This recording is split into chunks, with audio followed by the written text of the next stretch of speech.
Hey family, welcome back to my video. Today we will see, what if Harry Potter had devilish mystic soul? Part 3.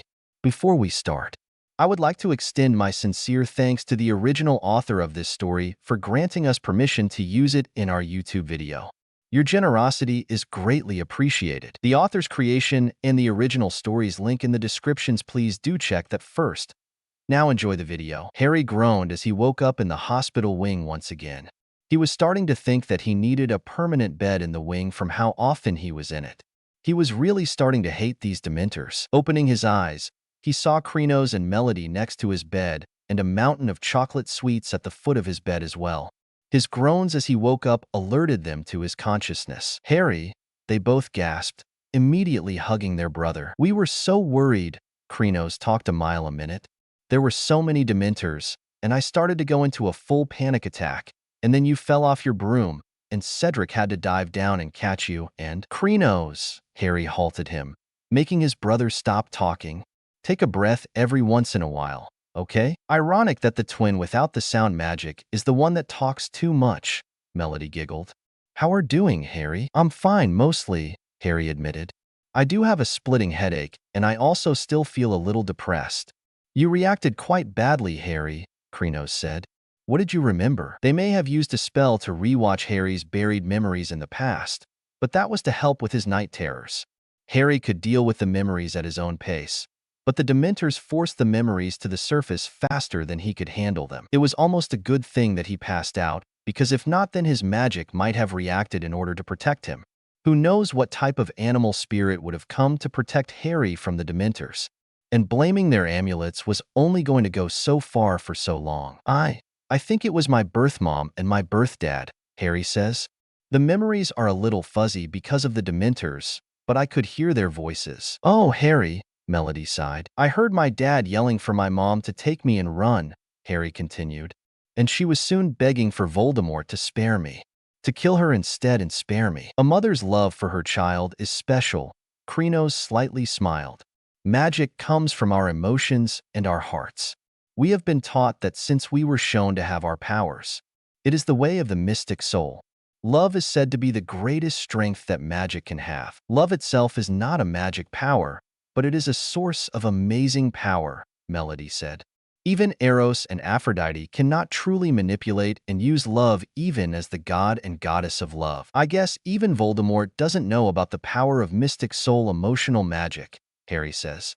"Maybe my magic reacted when I saw my mother murdered in front of me. Something like that would cause a massive burst if emotional magic, even from a baby. And if there is one thing we know about, it's what trauma causes magic to do." Krenos rubbed his upper arm, his own nervous twitch. The siblings shared a moment of silence.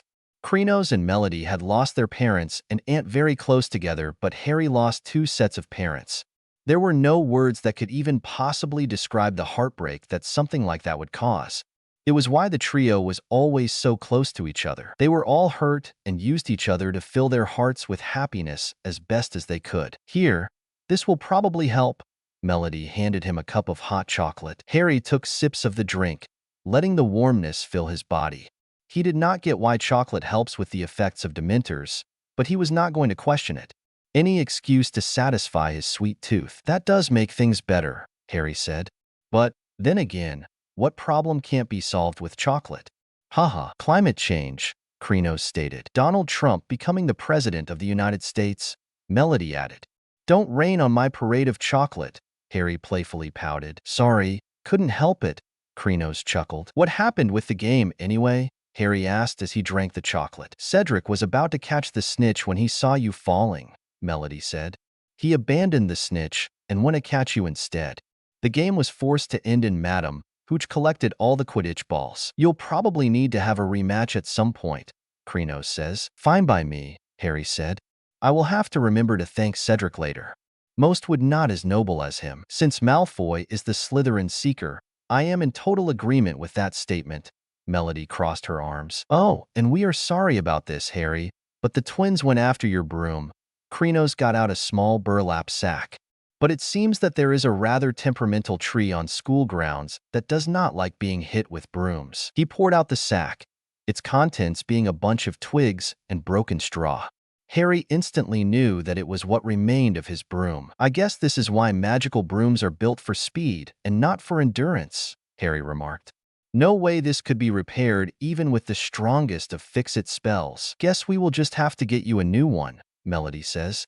"With the Potter and the Garden of Family Fortunes, we definitely have more than enough money to get you a new broom. We have enough money for even our great-great-great-great-grandchildren to never have to work a day in their lives," Krenos chuckled. "Fred and George did say that there was the recent release of the Firebolt broom," Harry said. "They said that it is the fastest broom currently on the market. We will have to look for a broom shop catalog to get you that broom before your next game, then," Melody said. "Maybe I can ask Oliver for one," Krenos suggested. "With how obsessed with Quidditch that he is bound to have a catalog for a Quidditch shop." "I also need to remember to talk with Luna later," Harry chuckled. "I need her opinion on matchmaking. Oliver told me he has not had one relationship since he started here. So I want a girl's perspective on matchmaking. I would be insulted that you did not consider me, but we all know that I suck at matchmaking," Melody shrugged. "I can notice crushes, but am horrible when it comes to actually getting couples to be together. Plus, we all know that Luna probably has some seer blood in her," Krenos said. "So she might have a good idea of who Oliver could be a good match for. I wouldn't be surprised if she already knows that you'll be approaching her soon."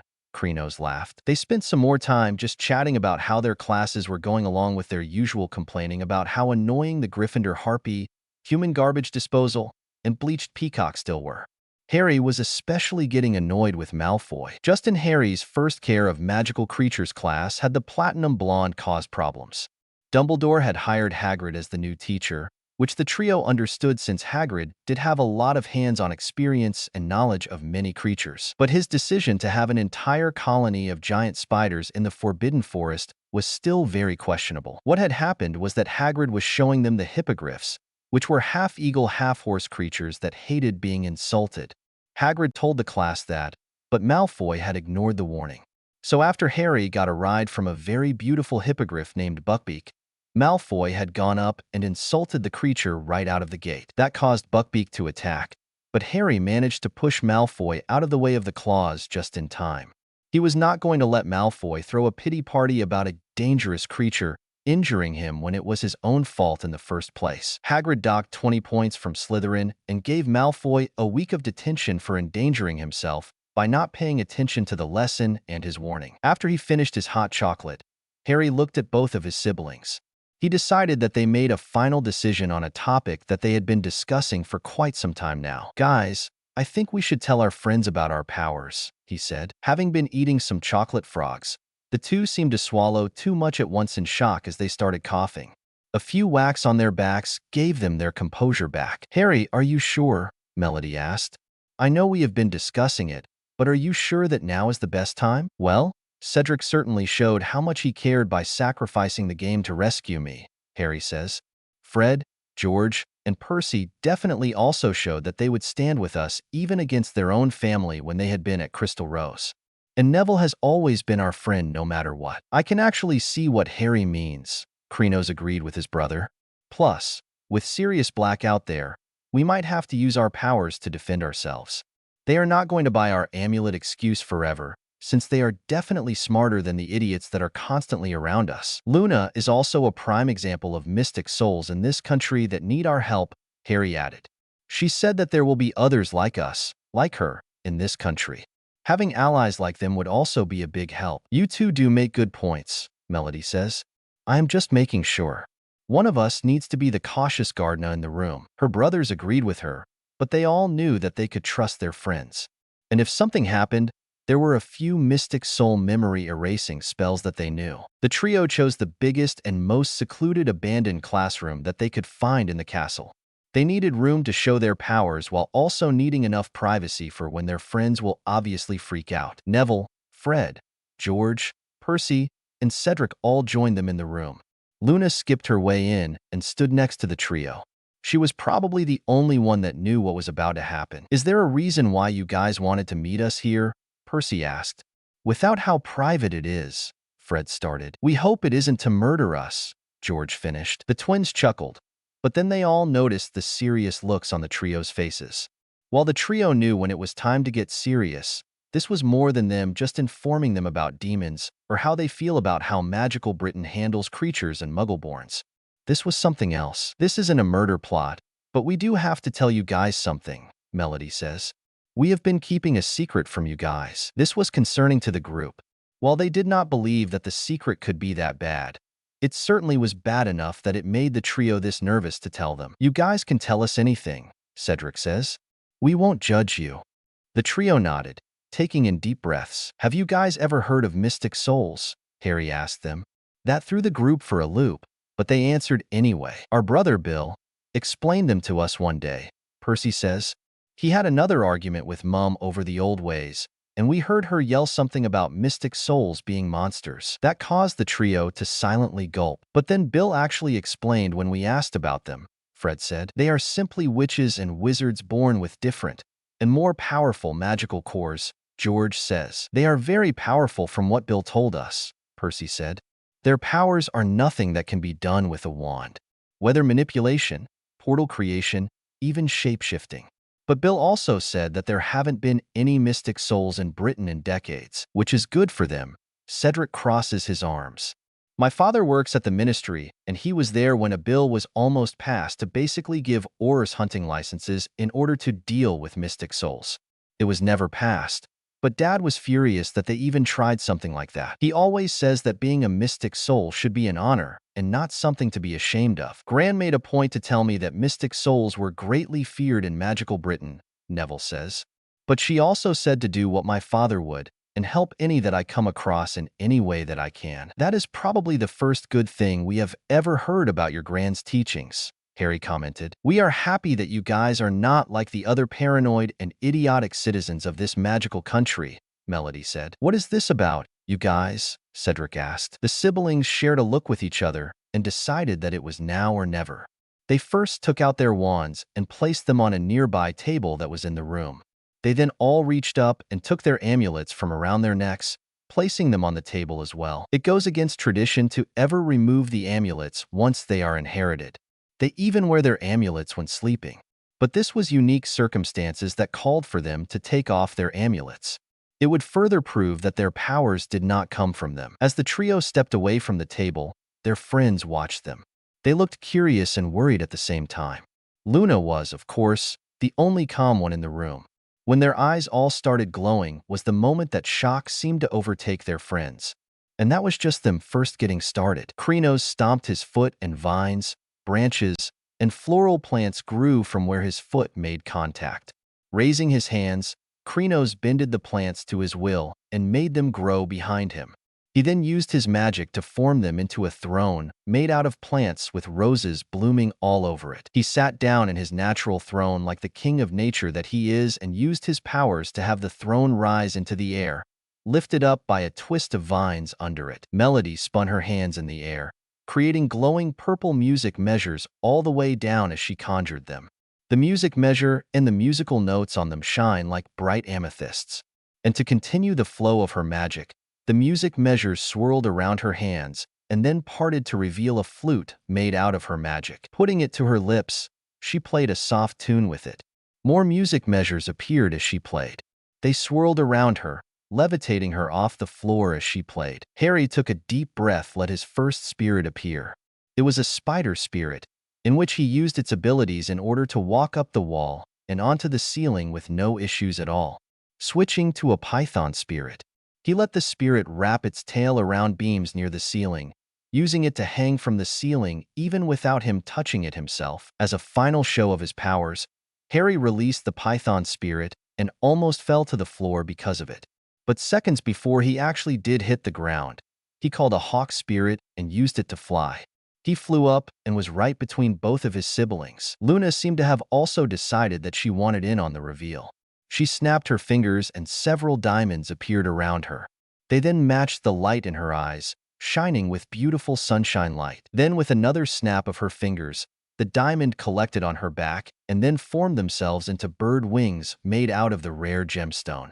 She used them to fly up into the air and joined the three siblings. The 5 wizards below them could only stand there with their mouths open. They were entirely speechless. I think we broke them. Krenos was the one that broke the silence. We should have expected this, Melody said. If it was the other way around, I know I would probably be shocked, Harry commented. The four of them then brought themselves back to the ground. The sound of their shoes hitting the floor seemed to snap the five out of their shock. All of you, you four, mystic souls, when did, how long, huh? Percy could not seem to think straight. Well, looks like they broke Percy, Fred snickered. They deserve a medal for that, George chuckled. So, all of you are mystic souls, Cedric was the first to ask. All four of them nodded. Krenos and I have known for our whole lives, Melody says. Harry's came out shortly after our parents adopted him. You guys trust us enough even when you know about how most others here would react, Neville said, feeling the warmth that their trust caused. We've always been cautious since we arrived, and you all have proven to be nothing but trustworthy to us, Harry says. So, what exactly are your powers? Percy snapped fully out of his shock. My powers are called Nature's Heart, Krenos says. Plants bend to my will, and is only limited by my own imagination. It's also why I am so good with potions and herbology since plants are heavily involved with both. Mine is known as Siren Harmony, Melody told them. I hold the power of music and sound at my fingertips. What you saw was my ability to create enchanted instruments out of thin air. People have often mistaken me for a real-life siren, but I am neither part fish nor bird. My power is Jungle Soul, Harry explained. I am able to channel the spirits of animals and obtain their abilities and instincts, like the speed of a cheetah, the weight of an elephant, the flight of a hawk. You get the idea? The spirits are also very helpful to me. Mine is crystal enchantment magic, Luna stated in her dreamy voice. Channeling different types of gems give us specific abilities. An aquamarine will let us breathe underwater. Crystal quartz enhances our natural mind abilities. Emerald gives us earthbending powers, and many more. Fred and George then looked like they got a light bulb over their heads. The school you guys go to, Fred started. Crystal Rose definitely didn't look anything like Hogwarts, George continued. Especially given the stables and the greenhouse, Fred says. So that can only mean one thing, George said. It's a school for mystic souls like you. They finished together. Correct, Harry smiled at their realization. You will not believe how hard it was to not use our powers while your family visited. But that would also mean Charlie is a mystic soul as well, Percy also realized. That is for him to tell you, Krenos said. But I can tell you that all the other people you met there, all our friends, were also mystic souls. Abby, Hestia, Chala, Haley, Angel. Everyone in the whole school. Wow, all five of them gasped. Chapter 48. The Hard Truth. Chapter 48. The Hard Truth. Haley, Percy requested. Wing change which, Melody tells him. She is half harpy, so she was born with wings that she can magically change into the wings of any animal or magical creature. Sophia, Cedric was the next to request. She's an animal shapeshifting mage, Krenos says. Her magic allows her to change into any animal that has ever existed. Other shapeshifters can only change into objects or people. Never have all three types of shapeshifting existed in a single witch or wizard before. What about Abby? Fred asked. And her brother Cryo, George asked. Both are enchanted sapphire mages, Harry said. It is one of 10 gem-based magical powers that combine crystals with elemental magic. Sapphire is the gemstone of ice. So when they give you the cold shoulder, it's quite literal. The other 9 are similar, but all unique in their own ways, Krenos says. Ruby is for fire, pearl for water, emerald is earth, amethyst is for air, opal is sound/music, diamond for light, rose quartz is for nature, tourmaline is for electricity, and tiger eye for animals. What about Auror Shacklebolt's son? The one you said you go to school with, Neville asked. Chala is a jungle cat wizard, Harry tells them. He has the power to channel jungle cats. It works as him shape-shifting into their forms, channeling enchanted versions of them into his body, and even turning into cat creature versions of them. Wow, Cedric gasped. And your friend Lily that you've mentioned, she's like me a little, Krenos says. Lily has nature's enchantment magic.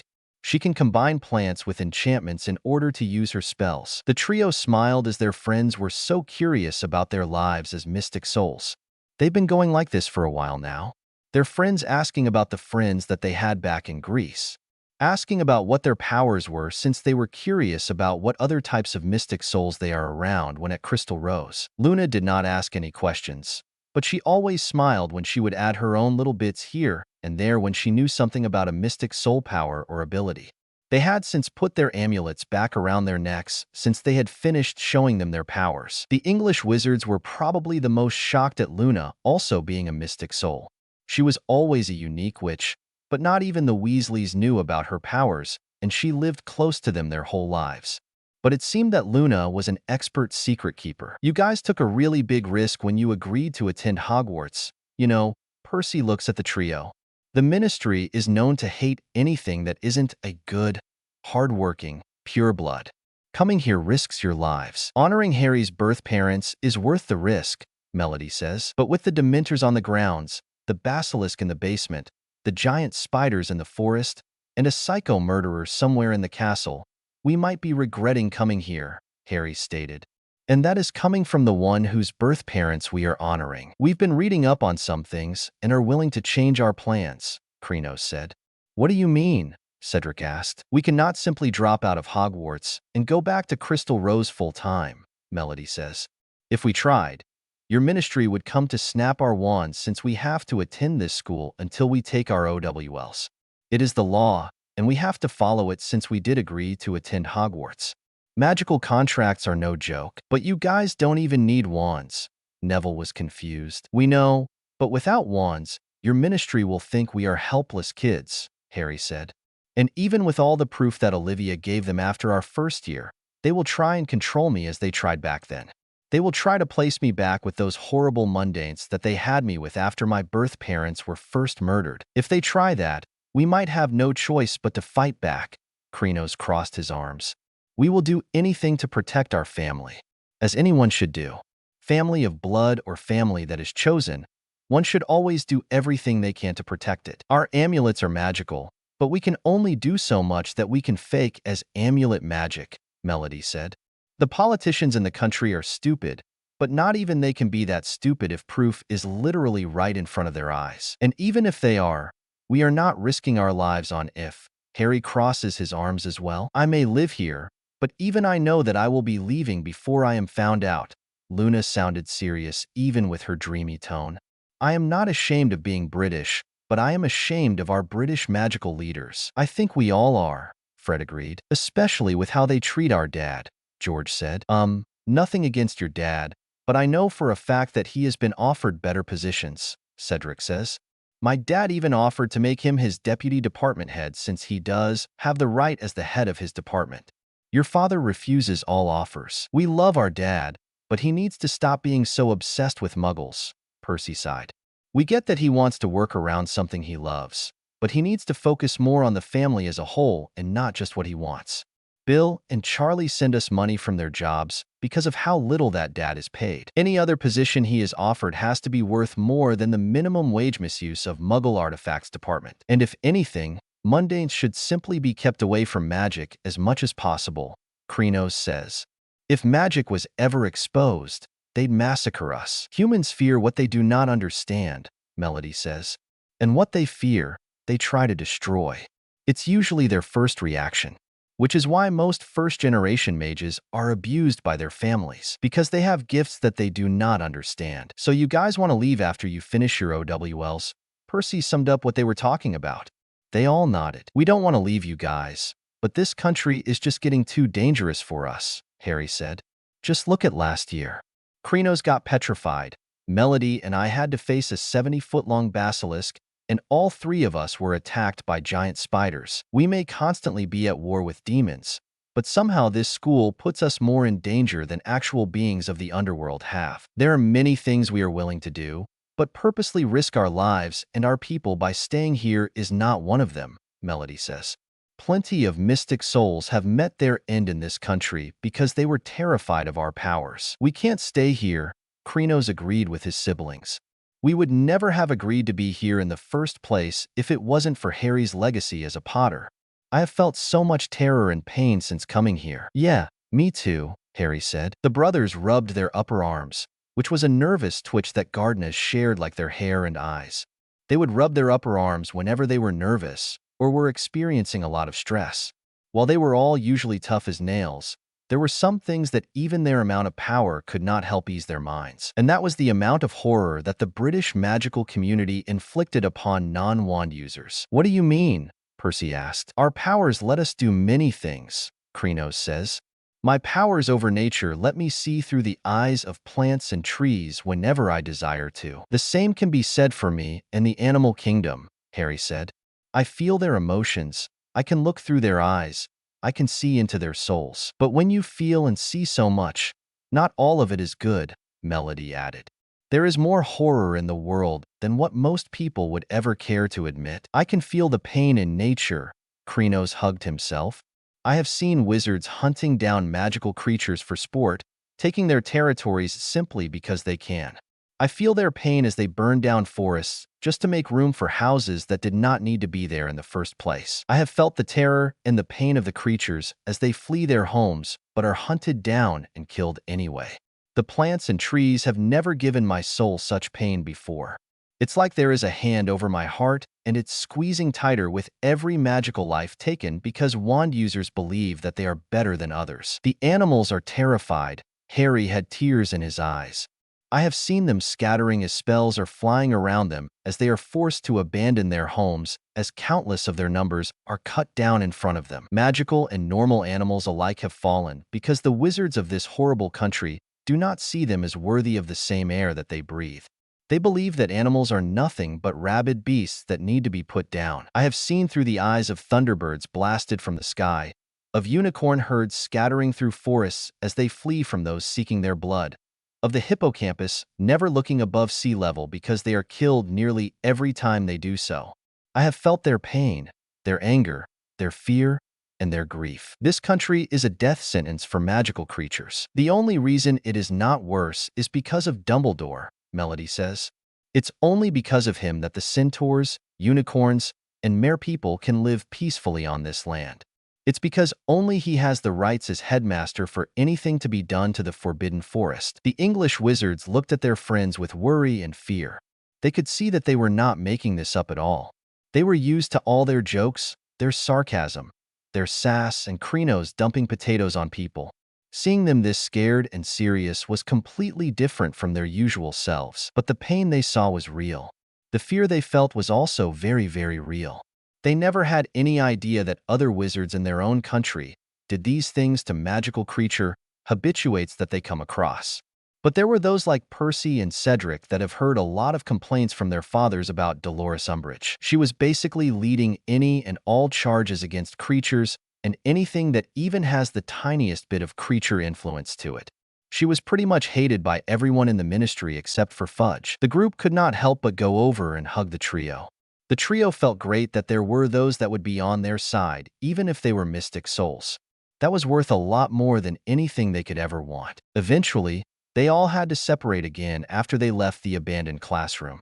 They all had homework, Quidditch practice, or head boy duties to perform.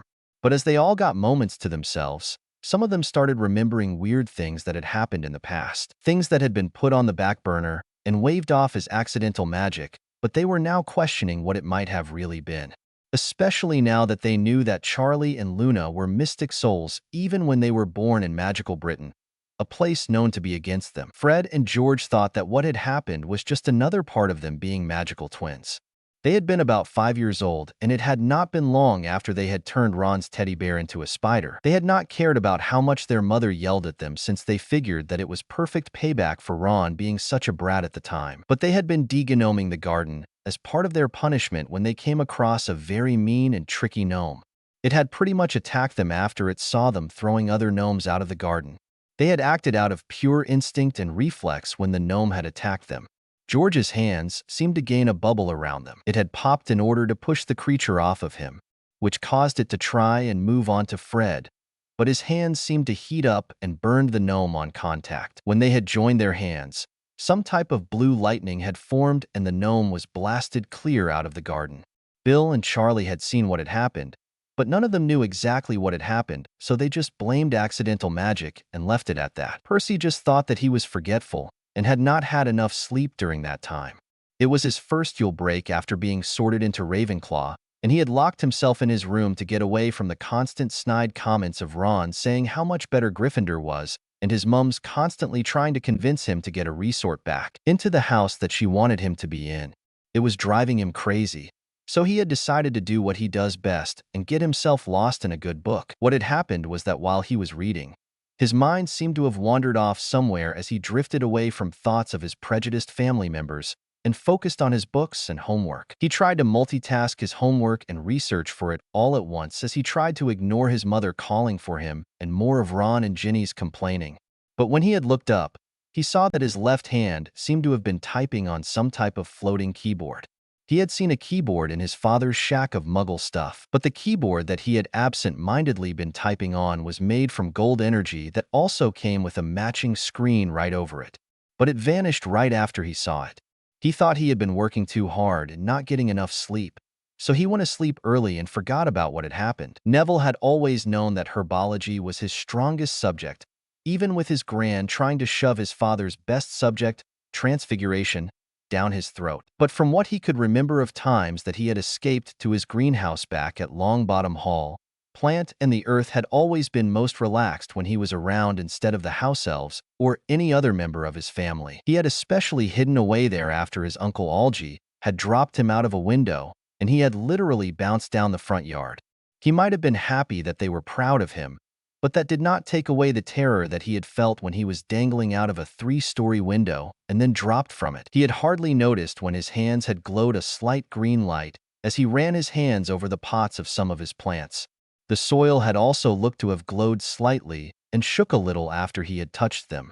After that happened, the plants seemed to have gotten healthier and almost looked more magical than they already were. He also could have sworn that he had heard the cry of an adult mandrake, and it had not affected him at all. Cedric was probably the only one that had no memories or incidences that could be said to be mystic soul magic. But now he was starting to think he needed to look at others around him and see if they were either with or against those like his friends. He might be a little more paranoid from now on. As for the trio, they felt like a weight had been lifted off of their shoulders. All of their secrets and frustrations had been said, and they were now not keeping anything from their friends anymore. Now all they had to deal with was the Dementors that were surrounding Hogwarts. Since their amulets could not handle a lot of them, they needed another way to deal with them.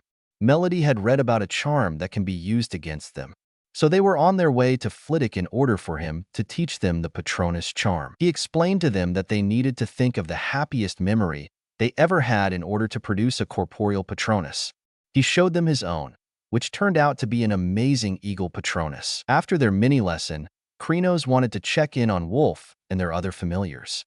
Harry could sense that they were fine, but Krenos preferred to see his familiar since he could not sense the emotions of animals. His powers could only do so much for him. He walked onto the grounds, near the tree that he had heard would attack anyone and everything that ever went near it. The Whomping Willow. Krenos could never think of any reason why there would be a tree like that in the world. It made no sense to him. The only trees that he ever created like that were what he called alarm trees that he used for protection, but they had to be activated and did not act on their own. He was petting Wolf when his familiar started growling. "What is it, Wolf?" he asked the white wolf. Seeing that he was looking behind him, he turned around. That was when he came face to face with Sirius Black, the brother of Harry Potter that I have heard so much about, he said. "It's Pottergardna." Krenos was almost automatic when he said that. Black raised a wand, aiming it right at Krenos. "Crud," Krenos swore. "Natures, stupefy," Sirius cast. Krenos was knocked out by the stun spell before he could cast anything himself. Wolf growled as the fugitive walked toward the Nature Mage. Chapter 49. Protective Siblings. Chapter 49. Protective Siblings. "Harry, have you seen Krenos lately?" Melody asked her brother. Harry looked up from the book that he was reading. They were in the library when Krenos had left to check on their familiars. They already had quite an exhausting day, and they needed some time to relax.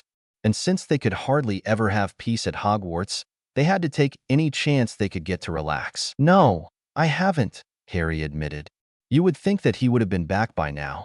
He was only checking on Celine, Wolf, and Frost. I know this might be paranoia talking or sister gone insane, but I feel like something is off," Melody said. "Then something most likely is." Harry put his book down. "We're mystic souls, Melody. We need to trust our instincts. Do you sense anything with Frost and the others?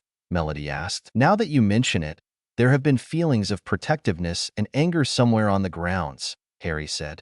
But with so many pets, owls, and animals around, it's hard to tell where they were coming from. Melody had to think for a second, starting to pace in front of the table they had been sitting at. Then a light bulb went off over her head. The map, she said. What map? Harry duded. The one Fred and George gave you for your birthday, Melody clarified.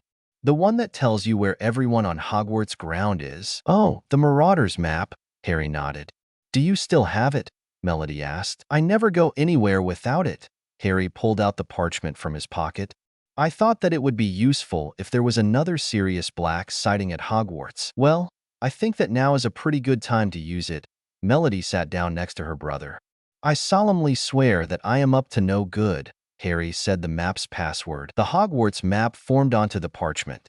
Since it was Saturday, there were students and teachers all over the castle and grounds.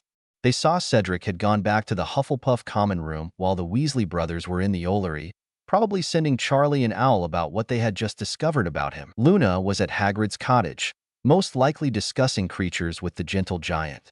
She was a second year, so it was obvious that care of magical creatures would be on her class schedule next year. Do you see Krenos anywhere? Melody scanned the map with her eyes. Not yet, Harry said.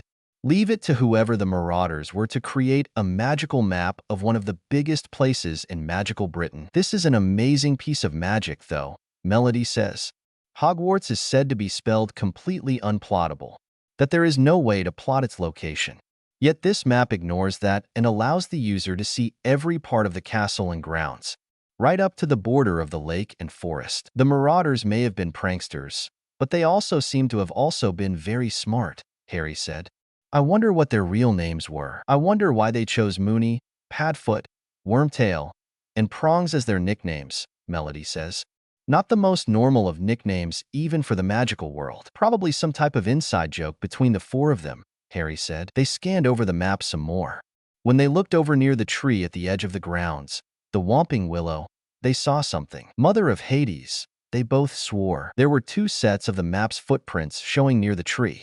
One of them was Krenos, while the other was Sirius Black. And from how the footprints were moving, Black was either carrying or dragging Krenos. Harry's eyes turned into those of a lion, while Melody's glowed bright purple. Someone's going to get vanquished tonight, Harry growled. You'll have to beat me to it, Melody said through her teeth. Nothing says that we cannot vanquish him together, Harry responded. The two got up, collected the map, and were immediately out of the library. They did not run, not wanting to draw any attention to themselves, but they walked as quickly as they could without drawing unwanted attention. They also had to hide their eyes since only the teachers and their friends knew about their powers. I think we should also collect Luna, Melody suggested. 3 mystic souls are better than 2, even with how powerful we are. I've been wanting to see more of her powers in action. Anyway, Harry commented, Luna may be as sweet as the pudding that she loves so much, but that girl has a scary side to her that I hope to hardly ever see, Melody says. I do think that there is a quote out there about fearing the anger of a gentle man, Harry said. It probably works for the anger of a gentle girl as well. Once the two were outside, they made a beeline for Hagrid's in order to get Luna. They nearly ran into the blonde girl when she quickly skipped up the path and into their sight. It happened so fast that they nearly ended up as a pile on the ground. Hello, you two, she greeted them with a smile. Such a lovely evening for a run, isn't it? Luna, Sirius Black has Krenos, Melody frantically told their friend. They're heading toward the Whomping Willow. The mud has gotten desperate, Luna says. He saw the one he loved in trouble and wants to reveal himself sooner than he wanted to before. He wants to make sure his child, all but blood, remains safe. Harry and Melody shared a look. Luna had been saying stuff like that all year, talking about the mud and how he was innocent and misunderstood. They still had no idea what she was even talking about. But she was Luna, so she was just being her usual self. One day they would get a straightforward answer from her, but they currently did not have the time. Just come on, Luna, Harry told his friend. The three took off toward the Whomping Willow. Luna was somehow still very calm. As they got closer to the tree, they saw a very familiar cloak with the Hufflepuff crest on it. Krenos, Harry and Melody yelled. They saw their brother disappear down a tunnel that's entrance seemed to be right through a hole in the tree trunk. They did manage to see that Krenos was being carried by something that was definitely not human. Was that a dog? Melody was shocked. Neville did say that Professor Trelawney has been predicting something involving a Grim all year, Harry said. Why divination is taught here is still beyond me, Melody remarked. They soon heard a bark. Turning around, they saw their familiars heading their way. Frost landed on Luna's shoulder as Harry and Melody had to comfort Wolf and Celine. They were stunned, Luna stated as if it was obvious. If Harry and Melody were not angry before, they sure were now. Okay, that man is going down, Harry growled. Wolf, probably sensing his bonded inside of the tunnel, tried to get to the entrance himself. Only he had to dodge a tree branch swinging at him the second he was within reach of the tree. Wow, Melody gasped. Jungle Soul, Cheetah, Harry cast. The spirit of the jungle cat formed next to him. He charged toward the tunnel entrance, thinking that his enhanced speed would give him an advantage against the attacking branches. But in reality, it did not help him much. There were too many branches going after him at once, and he had to combine his enhanced speed and agility in order to simply stay alive. He barely managed a triple backflip in order to get out of reach of the branches once again. By the goddess Demeter, that is one territorial tree, Melody swore. How was that dog able to get through all those branches, and with Krenos on its back to boot? Maybe there is a way to stun the tree, Harry suspected. Leave it to the nature mage to be the one that's been captured when we have to deal with a psychotic tree, Melody sighed. Luna cleared her throat, gaining their attention. I was hoping that I would not need to remind you two of my own powers, she said. What? Melody dud. Luna, still with Frost on her shoulder, faced the tree. Power of the Emerald, she cast, raising her hands. Glowing emerald crystals appeared in the palms of her hands, matching the glow in her eyes. Walking toward the tree, it tried to attack her, but she moved her hands forward and the branches froze as a green glow appeared on them. She did say that the emerald gave her nature manipulation powers, Harry remembered. I am suddenly worried about what she is capable of with other gems, Melody said. Like I said, the anger of a gentle woman is something to be feared, Harry says. The two followed Luna. Since she was keeping the tree frozen, they easily all got to the tunnel entrance. Wolf and Celine followed Harry and Melody while Frost stayed with Luna. Luna set the tree free, stopping her powers, and they all see off into the tunnel. Who would have thought that there would be a secret tunnel underneath such a dangerous tree? Melody says as they walk down the tunnel. Hogwarts must be full of secret passageways, Harry said. Most ancient castles have plenty of secret doorways, tunnels, and other passageways. There is probably a few of those passageways on that map, Melody guessed. The come-and-go room will also be quite useful in the future, Luna says. We will need it when the Toad comes to Hogwarts and tries to fit the school to fit her beliefs of who and who doesn't belong in the magical world. Luna, one of these days we will get a non-cryptic answer from you, Melody tells their friend. I say things the way they are meant to be said at this moment in time, Luna responded. Got to admit, you stick to your guns and I like that in a person, Harry said. By guns, I do mean how you talk. What's a gun? Luna asked, tilting her head to the side. Yeah, we are not getting into that right now, Melody started, not wanting their innocent friend to know about the weapons. The three walked through the tunnel until they reached the end of it. It seems to go into some type of house or a similar building. After making sure that Black was nowhere near, they went inside.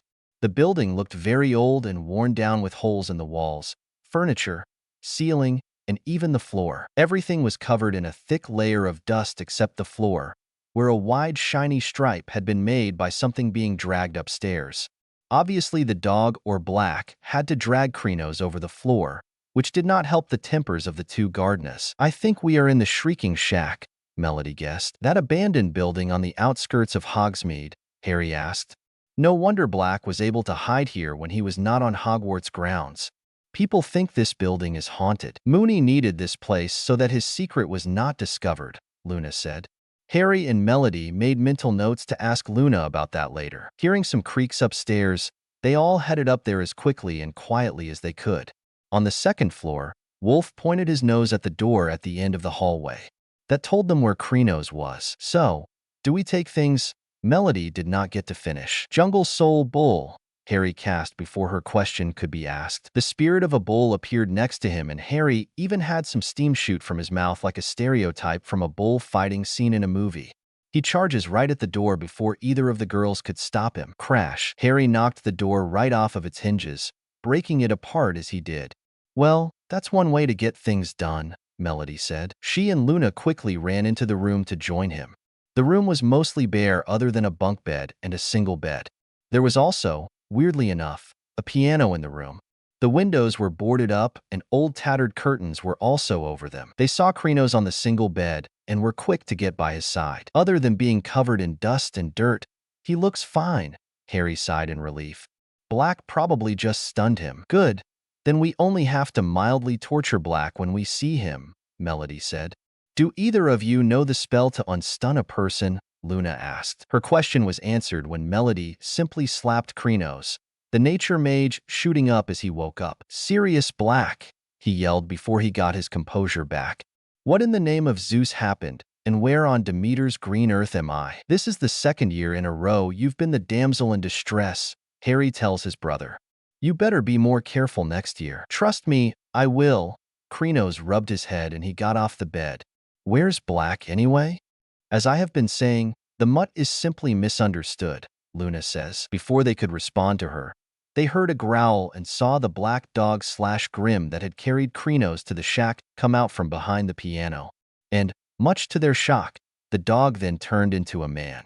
A mass of filthy, matted hair hung to his elbows. If eyes hadn't been shining out of the deep, dark sockets, he might have been a corpse. The waxy skin was stretched so tightly over the bones of his face, it looked like a skull. His yellow teeth were bared in a grin. It was Sirius Black. All three siblings held their hands out against the fugitive. You have some nerve kidnapping our brother, Harry growled. What better way to get your attention, Harry? Black did not stop smiling. How dare you use his name, Death Eater? Melody glared at the criminal. You're just another servant of that Hitler wannabe. Surrender now, and we might show mercy, Krenos ordered. I do not promise a lot of mercy, though. They did not know if they were going to use their powers, but anything that needed to be done in order to stay alive was not out of the question. Besides, who would ever think to believe an escaped criminal that 4 school children were mystic souls, beings feared by nearly all of magical Britain? They would never believe that 4 mystic souls have been hiding in Britain for so long. Luna was somehow still as calm as ever, even with a murderer in front of her. Black took a step toward them, making them all step back. Their eyes and amulets also started glowing, trying to make themselves look more threatening. If you do not want to be mauled by a lion, run over by an elephant, or beaten by a gorilla, I suggest you stay back, Harry threatened. Whatever you've been told about me is not true, Harry, Black said. I told you not to use his name, Melody yelled. I think we should hear him out, Luna said. Not taking their hands down, the trio looked at Luna like she had grown a second head. Talking about things like Nargles was one thing, but this was a whole new level of crazy even for Luna. Luna, he's a mass murderer who tried to break into Gryffindor Tower to attack Harry. Krenos tried not to snap at their friend. No one has ever asked for his side of the story, Luna says. It is about time that someone did. You are Pandora's daughter, right? Black asked her. My mom, Luna answered. Luna. Harry looked at their friend with a serious look in his eyes. Are you sure? Are you 100% no doubt in the world sure? Yes, Luna stated. If it helps you, you could use your truth spell on him. The 3 looked back at Black. Do what you have to, Harry, Black says. I did all this for you. Even if I do admit that I took things too far. You think? Krenos crossed his arms. The trio looked at each other, Melody then being the one to cast the spell.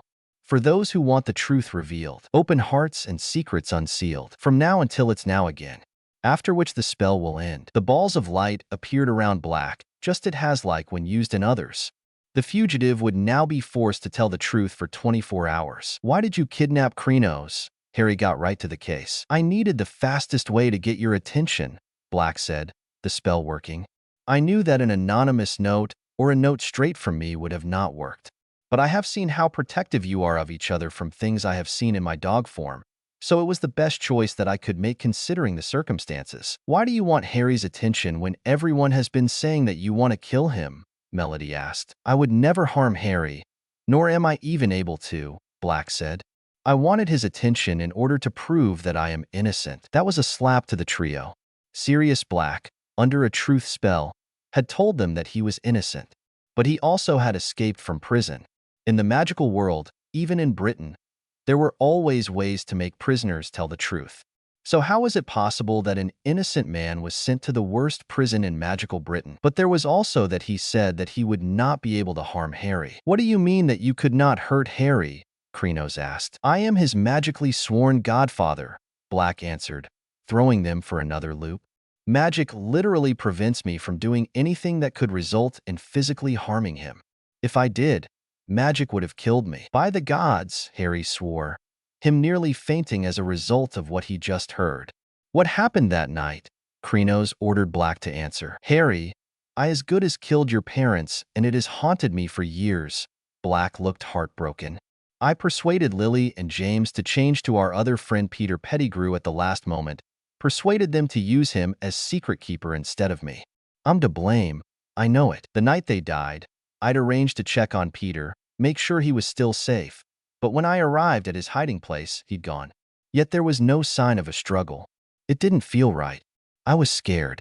I set out for your parents' house straight away, and when I saw their house, destroyed, and their bodies, I realized what Peter must have done, what I'd done. Oh my gods, the trio swore. After I got there, the first thing I heard was you, Harry, crying, Black continued. I went up and saw your mother's body in front of your crib, and you were crying. I picked you up to comfort you as best as I could. It was soon after that Hagrid nearly broke the doorway as he arrived. Since Dumbledore was the one that cast the protection spells over the house, he felt them break, but other spells he had in the house told him that only Harry was left.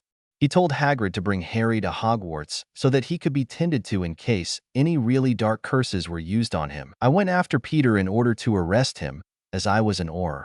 But I underestimated Peter. He sent a blasting hex that caused a gas line to blow up an entire street of mundanes.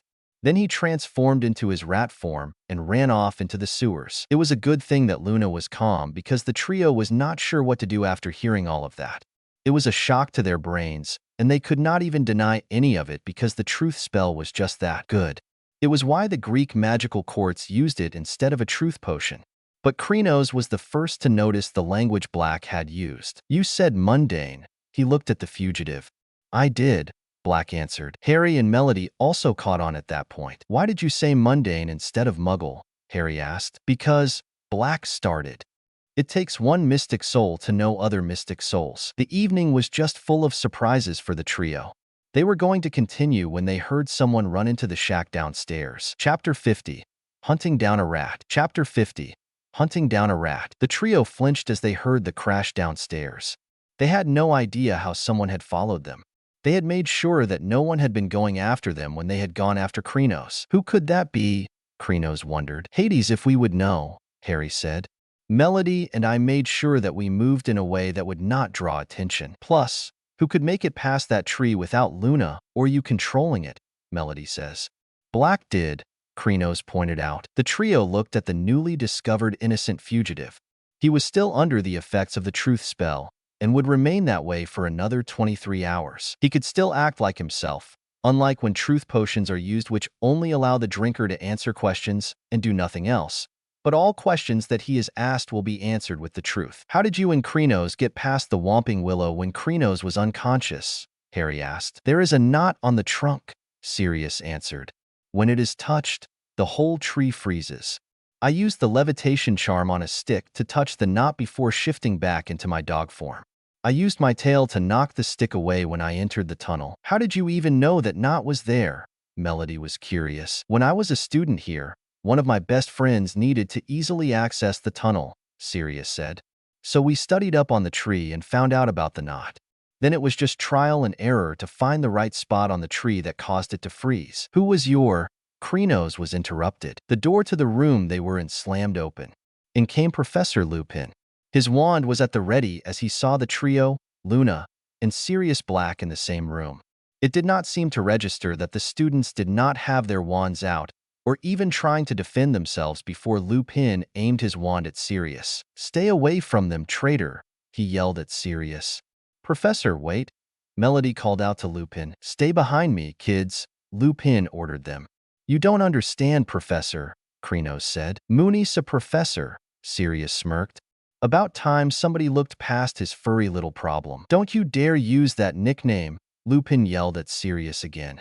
You lost that right when you sold out James and Lily to your pathetic master. He didn't betray my birth parents, Professor, Harry says, trying to get him to calm down. Lupin shot around to look at the four of them. What? He gasped. He didn't betray James and Lily Potter, Krenos said. He confessed to us what really happened that night. He's nothing but a liar and a traitor, Lupin growled. Don't believe anything he ever tells you. We used the truth spell on him, Melody tells their teacher. The same one used on criminals when they go to trial back home. Any question he is asked, he is forced to answer with the truth. It is impossible to fight the spell, and many have tried. None have succeeded. Lupin turned back to Sirius. Ask him anything, Harry says. You will get a truthful answer in return. Their teacher looked at the four students behind him. There was one question he could ask Sirius that would get him to see if he really was under the truth spell or not. Sirius would never say the truthful answer unless he was forced to, or if those around already knew about his condition. Why did you, James, and Peter become animagus? He asked him. To help you, Mooney, Sirius answered. As a werewolf, it was dangerous for you on the nights of the full moon. You barely had any control, and anyone could be in danger, including yourself. So James and I became animals that were large enough to help keep you company while not looking like a threat to your wolf. And Peter's small size made it easy for him to move between the willow's swinging branches in order to touch the knot. Padfoot, Lupin gasped, starting to realize that there might now be some truth to what his students were telling him. The trio looked at each other as they learned that their defense against the dark arts teacher was revealed to be a dark creature. Something that he would have been responsible for teaching them defenses against. But it wasn't like the three did not suspect anything over the course of the year. I mean, their teacher mysteriously gets sick once a month and is not able to teach them. If he really was simply sick, there were potions that either would have cured him instantly or made it possible for him to teach without getting them sick as well. But being a werewolf made just as much sense as actually being sick. If anything, it made a lot more sense. While they had never looked at the moon, not thinking that Dumbledore would have a werewolf teaching his students, Harry did sense something in his teacher. He thought that his teacher was another secret mystic soul, but it made more sense that it was his animal magic sensing the inner wolf of Professor Lupin. The trio had never actually met a werewolf before, or any were-creature. The closest they got were actually the members of the enchanted gem families that they have met. The thing about the enchanted gem families is that they were all under a curse. Every harvest moon, they would change into creature versions of the sacred animal for each of their families.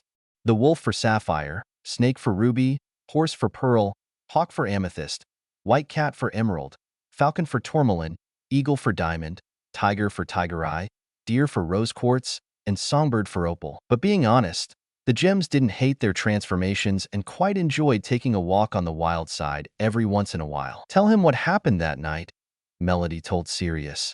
Make him understand. The rat will also need to pay the price for what happened that All Hallows Eve, Luna says. Justice must prevail. The blonde had been calm the entire time, which was quite impressive to the trio. Staying calm seemed to be Luna's strong point. But there was also the very good chance that she had already known about what was going to happen.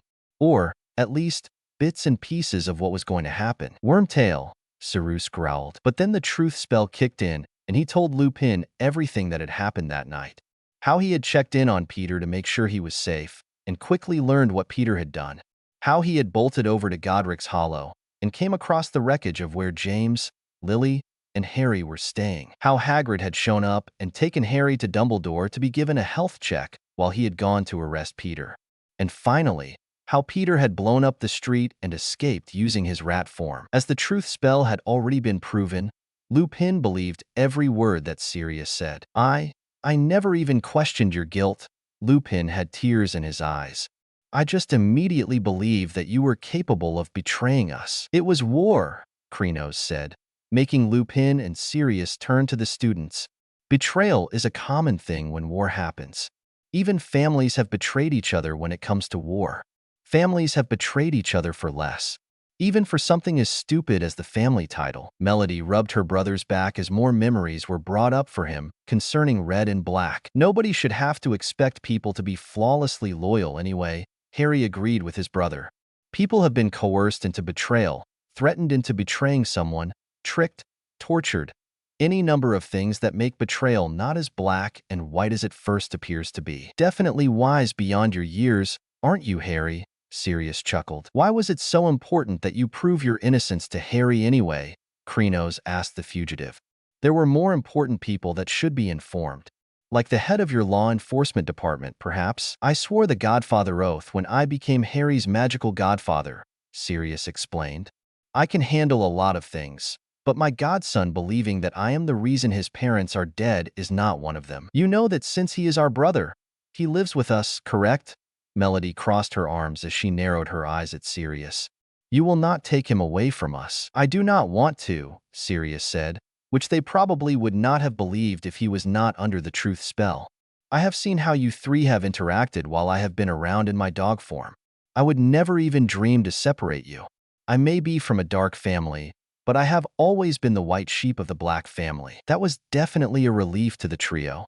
Most of magical Britain seemed to believe that Harry belonged to them simply because he was the boy who lived.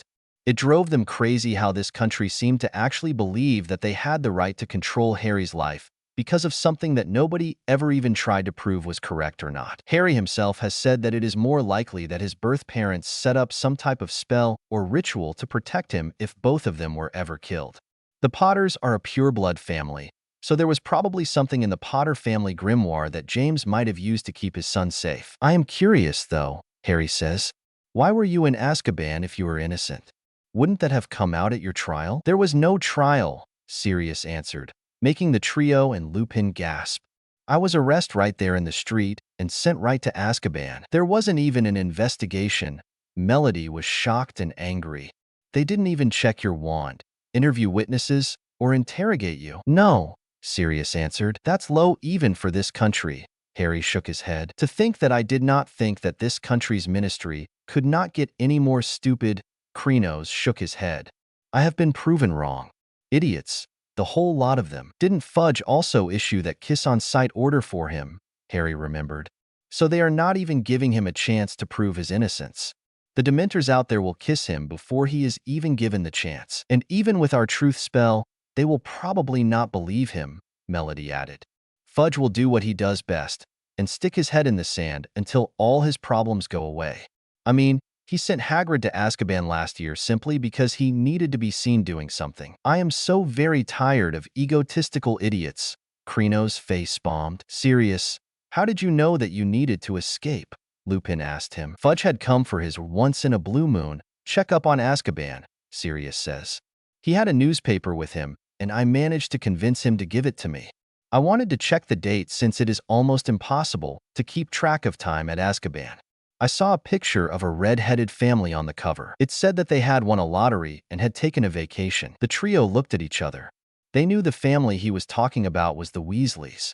Fred, George, and Percy had told them about it when they had come to Crystal Rose to see Charlie.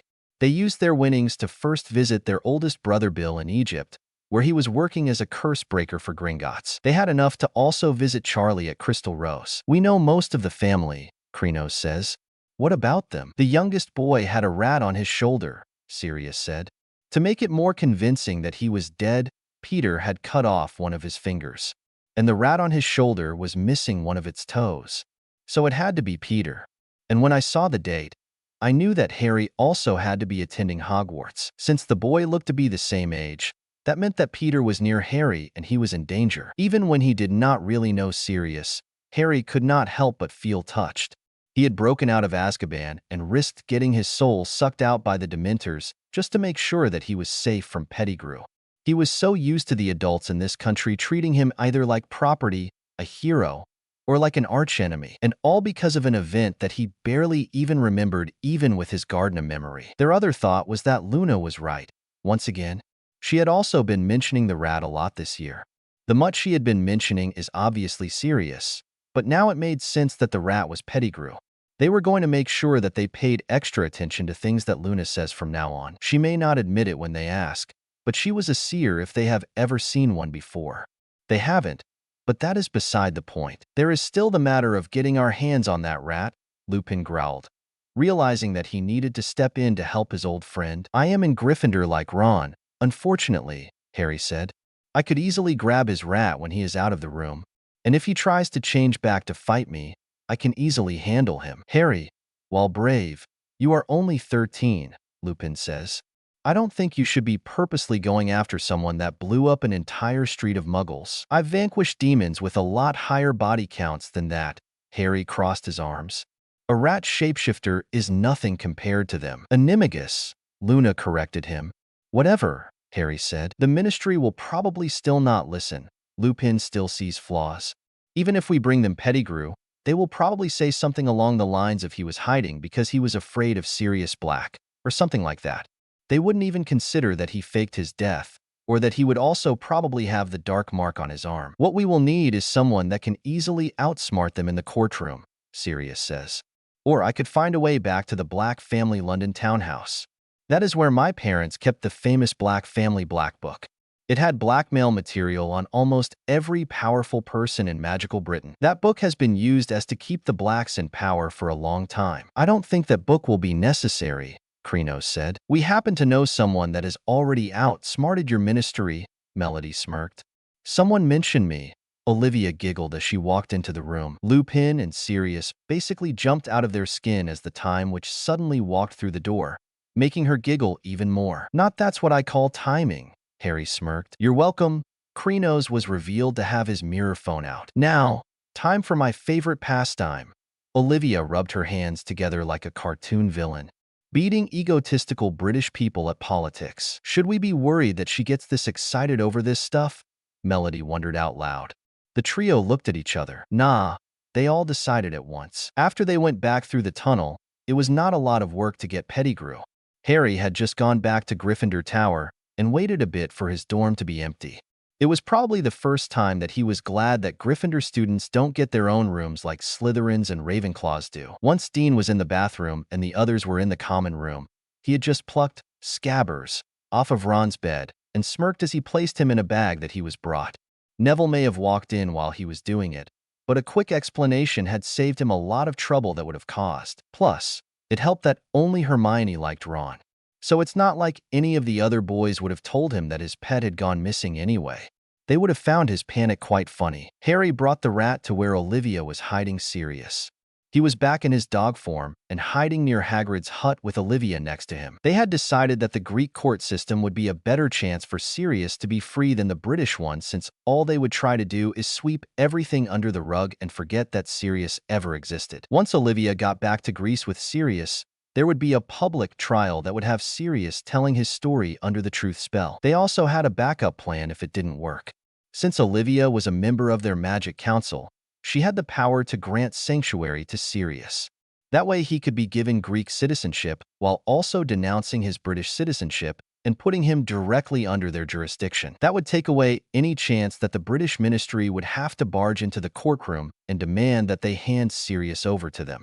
They might have had a chance if he wasn't given sanctuary because he did break out of a British prison and was a British criminal, but Olivia was a whole lot smarter than they were. Not that the British would ever admit that since their egos were all bigger than the moon. Let's just say that when the next article of the Quibbler came out a few days later, it caused one hell of uproar. Sirius Black proven innocent. British Ministry failed to give Lord Black a trial for a crime that he never even committed. Greeks make sure justice prevails. The Trip smirked as they both got the word out and probably raised the subscriptions of Luna's family paper. Chapter 51. Ministry Idiots Again. Chapter 51. Ministry Idiots Again. You guys have the craziest adventures without us, Cedric tells the trio. I hope you know that. A possessed teacher and a Cerberus in your first year, Fred said. A basilisk and giant spiders in your second, George says. And now an escaped convict and a werewolf. The twins finished together. Not like we plan things like this. Melody crossed her arms. Things just tend to happen when we are here. If we could help it, we would have a nice boring year of magic school where our lives are not in danger, Harry said. Demons endanger us enough, but we know how to handle them. The group was sitting at breakfast, eating at the Hufflepuff table that day. It had been a few days since the Quibbler had come out and announced that Olivia and the Greek court system had proven the giant mess that the British ministry had caused. And while they felt no regret at all for what they had done, they did see that a lot of the heirs currently attending Hogwarts were starting to doubt their own government, even when it was not a lot of their faults. Taking students like Susan Bones and Adrian Pusey, for example, they were both heirs to their houses and their families were rarely on the wrong side of things. Susan's own aunt was not only the current proxy for House Bones, but she was also the current head of the law enforcement department. It was obvious to the trio, given some of Olivia's interviews and confrontations after Sirius's trial, that Madame Bones was a very honorable woman that would have seen justice come to pass if she knew about Sirius's innocence and lack of a trial. And Adrian's parents were known to be on the gray side of politics. Cedric has told them that his own mother has had Adrian's over for tea, and they both complain a lot about some ministers, or department heads thinking that they are above the law, or just often take the law into their own hands and do what they want. While the trio felt bad about making the heirs question if they were going into the right type of government, they also felt like it could be a wake-up call for them. They knew that it was always up to the next generation to fix the mistakes of the previous one. And with so many heirs currently attending Hogwarts, it was up to them to succeed where their parents, grandparents, and ancestors have failed. And after having two Dark Lords rise up in a single century, things definitely needed to improve. Just in their year alone, there were a ton of heirs.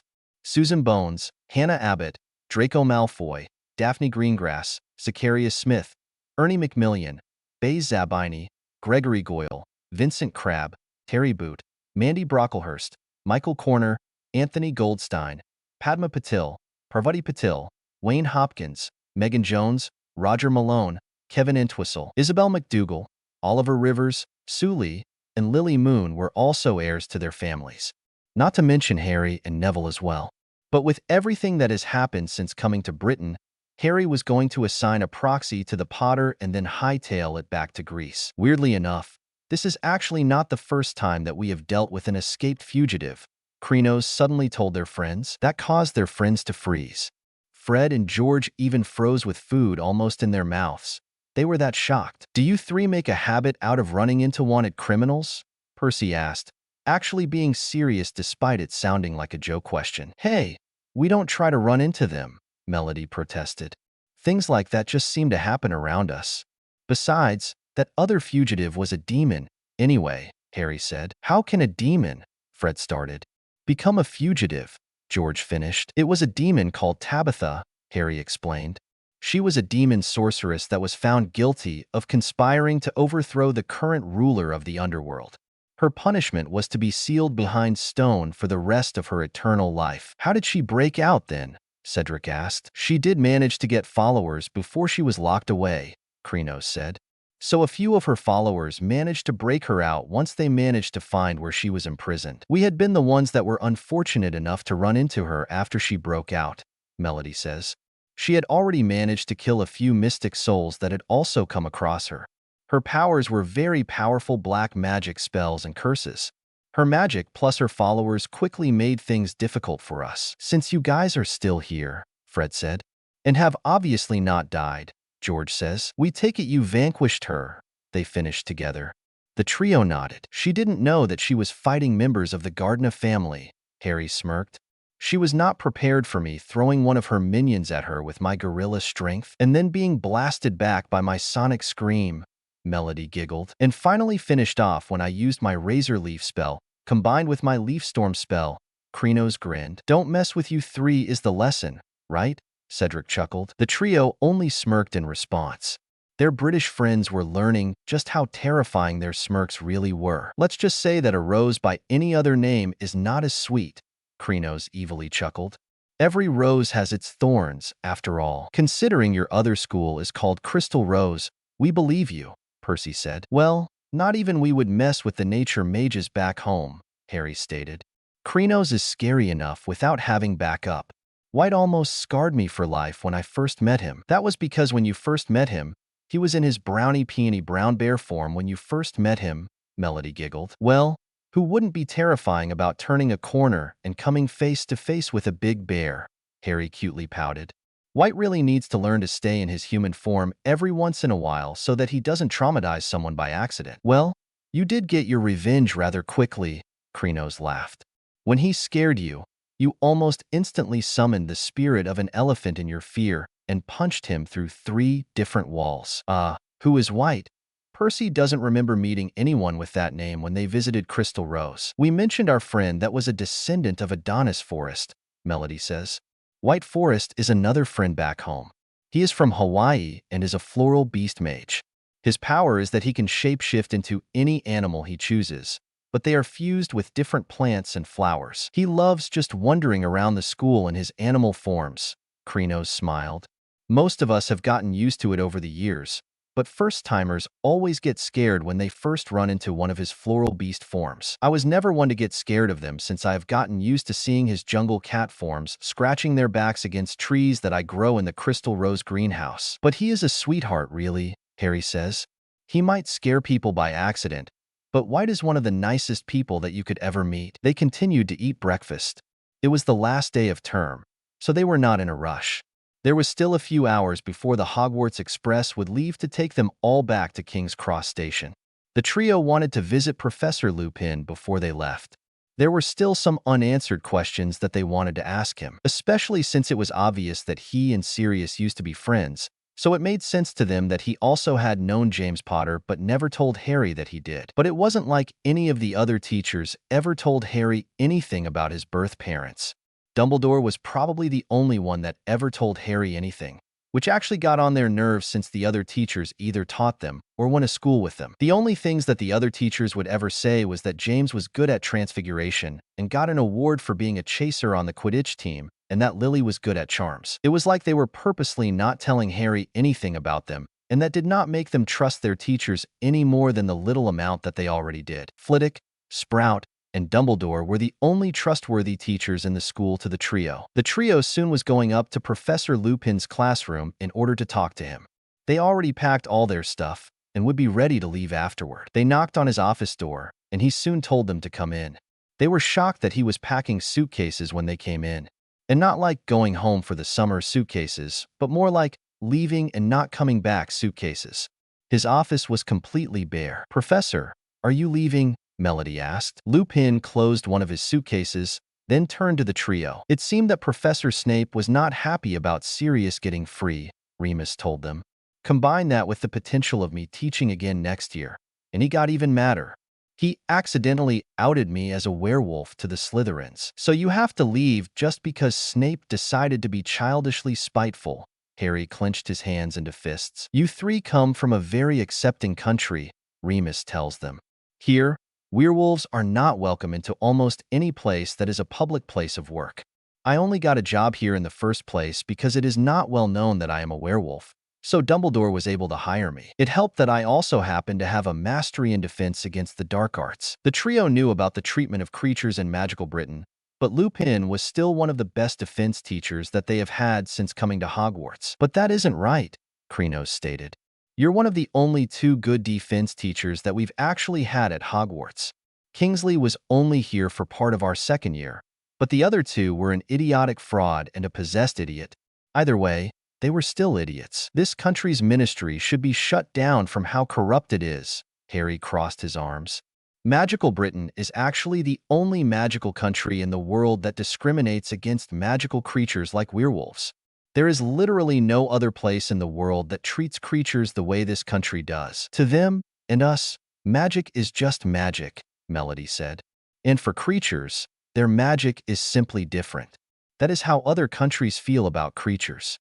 Magical Britain has always been said to be over 2 centuries behind everyone else, and this is just another thing that proves it. To be honest, you 3, this is a blessing in disguise, Remus tells them. I have a lot to make up for with Sirius, and I can't do that while teaching here. Since Sirius has been granted sanctuary in Greece, does that mean you're moving there as well? Harry asked. Lupin nodded. I know Sirius does not blame me, but that does not stop the guilt that I feel over abandoning him. So I am going to help him on his road to recovery from his time in Azkaban. I am sure that he will appreciate that, Krenos smiled. Now, did you 3 come here for something? Remus asked them, flicking his hand and his shoes packing themselves away. Well, We've been thinking since it was revealed that you and Sirius were friends in school, Harry says. So that also meant that you were friends with my birth father, and maybe even my birth mom as well. So, You wanted to ask why I never told you, Remus finished for him. The trio nodded. Nobody but Dumbledore ever tells Harry anything about his birth parents, Melody says. It's been getting on our last nerve. So we just had to ask you since you were an actual friend to his birth parents. Remus sighed. I wanted to, but some things are just too difficult to talk about. James and Sirius might have been nearly attached at the hip, but James was also my best friend. Losing him was one of the hardest things that I have ever gone through, and I was bitten when I was only 6. I have barely been keeping it together this year simply because of all the memories this place brings back. Talking about him would have just brought back more of that pain. The trio looked at each other, sadness in their eyes. They lost their parents, Harry twice over, so they knew what it felt like to lose someone close to them. And to Lupin, he lost one of his best friends that did not care that he was a werewolf, even when they lived in a country that was known for hating people like him. So that definitely must have felt horrible. In the span of barely 3 days, he lost his 4 best friends to death, Azkaban, and betrayal. That was too much for hardly anyone to handle. They were about to continue the conversation when Melody's mirror phone went off. Taking it out, she saw that Percy was calling her. At least one of them figured out how to do that, Krenos chuckled. Melody answered, a Percy hologram appearing over the mirror. Hey Percy, she greeted him. We just saw you guys at breakfast. So why the sudden call? Well, it's just, you guys need to get down here as quick as you can, Percy told them, then immediately hung up. What was that about? Krenos wondered. We're about to find out. Melody put her mirror phone away. The trio walked out of Lupin's office and made their way back to the Great Hall. As they got closer, they heard a very familiar and annoying voice. They entered and saw Headmaster Dumbledore angrily arguing with Minister Fudge. Fudge, as usual, had a team of his personally chosen Aurors with him, but Kingsley was also there, so there wasn't much to worry about.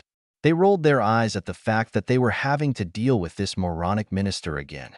The only others left in the Great Hall were the good Weasley boys, Cedric, Luna, and for some unknown reason there was also Daphne Greengrass and Blaise Zabini. Why is the leprechaun wannabe here?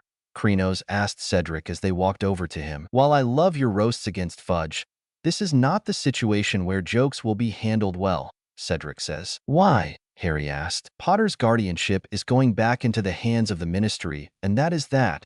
They heard Fudge yell at Dumbledore. Oh, that's why, Melody said. The day I allow that to happen is the day where I am most likely possessed by the demon of bad ideas. Harry glared at the minister's back. No, Cedric, that is not an actual demon. Krenos answered the unasked question when Cedric went to open his mouth. Fudge must be desperate for a win, Melody guessed. Grease has been winning every round against him, and he can't stand it. Sirius being proven innocent by us and Olivia must have been his last straw, Harry says. We might need to work some political magic in order to get him out of office. Susan Bones' aunt is the head of the law enforcement department, Cedric tells them. She will probably be the best choice for a new minister. The trio nodded in agreement with their friend. They knew that they were going to be busy dealing with this problem for the next few months. Mr. Potter Gardner is not only in the custody of council member Gardner, but he is also a ward of the Crystal Rose School back in Greece, Dumbledore argued with the minister. You have no legal right to take him anywhere. I don't care what some goat-banging dirty blonde says, Fudge yelled. Potter is the property of magical Britain, and he will be staying her whether he wants to or not. He has no choice. What did he just call Olivia? Melody growled. The three's eyes flashed as they looked ready to charge at the minister and rip him to pieces. And with Harry's powers, he could actually do that. Something tells me that this is not going to end well, Percy whispered to his brothers. And that something, dear brother, Fred started, is called common sense, George finished. If there was one thing that the trio took seriously, it was the horrible terms that people used to describe those of foreign cultures. Goatbanger was one of those terms used to insult those of Greek blood. And if you take someone like the Italian Blaise Zabini for another example, a word that he would hate to be called is a greaseball. People are always so focused on the any word for black people that they forget that there are other hateful words for those of other countries and continents. His name is Potter Gardner. Dumbledore looked ready to start firing spells. And I would rather die than let you separate such a wonderful family. No need to worry, Headmaster, Harry spoke up, getting attention on the three.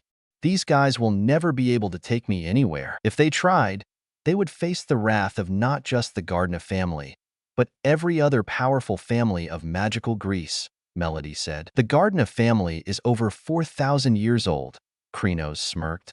We have plenty of allies that will tear down this pathetic ministry in order to show support for us and to help make sure that Harry stays where he belongs. Potter is the savior of magical Britain, Fudge yelled at the three. He is the boy who lived and will remain here no matter what. He is a symbol of light and needs to learn his proper place in British society. You're all kinds of delusional, Harry stated. Krenos, how about you give him our very loud answer? Krenos smirked, Melody also getting what Harry meant as her amulet glowed. Music instantly started playing, much to the shock of Fudge and his aurors other than Kingsley. Mama said get your ass out of bed, I said hell to the no. Said wash your grandma's nasty head, I said hell to the no. They tried to take away my tots, I said hell to the no. Yeah, 'cause I'm the one that calls the shots and I say hell to the no. If there was one thing that almost everyone at Hogwarts knew, it was that Krenos could deliver any type of message that he wants using a song. And this one was definitely a very loud and clear answer to Fudge's demands. Harry was not going anywhere with him, and there was nothing he could do about it. Well, that Krenos was a really big fan of Amber Riley. Try to make me change my weave, well, I got something up my sleeve it's a whole lot of. Whoa, oh. Hell to the no. No, I said. Whoa, oh. Hell to the no. No. I'm not trying to diva out, but this show's gotta stop so shout. Whoa, oh. Hell to the no. Krenos marched around the minister and aurors in a circle as he sang.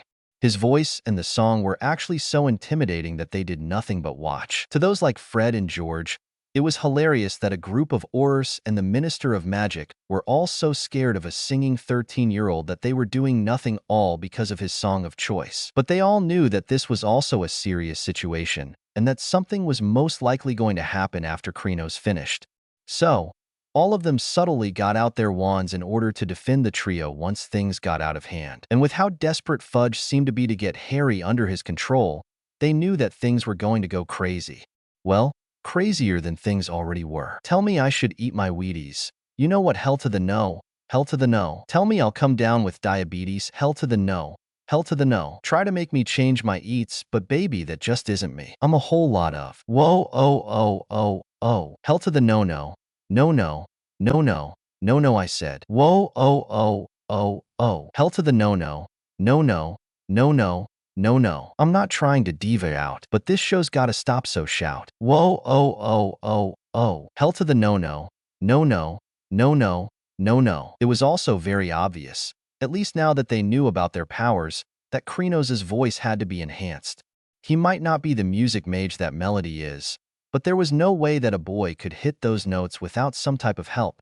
Since Krenos was a mage of nature, he might actually be channeling the might of nature into music. It was a very interesting thought that they just figured they would stick with. All they really needed to know was that Krenos was talented, and they just wanted to listen to him. Plus, it was not every day that the Minister of Magic and a group of aurors were brought to their knees by a 13-year-old. Take me, you can leave me, but I won't ever change. If you don't like the rules, don't play my game. Talk to me to get RESPCT, but if I don't, it's all in me. Whoa, oh. Hell to the no. No, I said. Whoa, oh. Hell to the no. No. I'm not trying to diva out, but this show's gotta stop so shout. Whoa, oh. Hell to the no. No. I'm not trying to diva out, but this show's gotta stop so shout. Whoa, oh. Hell to the no. No. Aw. Hell to the no. Krenos finished his song with his arms crossed and glaring daggers at the corrupt people in front of him. It was the trio and their friends on one side with Dumbledore with Fudge and his aurors on the other side. You could cut the tension with a butter knife. But even then, Kingsley really wanted some popcorn to watch what was going to happen next. He was definitely going to be showing his son this memory. Arrest! Fudge was about to order his aurors. Harry's amulet glowed and he charged. His group actually winced as they saw the pain that he inflicted as he took down the Aurors faster than they could draw their wands. The guys all winced in particular when Harry kicked a male Auror so hard where the sun don't shine that they think they all heard a crack. Harry finished knocking out all the Aurors and looked right into Fudge's eyes, his own eyes those of a lion. "Like my brother just said," he growled. "Hell to the no." Chapter 52. Olivia gets angry again. Chapter 52. Olivia gets angry again. If there was one time that the Gardner trio wanted to have some popcorn, it was right now. Olivia had been pissed when she had picked them up at Platform 9 March 4th. And when Olivia gets angry, the trio prepares to be very entertained. When they had told her about what Fudge had tried to pull at Hogwarts, her eyes almost turned red from how pissed she was. Of all the idiotic, moronic, stupid, pathetic things that son of a bowling ball could have done, he chose to do that. Olivia clenched her fists tightly. As entertained as the trio were, they also could not help but fear their cousin a little. She had seen many of the horrors of history, so it took a lot to make her mad. If she can stay calm while seeing Helen of Try treated like a trophy to be won instead of as a living person, then you know something had to be bad when she loses her temper. "What exactly are you going to do, Liv?" Harry asked, hoping to not get yelled at by his furious cousin. "What I am going to do is force them to see that no, not even an entire wizard world government, messes with the Gardner family," Olivia growled. "Shouldn't we do a little more planning?" Melody showed her inner Ravenclaw.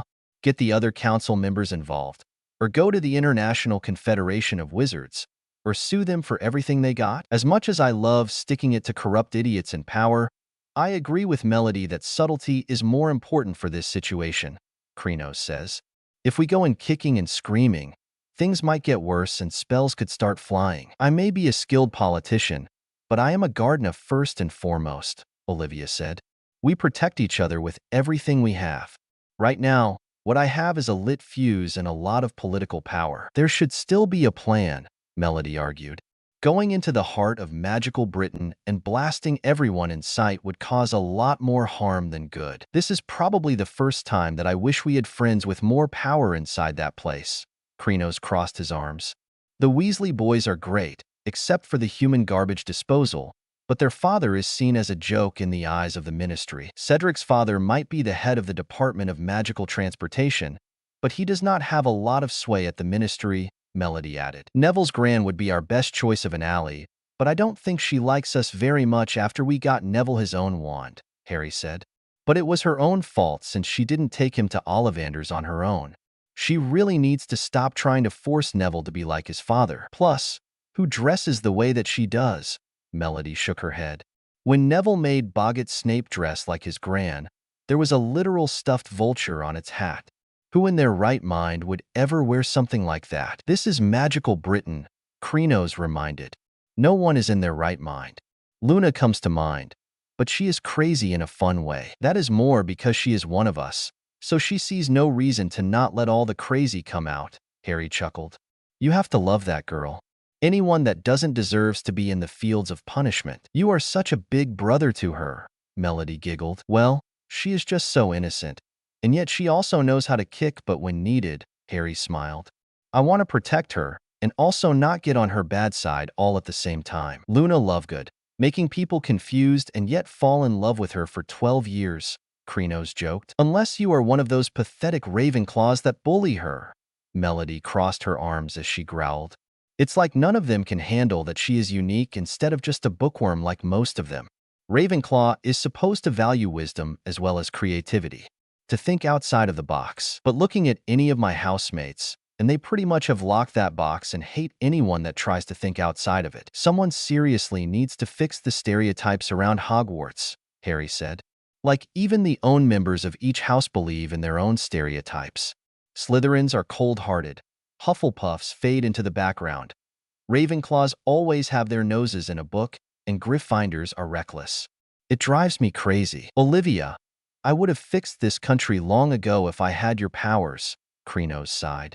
"Too bad that would have caused too many butterfly effects." "One problem at a time." Olivia got them back on track. "We have a corrupt ministry to deal with first. If we just try and ignore them, they will definitely try even less legal ways to get Harry Bear under their control." The group suddenly heard two people clear their throats out behind them. They all looked and saw that it was Daphne Greengrass and Blaise Zabini. The trio had been wanting to talk with the two anyway, so it looks like they didn't even need to approach them. Our apologies, but we could not help overhearing some of the things you were saying, Daphne said. We did not mean to eavesdrop, but we were coming over to talk to you, and just happened to hear parts of your conversation, Blaise said. You two deserve to be Slytherins the way you can sneak around like that, Melody giggled. Unlike some others that have about as much subtlety as a raging minotaur. They all coughed out Malfoy, to the entertainment of Olivia. We saw what Minister Fudge tried, and we think that we can help you, Daphne says. What makes you think we need help after all the times we have outsmarted your ministry in the past? Krenos asked. Harry, Melody, and Olivia knew that his question was more to see if the two thought that they were incapable of doing this themselves, or they just really wanted to help. It would also help them learn what the two would be able to do to help them. A very Slytherin way to ask a question, especially for a Hufflepuff. We do not doubt you, but Fudge has had years of getting what he wants, Blaise says.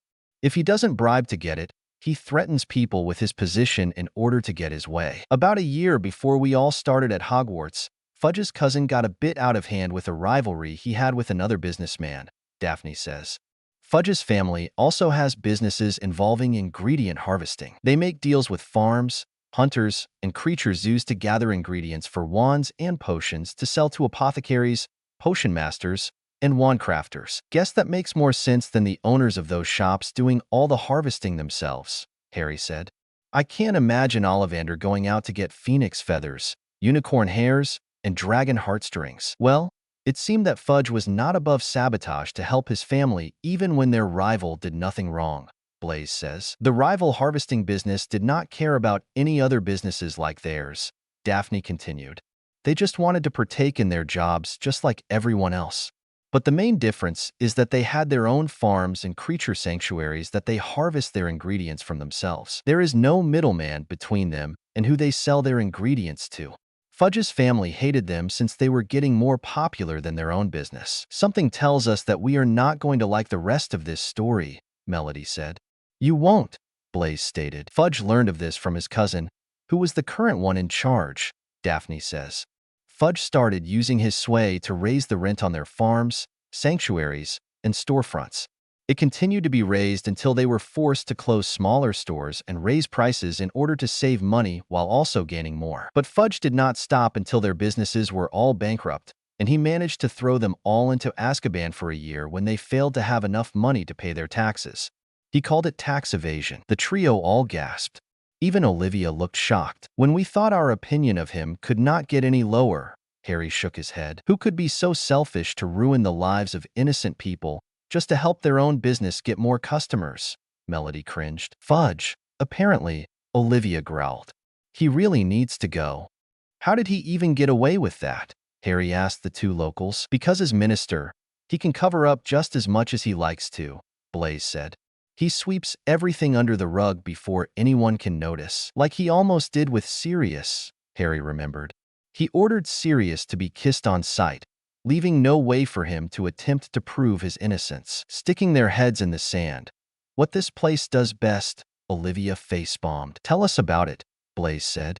But our families are plenty powerful on the Wisengamot. My mum usually has a lot of others agreeing with where she stands on certain issues because they are generally scared of her. We will ask about that later, Krenos stated. My dad is also the unofficial leader of the Grey section of the Wisengamot, Daphne says. The Greengrass family is known for always being neutral and gray in every conflict. So if we are the ones that raise the questions about Fudge's competence, that would mean more than just the boy who lived and his Greek family. Are you too sure about involving your families and helping us? Harry asked them. We do not want to risk your neutral standing in case this causes conflict between Britain and Greece. Doing what is right is better than what is easy, Blaise said. And if we risk our neutral standing, my mum's always wanted to move back to Italy and send me to the Italian magic school anyway. And my family has ties to America that we could use in case of an emergency, Daphne agreed with her friend. The Gardners shared a look. If it helps, we have connections to families on the light and dark sides of the Wisengamot as well, Blaise says. Like Adrian's Pusey's father on the dark side and Cedric Diggory's father on the light side. The more allies we have, the easier it will be to kick Fudge out of office, Daphne said. They shared another look. Okay, we accept your help, Olivia said, but just in case. She took out her mirror phone and put in a call to Redis Guard and Talia Summers to get some backup from the Greek guards. It was better to be safe than sorry when dealing with lowlives like Fudge. Some might say that charging into a full meeting of the Wisengamot and insulting everyone at the same time was a suicide mission. Those people have never met Olivia Gardner. Fudge had been quick after his little visit to Hogwarts. He had quickly called a full emergency meeting of the Wisengamot. He was going to get his greedy hands on the boy who lived even if it killed him. But with Olivia involved, it just might actually kill him. Did it matter to him that his Aurors were terrified by a singing 13-year-old, or that they had their butts handed to them by another 13-year-old? Not to him. All right, who are the idiots that think it's right to take my cousin away from his family? Olivia yelled as she slammed the doors open as she entered the room. Since the meeting all took place in a courtroom, there was an area right in front of the Wisengamot members for when people would be when either a full trial was called, or when someone would present an issue that the Wisengamot was interested to hear.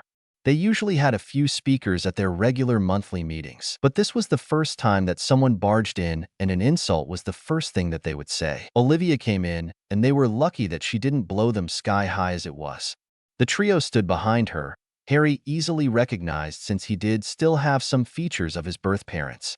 His eyes and hair were really the only things that had changed when he was adopted. Daphne and Blaise were also with them. Greek guards were also with them. They were armed with swords as well as their powers. But since their swords were magical and would deflect the spells sent by wands, they had much better chances of winning if a fight broke out even if they didn't use their powers. Your cousin really lets people know when she hates them, doesn't she? Blaise whispered to Melody. You have no idea, Melody giggled. You do remember what she did to Lockhart, right? I will never forget that, Blaise smirked. It was entertaining as hell. Better than going to a Weird Sisters concert. I never understood that band, Melody admitted. They're called the Weird Sisters, and yet they are all guys. It's very odd. Blaise only shrugged in response. Who are you to barge in here? Yelled someone that was easily recognized as Lucius Malfoy. I am council member Olivia Gardner of the Greek Magic Council. Olivia let her magical aura flare to show her power. I am also the magical guardian of my cousin, Harry Potter Gardner. I am here to let it known that your continuous attempts to control him will result in the Greek magical government coming down on you just as we are right now. Arrest that intruder, Fudge immediately ordered. I did not. A stern-looking woman was about to interrupt when an Auror already fired a spell. One of the guards stepped in front of Olivia and intercepted the spell with his sword. The spell was cut in half and never even got close to hitting the Time Mage. I guess we'll be doing this the hard way then. Olivia crossed her arms. Good. That means I get to humiliate you even more than I was before. The rest of the guards pulled their swords in anticipation of more spells being sent their way. How dare you filthy foreigners barge in here and insult us upstanding purebloods, screamed a toad-looking woman in pink. By the gods, what is wrong with her face? One guard whispered. Is one of her parents a toad or frog? Another guard had a look of disgust on his face. My daughter's room is entirely pink, a female guard says. I will never be able to look at it the same way ever again. The trio had to work hard not to burst into laughter as they heard what the guards were saying about the woman. They then looked over to Daphne and Blaise for a bit of explanation on who the woman was. Her name is Dolores Umbridge, Blaise says. She is known as the Ministry Cockroach. Everyone wants to get rid of her, but she just won't stay gone. She is the senior undersecretary to Fudge, and she enjoys using her position and power to make the lives of everyone around her miserable. She also is a very big bigot, Daphne added. She is behind almost every single law against werewolves and anything else that involves creature rights. Her hatred of creatures is very well known. There is not a person involved in the ministry that does not know about how much she despises creatures. Her face makes me want to throw up, Harry said. I love animals, but she looks like the unholy fusion of a human and a toad. There is also that, Blaise stated. Upstanding, Olivia scoffed. Your pathetic excuse of a minister has been trying to force my cousin to go where he wants him to ever since he started attending Hogwarts. He belongs in Britain, and there is nothing you goatbangers can do about it, Fudge yelled. Hearing the slur, most of the guards were ready to decapitate the corrupt moron. It was only Olivia putting her hand up that stopped them from doing it right then and there. As a member of the Greek Magic Council, I am here as both their guardian and a representative of my government, she said. You have been given proof of Harry Potter's guardianship and dual citizenship both through paperwork and from multiple members of the Magic Council. Despite what people in this country believe, they do not own Harry Potter. Just because he is your precious boy who lived means nothing. He is still a human being that deserves to live life how he wants. I second what Mississippi Gardner is saying, says Daphne's father, Lloyd Greengrass, as he stands up. As do I, stood up Blaze's mother, Aurora Zabini. This was a shock to most of the Wisengamot. Lord Greengrass hardly ever speaks up during meetings. When he does, it is usually because he is trying to keep calm when others are about to have a duel in the room because of conflicting opinions being taken too far. And Lady Zabini was always very quiet and scary, living up to her reputation as a Black Widow. When she ever took a side, others followed because they feared for their lives, mostly men. Since both were agreeing with Olivia, that was already swaying people to their side. Might I also add that the last time you were involved with his custody, you basically put him in hell, Olivia said. Krenos and Melody held Harry's hands. Harry hated remembering his past with the Dursleys. It made him feel so weak when he had been unable to defend himself even against mundanes. There was the helpless feeling he got when he remembered that he used to actually believe that his name was Freak. The heartbroken feeling of constantly being told that nobody would love him because he was a freak. But he gave Olivia permission to use his past against the Ministry to get the point across that he was better without them involved. Everything will be fine, Harry, his siblings comforted him. You placed him with horrible mundanes, Olivia continued. They may have been his birth aunt and uncle, but that does not mean that they had to care. You placed a magical child into the custody of registered magic haters. They beat him on a daily basis, made him go weeks without food, forced him to do dozens of chores a day, made him believe that his name was Freak. We may have come into his life when he was 4, but Harry will always be a Gardner. He is our family and nothing anyone does will ever change that or take him away from us. If you ever try again to take him from us, it is war. The shine from the swords made it clear that their threat was very real. The Wisengamot definitely learned that Greeks do not play around when it comes to their families. Chapter 53. Back to Crystal Rose. Chapter 53. Back to Crystal Rose. On your left, Krenos, Melody called out. Krenos shot his head in that direction and saw a demon hurling a fireball at him. But Krenos vanished in a swirl of flower petals and leaves before it could hit him. He soon appeared behind the demon. Behind you, he smirked. The demon turned around to only get a sharp tree branch stabbed into its chest. After Krenos pulled it out, the demon was vanquished as it disintegrated into ashes. You really are getting the handle of your floral swirl, Melody smiled at her brother. What can I say? Never underestimate Father Nature, Krenos smirked. Wow, that really does not have the same ring to it as Mother Nature. But it's not like I could control that I was born a boy. True, Melody agreed. Another demon shimmered in front of them with a fireball in its hand. But before it could do anything with it, it was snatched up by an anaconda spirit biting into its shoulder. The demon was vanquished before it could reach the tree branches, where Harry was smirking as he sat on a branch. Can I just say that thrall demons are very easily vanquished, he smirked. It's a wonder that they are still around considering how easy they are to get rid of. Probably because a lot of them stay in the underworld before they get cocky enough to try and kill someone magical, Melody said. I once saw a thrall demon get knocked out by an oracle that dropped her crystal ball onto its head, Krenos laughed. Bet it didn't see that coming. Melody and Harry groaned a little. That was a bad one, Krenos. Harry shook his head. There is no middle ground for puns.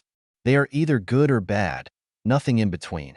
And that one was terrible. Well, there are only so many oracle and fortune teller puns a person can make, you know. Krenos playfully pouted as he crossed his arms. Aw, we made little baby Krenos pout, Melody teased her brother. I can turn you into a thorn bush with a blink, Krenos threatened. I know, but a sister must do her sisterly duties, Melody giggled. And that always includes teasing her brothers. Wait until you start dating. That is when my fun really begins. Ha ha ha. Yeah, I'm gonna back away slowly before I get wrangled into this twin taunting session, Harry smirked as he backed away. The twins quickly pulled their brother into a hug. You know we love you, Harry, they both said, making him laugh. You guys are so weird. But normal is boring, Harry chuckled. We've been saying that for years, Krenos laughed. The three then made their way back through the forest outside of Crystal Rose. The forest made it to the outside of the wards surrounding the school. The forest was a weak point in the wards where there were certain points where demons could slip through. It was why there were always fights in the forest between the students and demons, but the students always chose to go into the forest. The school did not make them. But in the thousands of years that Crystal Rose had been open, barely even a dozen students in total died while defending the school. Considering how powerful some demons are, that was a minor miracle. So, how many did you guys get? Harry asked as they walked back. I vanquished 6. Lucky you, Melody said. I only got 4. Suck for you both, Krenos smirked. I got 7. What is with the demon attacks lately? Melody was confused. This is the third one just in the past 2 weeks. Maybe someone is trying to take the throne by attacking those that other demons have failed against, Harry guessed. The previous source of all evil was vanquished 2 years ago by those witches in the States. I mean this in the nicest way possible, but demons need to stop bothering us and go after them. Krenos crossed his arms. We're on summer break and we deserve a break from demons. At least this was only lower-level demons so far, Melody pointed out. Thrall demons, scavengers, and Kazi demons are all easily dealt with. We should only worry once the higher-level demons start attacking us. Do not even mention that possibility, Harry said. We just spent the last hour finding and vanquishing demons in this forest. I do not want to think about how difficult the more powerful demons would be. No kidding, Krenos agreed. I already got one monster headache from fighting a banshee, and I do not need another. The three were very happy to be back home. After a year of dementors, secrets being revealed, escaped criminals that were really innocent, and corrupt politicians. It was an interesting year, to say the least, but the general term they used for last year was that it was an utter disaster filled with night terrors and flashbacks of events that they preferred to stay forgotten. They were still trying to get over all of the memories that the Dementors forced to the surface. Not to mention when Olivia was forced to bring up Harry's past at the Dursleys. The Prophet had a field day with what had happened when Olivia stormed into the Ministry. Normally, stories where Harry was involved were written by some woman named Rita Skeeter. But this one was told by a man by the name of Alan Pusey. They suspected a relation to their schoolmate Adrian Pusey. He had written everything without a single word of lies in his article. Usually, stories by the Prophet were 99% lies and falsehoods. But whoever this Alan Pusey was, he was a reporter that had honor. The article showed the Ministry in about the worst light that they could possibly be shown in. He even included how Olivia stopped the guards from attacking that woman in pink after she insulted them. And it was obvious that he was also not a fan of Dolores Umbridge. He really hated her, and he made it known. In his article, he referred to her as the Pink Toad, and that got all members of the Gardner family laughing their heads off. After all of the bad press that the article gave the Ministry, Fudge and the rest of his corrupt staff finally backed off and stopped trying to get to Harry. Olivia was still communicating with honorable Ministry workers like Amelia Bones and Arthur Weasley to try and find a way to get Fudge out of office. Plus, there were also their allies in Kingsley, Lord Greengrass, and Lady Zabini.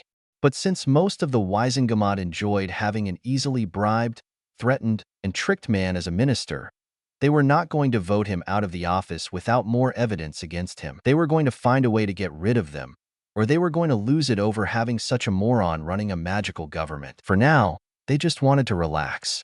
They haven't had much relaxation during school, and they were finally getting the chance. And while it might seem strange for some, but vanquishing demons was relaxing for them. It was like when a boxer would punch things in order to relax. And after being around that human-sized bowling ball, they really needed to punch something. You three okay? Hestia asked as their friends approached them once the trio got back to the school. We're fine, Hestia, Melody said. Just glad to be rid of those pests. What kind of demons were they this time? Chala asked. I'm still trying to get the slime out of my ears from the scavengers I vanquished a few days ago. Thrall demons, Krenos answered. Odd choice for an attack against mystic souls. Abby crossed her arms.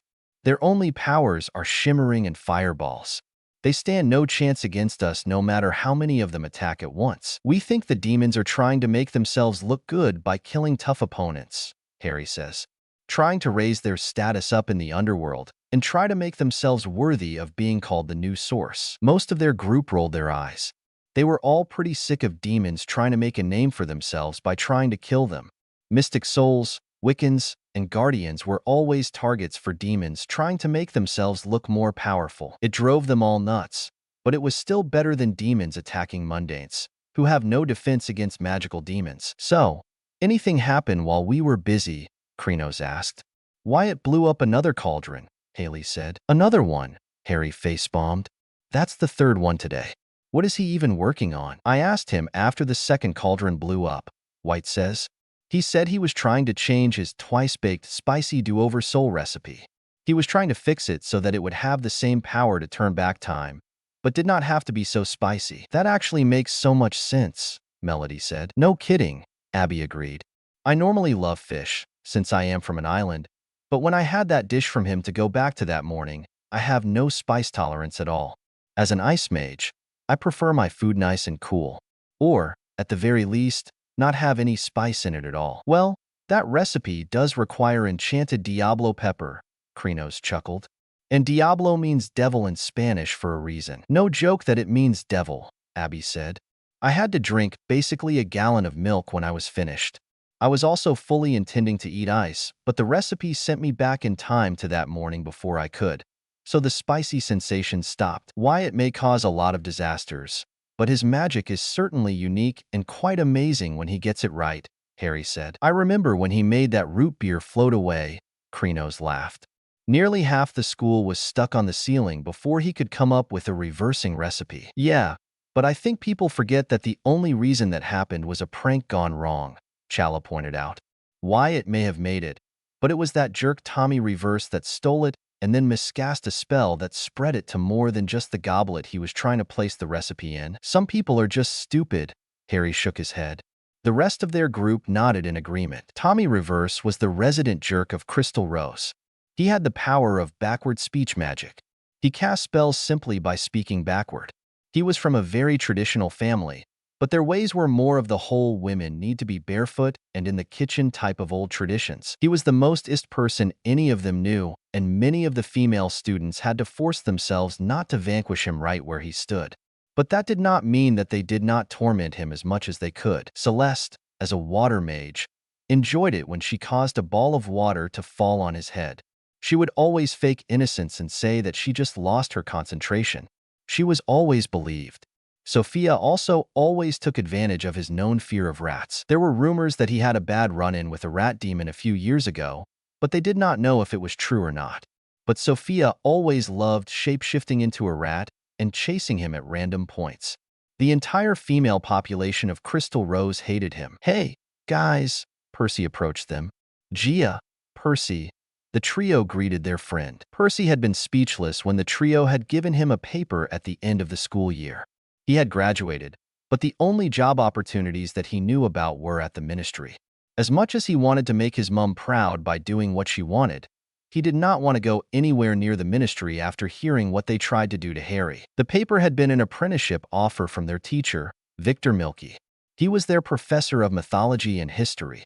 But when he was not in school, Professor Milky was also a well-known archaeologist. He had been looking for an apprentice for years, so he jumped at the opportunity when he heard that the trio had a friend that had interested in ancient artifacts.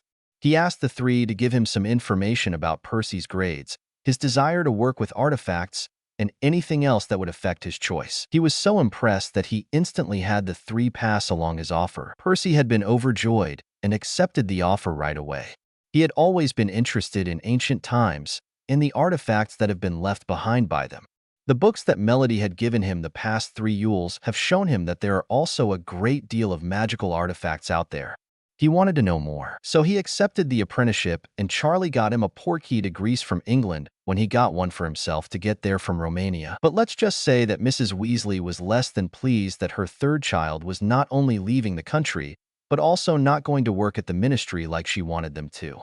She sent Percy a howler every day for almost weeks before Headmistress Amaya found a way to change the school wards to keep the hexed letters away. They would now just simply explode when they tried to get past the wards, and Percy no longer had to deal with his mother's childish temper tantrum. "How is working under Professor Milky, Percy?" Harry asked.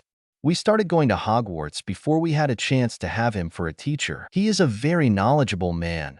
Percy actually looked overexcited.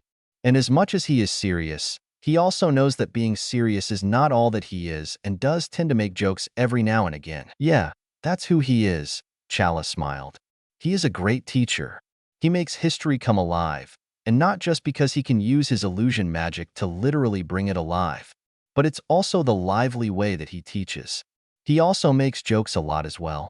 His favorite thing to do is make fun of how short Napoleon was, which is hilarious." "Olivia met him once," Melody said. "She slapped him because she met him when he was drunk, and he slapped her but when she walked past him. And he was still alive after he did that." White smirked, joking. "He was too important to the timeline of France," Krenos said. "Who knows what would have happened if he died in any other way than on the day he was meant to, and in the way that history said that he would." "I always feel so bad for time mages," Hestia says. "History is filled with events that have to happen, even if it is something horrible." "Can't tell you how much Olivia hates when she has to be in the United States during the Civil War," Harry said. "When she sees how African Americans are treated back then, it leaves her heartbroken because there is nothing she can do about it. It would be like when somebody started the UL Revolution 2 centuries too early back in the 1700s. Abby shook her head. "That had been one Hades of a mess for time mages to clean up. It was disastrous since it was way too early before mundanes would accept such things as normal." "You guys certainly live interesting lives," Percy said. "Interesting is probably the understatement of the century," Harry remarked. "Maybe I should be glad that my own powers are not like the rest of yours," Percy said. "Be very glad, Percy," Melody said. "But, at least, your powers are very helpful for being an archaeologist. We have always said that Lady Hecate gives us the powers that suit us best. Archive is definitely a more brainiac type of magic than offensive or defensive," Harry says. "Not only is it like your own personal internet, but you can also use it to do research, write up papers, and even use it as a translator." "I'm still having a hard time controlling it," Percy admitted. "But Charlie is helping since he went through the same issues when his powers first came out. Being from a wand user family only makes things harder for us since we have been subconsciously suppressing our mystic soul magic." "Give it time, Percy," Krenos smiled at their British friend. "You only got your powers recently, so it is only natural that it will take time before you can use it whenever you want to." "We've all been through that when our powers first came out," Abby added. "I could hardly touch anything without freezing it. I would pass out from exhaustion after healing a simple paper cut," Hestia said. "Whiskers would randomly appear on my face multiple times a day," Chala chuckled. "Rome was not built in a day, Percy," White says. "And neither is complete control over magical powers." "Where'd you hear that? A fortune cookie?" Melody giggled. "I told him that." "Actually," Sophia smirked. "I cannot help it since I actually was born in Rome." "Like I said, interesting," Percy chuckled as he went back to the professor's office. The trio chuckled and then separated from their friends to go and find Sirius and Remus. The two were staying in one of the cabins near Crystal Rose. The cabins were for staff members that had families, so they were unable to live in the school. Headmistress Amaya gave the two men permission to stay in a cabin and offered both men teaching assistant jobs once they were well enough to accept them. Sirius was still on potions to help against the lasting effects of being in Azkaban, but he was healing well. The three had found out that his mystic soul powers were known as Charmcaster magic. He was able to cast specific spells related to magic energy being given a specific form. He could also create magical explosives, golem-like creatures, and even could summoning a staff to enhance his offensive spells. And Charmcaster's magic from the original Ben 10 cartoon. I do not own them. Harry was really looking forward to getting to know his godfather. Chapter 54. Ancient Cultures. Chapter 54. Ancient Cultures. And this chapter is inspired by the anime of Yu-Gi-Oh! And Cardfight Vanguard. It's two of my favorite anime of all time. There are also connections to the show Once Upon a Time. Have you guys ever heard of Duel Monsters? Percy asked the trio the week as they all sat down to breakfast. "Give me a minute to finish my Greek yogurt parfait, and I will think about it," Krenos said. "And I will finish my Tyropoda, or there will be Hades to pay," Harry says. No one gets between me and my cheese. Only if they have a death wish, Melody giggled. The last time someone took away your cheese, you chased them out of the hall while channeling a tiger, Haley laughed. Krenos' parfait was one of his favorite things for breakfast. He generally layered strawberries and raspberries with Greek yogurt, which to him was just yogurt, and some sweetened ricotta cheese as well. If he wanted it to be sweeter, he would add some chocolate to the cheese and make it almost like a cannoli parfait with fruit. Tyropida is a Greek pastry made with layers of buttered phyllo and filled with a cheese-egg mixture. It is served either in an individual-size, free-form wrapped shape or as a larger pie that is portioned.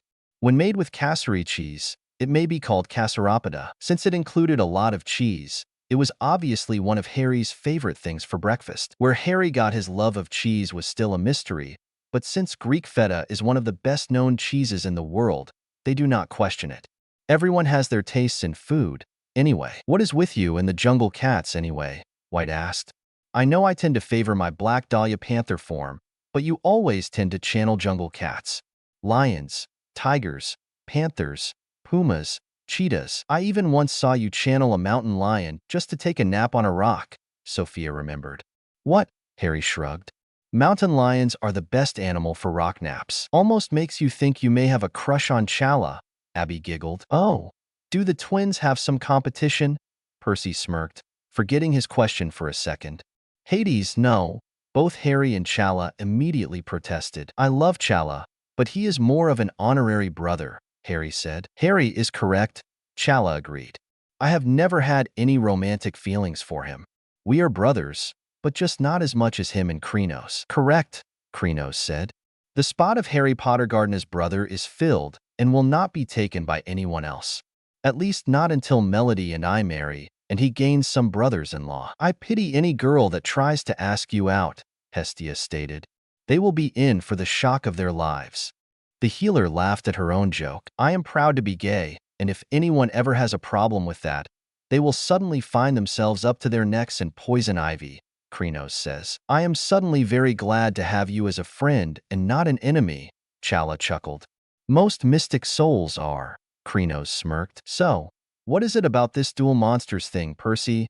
Haley asked their British friend. I was helping Professor Milky was having me help him with some artifacts he had from his last trip to Egypt, Percy explained. Some of them were old stone tablets that he had been translating.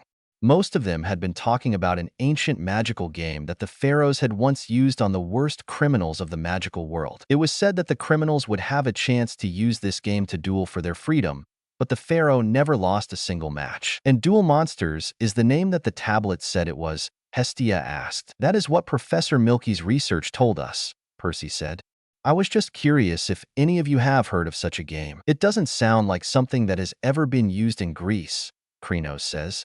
We may have a monarchy in Athens and Sparta, not to mention other rulers throughout Greek history, but that game is not familiar to us. I certainly have not heard of it, Melody admitted. I don't think it is British either, Harry says, especially if you have not heard of it before either, Percy. And that says something considering that you were a Ravenclaw. I've heard of it, Abby admitted. You have? Most of their group was shocked. I may be Greek by blood, but the island I grew up in was about halfway between here and Egypt, Abby explained.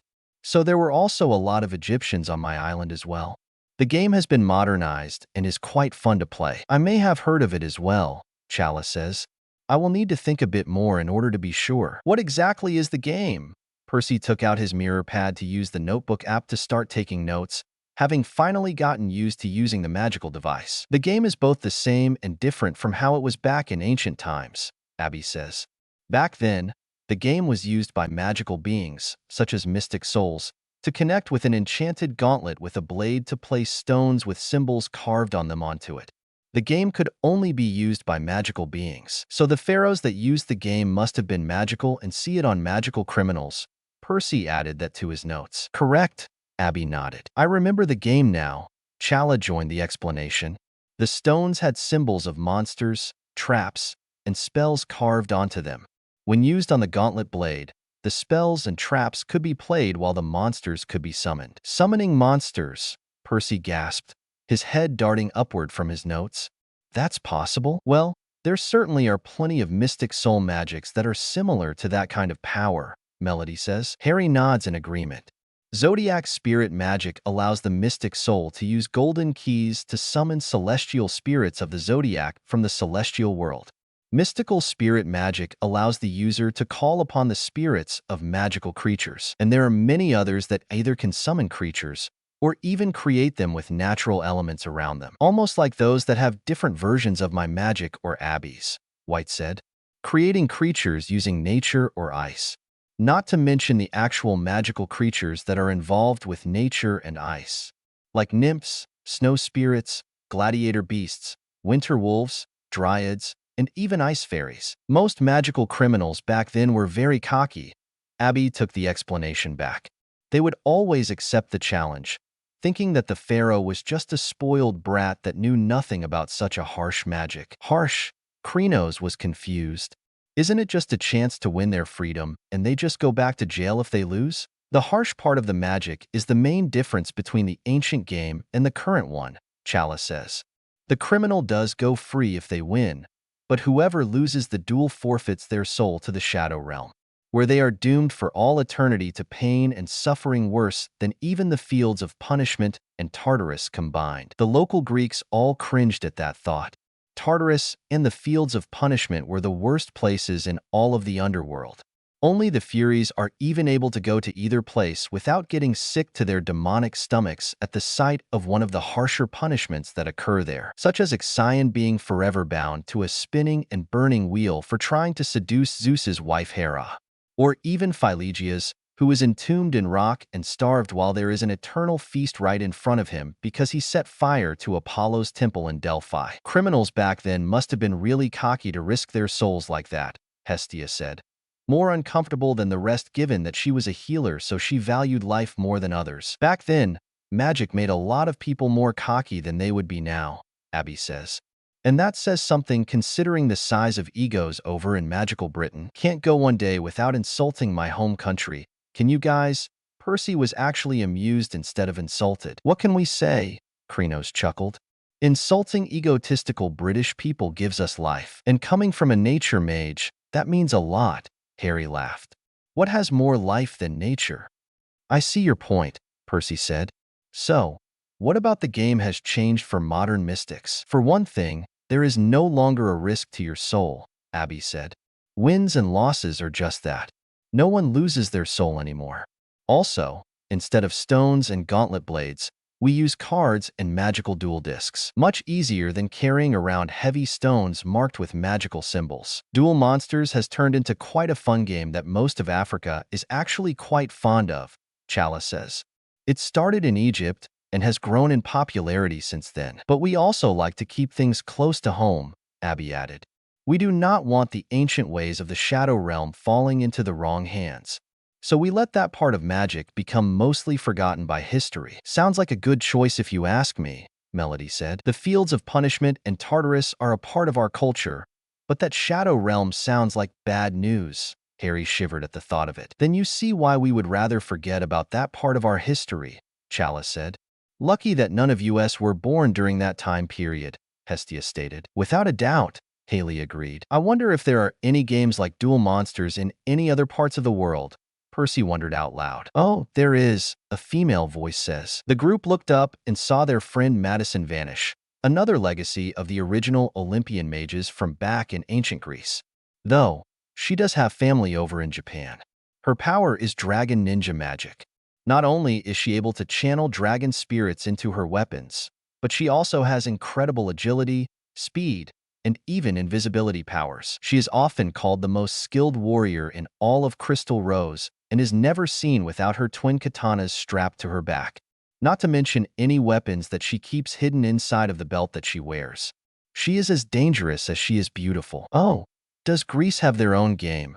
Percy asked. No, but Japan does, Madison said. My cousins play a game called Vanguard. It is quite similar to Duel Monsters, but we do not use spells or traps. Just monsters and their own special abilities. I have heard of that game before. Haley brushed her hair out of her face. Isn't that the game that is related to one of the magical clans? What? Percy was confused again. We've always loved being who we are. There is nothing like being a mystic soul. We feel so connected to magic and those around us. There are even those that are known as magical clans. Types of magic that are different, but related to one another in a different way. Magical clans are groups of related magical powers that have come together and form almost what could be described as a giant family, Melody explains. There are probably others, but there are two that are most well known, Krenos says. What kind of magical clans are there? Percy asked, loving that he was learning about mystic souls from his experienced mystic soul friends. There are two main clans, but there are others, Harry explained. The first is known as enchanted djinn magic. There are 10 gems that are all crystal elemental magic. Sapphire ice, ruby fire, emerald earth, amethyst air, pearl water, diamond light, rose quartz nature, tiger eye animals, opal sound, and tourmaline electricity. Wow, Percy gasped. Those sound so cool. I have never heard of any type of magic like that before. I know that there are potions that can be used to create gems, plus there is alchemy, but never gem-focused magic. That is my own magic, Abby said. My family is known for enchanted sapphire magic. Plus, there is also Mason Bronze and Damien Skyline in the school as well. Mason uses enchanted ruby, while Damien is an enchanted diamond user. There are many types of unique mystic soul magic, Krenos says. The other clan is called the Mystical Nations. It is many types of species of a magical realm known as Cray. There are 23 of these species: Royal Paladin, Gold Paladin, Shadow Paladin, Neo Nectar, Oracle Think Tank, Aqua Force, Great Nature, Spike Brothers, Dark Irregulars, Pale Moon, Gear Chronicle, Mega Colony, Nova Grappler, Dimension Police, Link Joker, Angel Feather, Genesis, Kajiro, Nabatama, Tachikase, Murakumo, Narakami, and Bermuda Triangle. I had no idea that there were ancient games and magics like this, Percy says, taking more notes. Times were different all over the world, Hestia said. My family has always followed the traditions of the Enchanted Forest. It is the home of all fairy tales. Fairy tales? Percy raised an eyebrow. Like the tales of Beetle the Bard? No, I mean like Cinderella and Red Riding Hood, Hestia says. Fairy tales are actual events that have happened in the Enchanted Forest. Their tales are written by mystics, spread to mortals, and then told to children to spread messages of hope. G.K. Chesterton once said that fairy tales do not tell children the dragons exist. Children already know that dragons exist.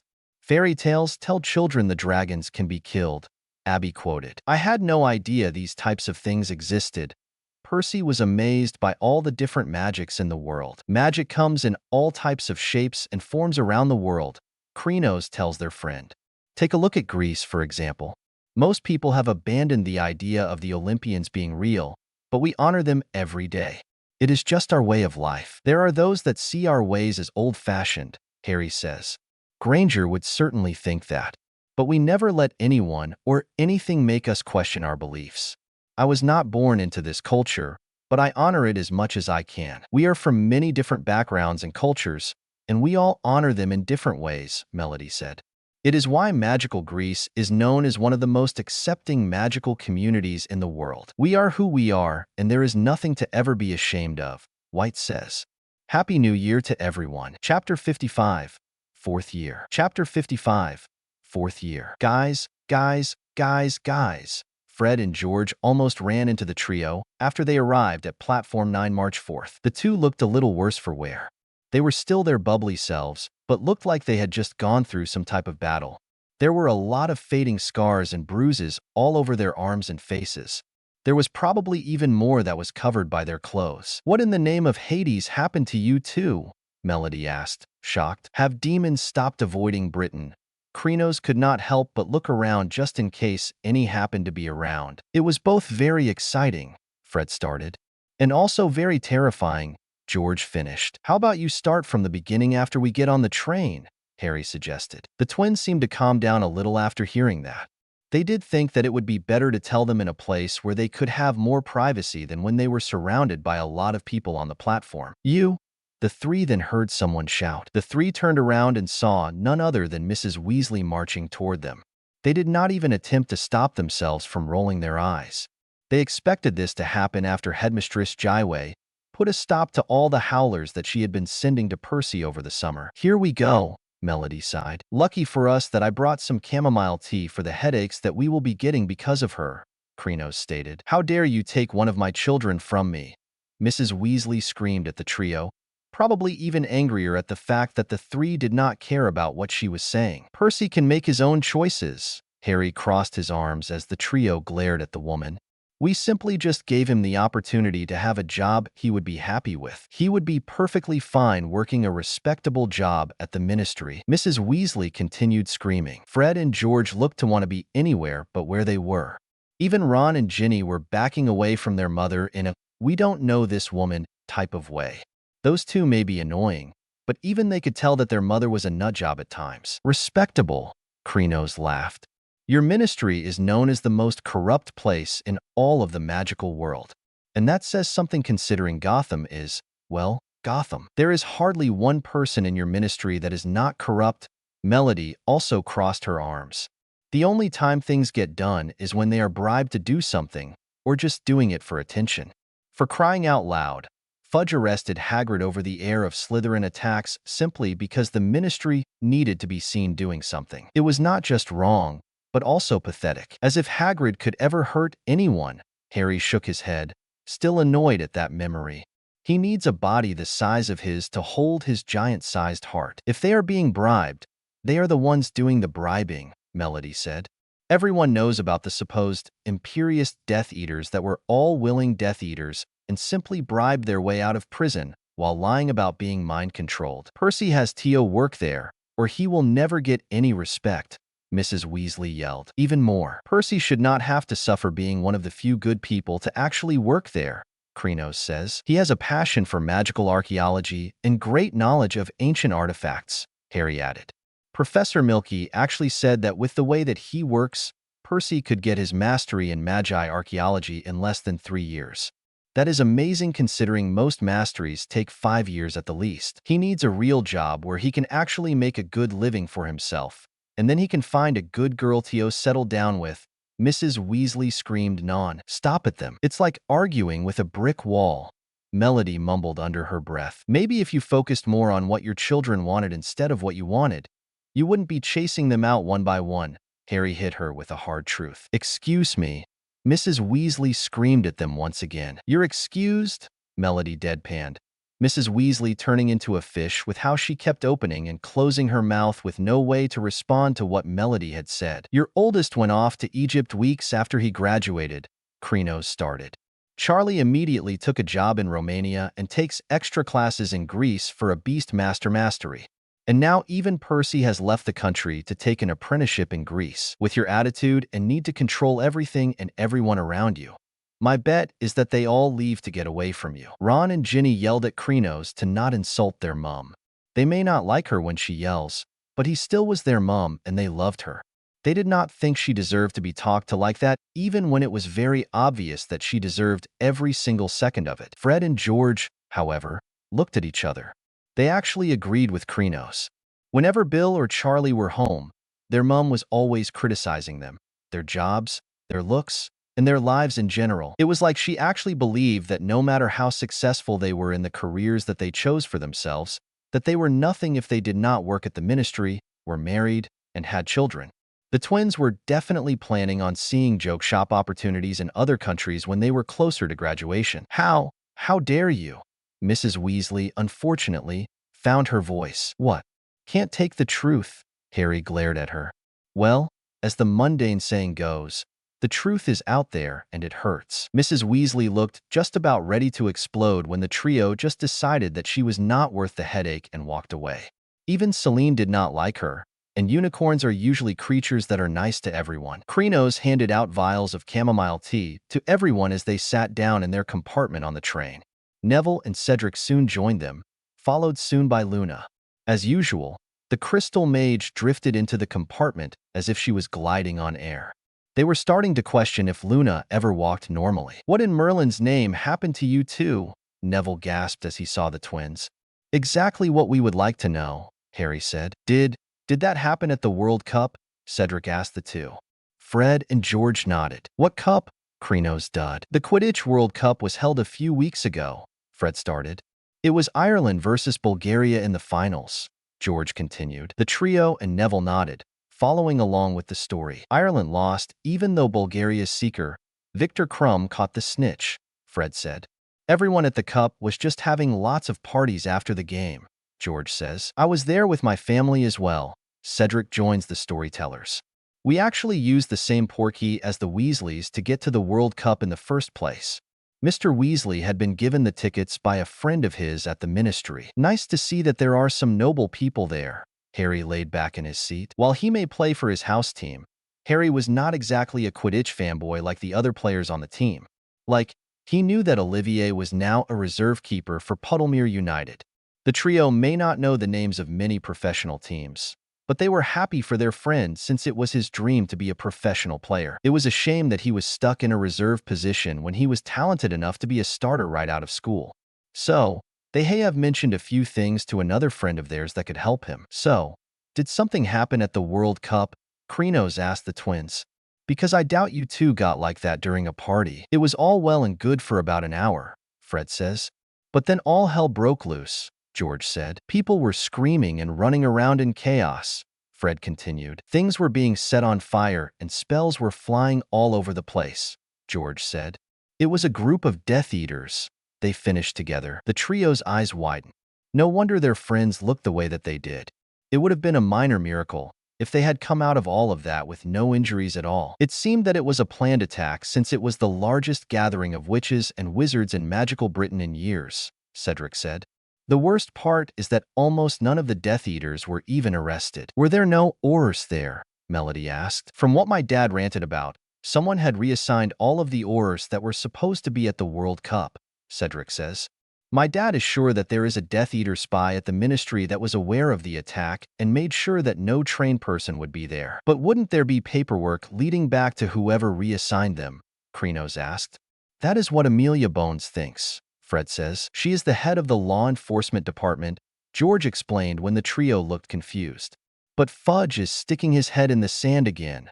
Fred shook his head. He's doing his best to slow down her investigation, trying to make it like everything is fine.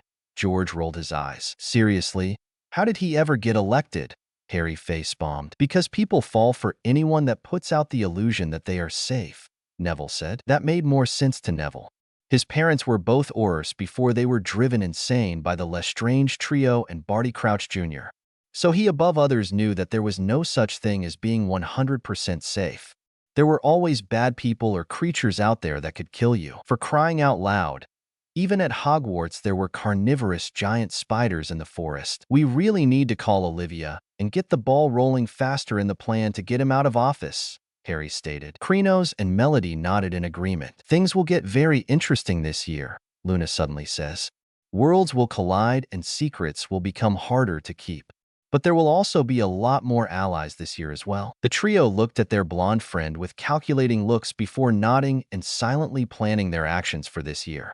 If Luna said that they needed to work harder to keep their secret, then they needed to work harder.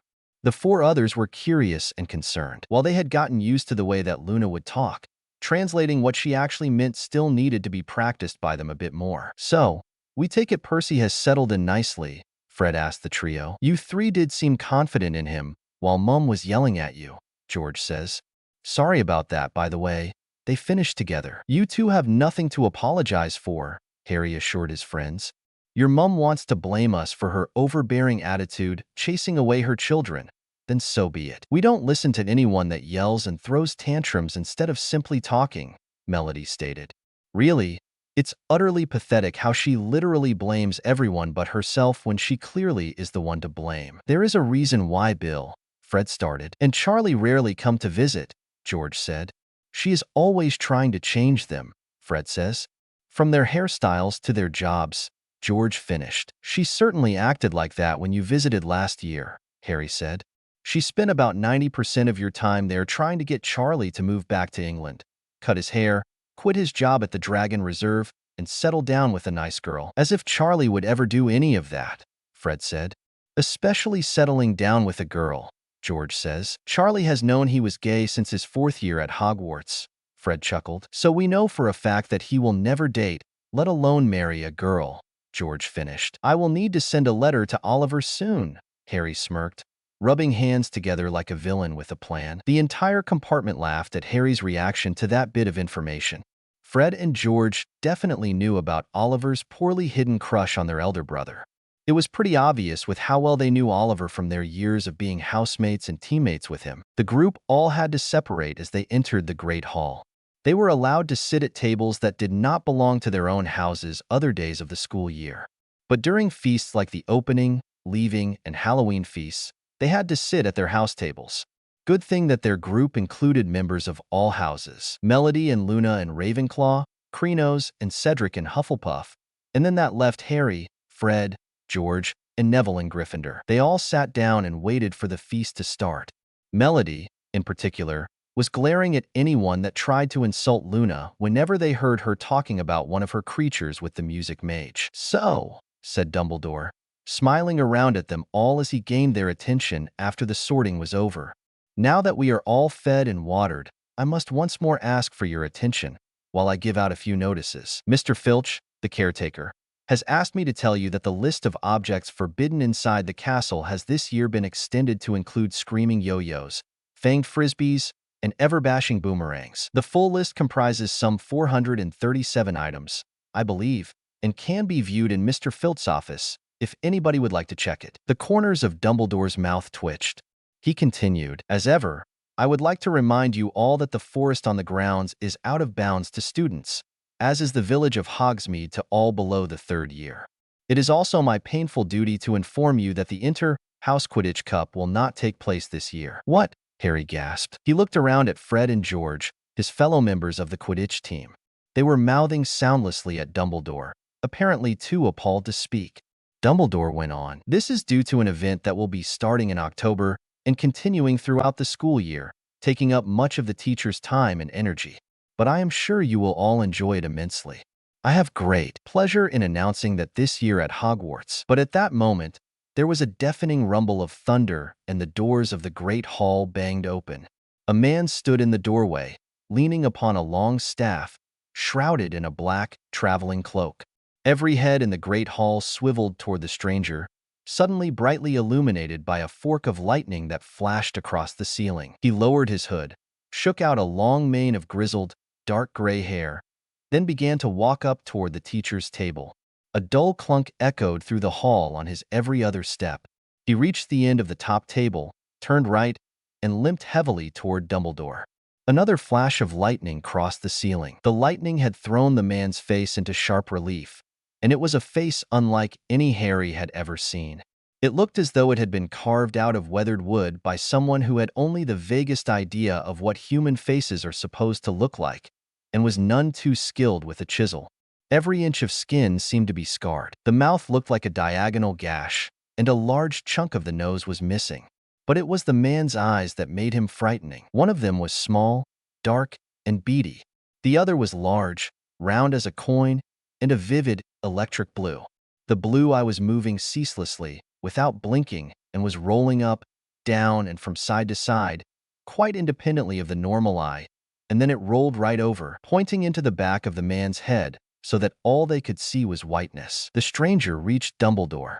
He stretched out a hand that was as badly scarred as his face, and Dumbledore shook it, muttering words Harry couldn't hear. He seemed to be making some inquiry of the stranger, who shook his head unsmilingly and replied in an undertone. Dumbledore nodded and gestured the man to the empty seat on his right-hand side. The stranger sat down, shook his mane of dark gray hair out of his face, pulled a plate of sausages toward him, raised it to what was left of his nose, and sniffed it. He then took a small knife out of his pocket, speared a sausage on the end of it, and began to eat. His normal eye was fixed upon the sausages, but the blue eye was still darting restlessly around in its socket, taking in the hall and the students. "May I introduce our new defense against the dark arts teacher?" said Dumbledore brightly into the silence. Professor Moody. Moody seemed totally indifferent to his less-than-warm welcome. Ignoring the jug of pumpkin juice in front of him, he reached again into his traveling cloak, pulled out a hip flask, and took a long draught from it. As he lifted his arm to drink, his cloak was pulled a few inches from the ground, and Harry saw, below the table, several inches of a carved wooden leg, ending in a clawed foot. Dumbledore cleared his throat. "As I was saying," he said, smiling at the sea of students before him, all of whom were still gazing transfixed at Mad-Eye Moody. "We are to have the honor of hosting a very exciting event over the coming months, an event that has not been held for over a century. It is my very great pleasure to inform you that the Triwizard Tournament will be taking place at Hogwarts this year." "You're joking," said Fred Weasley loudly. The tension that had filled the hall ever since Moody's arrival suddenly broke. Nearly everyone laughed, and Dumbledore chuckled appreciatively. "I am not joking, Mr. Weasley," he said, "though now that you mention it, I did hear an excellent one over the summer about a troll, a hag, and a leprechaun who all go into a bar." Professor McGonagall cleared her throat loudly. The trio all thought that it was too bad that she had stopped him. They actually wanted to hear whatever joke the headmaster was about to tell. It sounded intriguing. But maybe this is not the time." "No," said Dumbledore. "Where was I? Ah yes, the Triwizard Tournament. Well, some of you will not know what this tournament involves, so I hope those who do know will forgive me for giving a short explanation and allow their attention to wander freely. The Triwizard Tournament was first established some 700 years ago as a friendly competition between the three largest European schools of wizardry, Hogwarts, Beauxbatons, and Durmstrang. A champion was selected to represent each school, and the three champions competed in 3 magical tasks. The schools took it in turns to host the tournament once every 5 years, and it was generally agreed to be a most excellent way of establishing ties between young witches and wizards of different nationalities, until, that is, the death toll mounted so high that the tournament was discontinued. That last part certainly made the trio raise their eyebrows. If something was cancelled due to a high death toll, then the smart thing would be to keep it discontinued. But it's not like they could ever accuse anyone in magical Britain of being smart. "But this tournament is actually quite different," Dumbledore continued. "A 4th school has joined us and made this into the Quadwizard Tournament." That got the student murmuring, wanting to know what school that it could be. Most of them suspected that the new school being added to the list was either Ilvermorny or the Salem Institute in America, Wagadu School of Magic in Uganda, or even the Mahudakoro School of Magic in Japan. Even the trio was curious, and it was obvious that they did not think highly of most wand users. "The school that will be joining us is the Crystal Rose Academy of Mysticism from Greece," Dumbledore announced. While most of the students were confused, having not heard of Crystal Rose before, the trio and their friends all looked like the deer in headlights. Chapter 56. Luna is right again. Chapter 56. Luna is right again. It came to no surprise to the trio that Dumbledore called them up to his office after the opening feast was over. But he also told them that they were to bring anyone and everyone that knew about them being mystic souls. The gang was not exactly up for much dessert after the announcement had been made, anyway, so they were pretty much out the door right after the feast had ended. The trio was definitely a lot quieter than they usually were. Their friends certainly understood why. They were shocked as well. Something like this could blow the trio's entire secret. Fred and George were the only ones left outside of the trio that had spent time at Crystal Rose. The two knew that the students of Crystal Rose were very good at hiding their powers, even if they might aim them at a person's back if they annoy or anger them too much. But that had been for only a couple of days when their family went to visit. They were not sure if the entire school could keep their powers secret for an entire year, especially if one of them was going to be representing Crystal Rose for the tournament. Of all schools, it had to be ours. Harry shook his head. "What was Dumbledore thinking?" Melody said. "Did those lemon drops of his finally go to his head?" "I have never been a fan of sour candy for a reason," Krenos says. "Your school could not possibly be okay with keeping their powers a secret all year," Cedric says. "You 3 do it because you practice in secret and know that there are those you can trust." "But they have not gotten used to this place like you guys," Fred started. "They would not be able to stand how this place treats those like you," George finished. "I can easily picture Haley or Chala chasing down someone that insults them," Melody giggled. "I would love to see their faces if they ever see Haley's wings or one of White's floral beasts," Krenos chuckled. "They might also call the Aurors, and the Ministry would be swarming this place in minutes," Harry warned. "If they come for you 3, Fred started. "They will have to go through us first," George finished. The trio chuckled and giggled as Fred and George puffed out their chests in a display of their protective manliness. The trio did not doubt that their friends would do everything in their power to help them. Besides, since both Charlie and Percy had hidden mystic soul powers that they had subconsciously suppressed because of their upbringing in a wand user country, The twins could also have powers that they did not know about yet. But the trio made a silent vow right there and then. If the human garbage disposal or the creepy stalker girl turned into mystic souls like their brothers, they were either running for the hills or vanquishing them before they gave other mystic souls a bad name. The group approached the gargoyle that was guarding the headmaster's office, giving it the password, which for some reason was acid pops this time. The gargoyle moved aside and they all went up the stairs. Luna was still the most calm out of all of them. She was still basically floating on her feet as she walked, still her dreamy self, as if she was not in any danger of being discovered herself. The trio wished that they had this type of calming nature to them as well. When they were confident, they could be as stone-faced as they want. But when their confidence was shaken, that made it easier for them to be nervous. They all sat in chairs and waited for the headmaster to make his appearance. He soon walked into the office as well.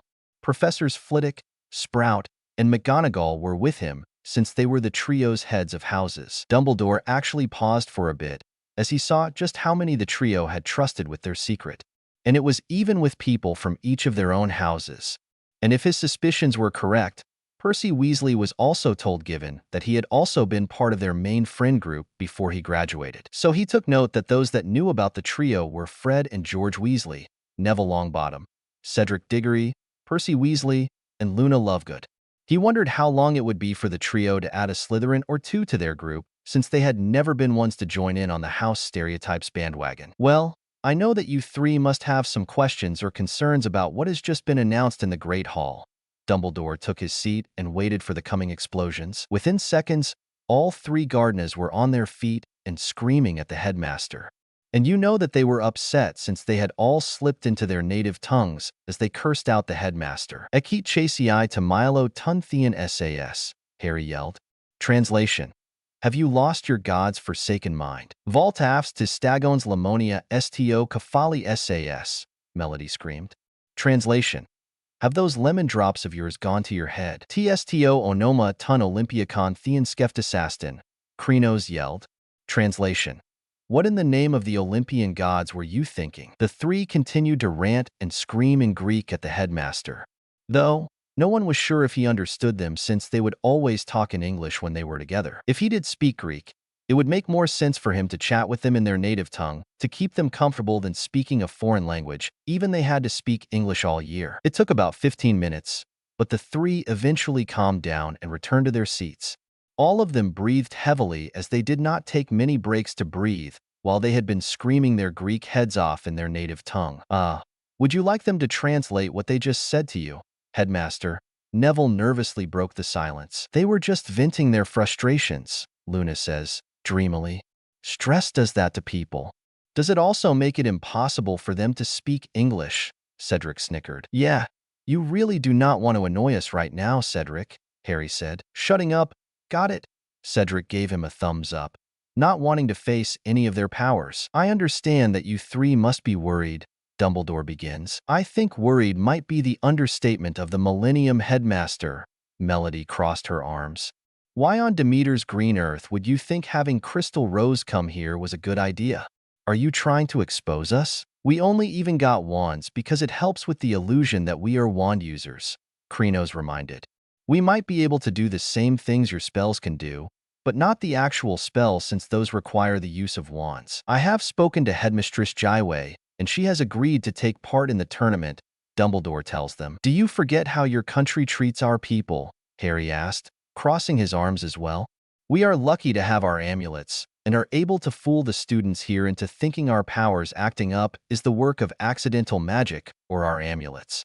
The only problem is that there are only 10 amulets, and not all of them are active right now. Animal, sound, and nature are active because of the three of us, Krenos reminded. But the amulets for fire, ice, light, and lightning are not active. Water, earth, and air are the only other active amulets. The entire student body could also not be okay with this at all, Melody says. Keeping our powers a secret for a few days when the Weasleys came to visit was one thing, but an entire school year would be torture. The three of us would have gone insane if we had not been also practicing in secret. Thank you again for letting us use your dueling room for practice, Professor Flitwick, Krenos said. No problem, Mr. Gardner. the half-goblin says. The students will have no need to worry about not using their powers, Dumbledore tells the trio, because we are not keeping the secret that their school is one for mystic souls. What in the name of Zeus, Poseidon, and Hades are you thinking? All three siblings screamed. Even their group was shocked speechless. They all were of two minds.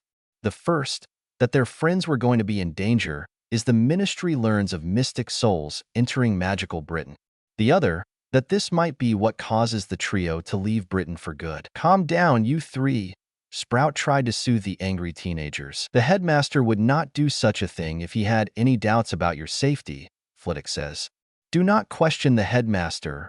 McGonagall had the audacity to scold them. Flitwick and Sprout looked at their co-worker like she had lost her mind. She was seriously scolding them when they were fearing for the safety of their friends and school.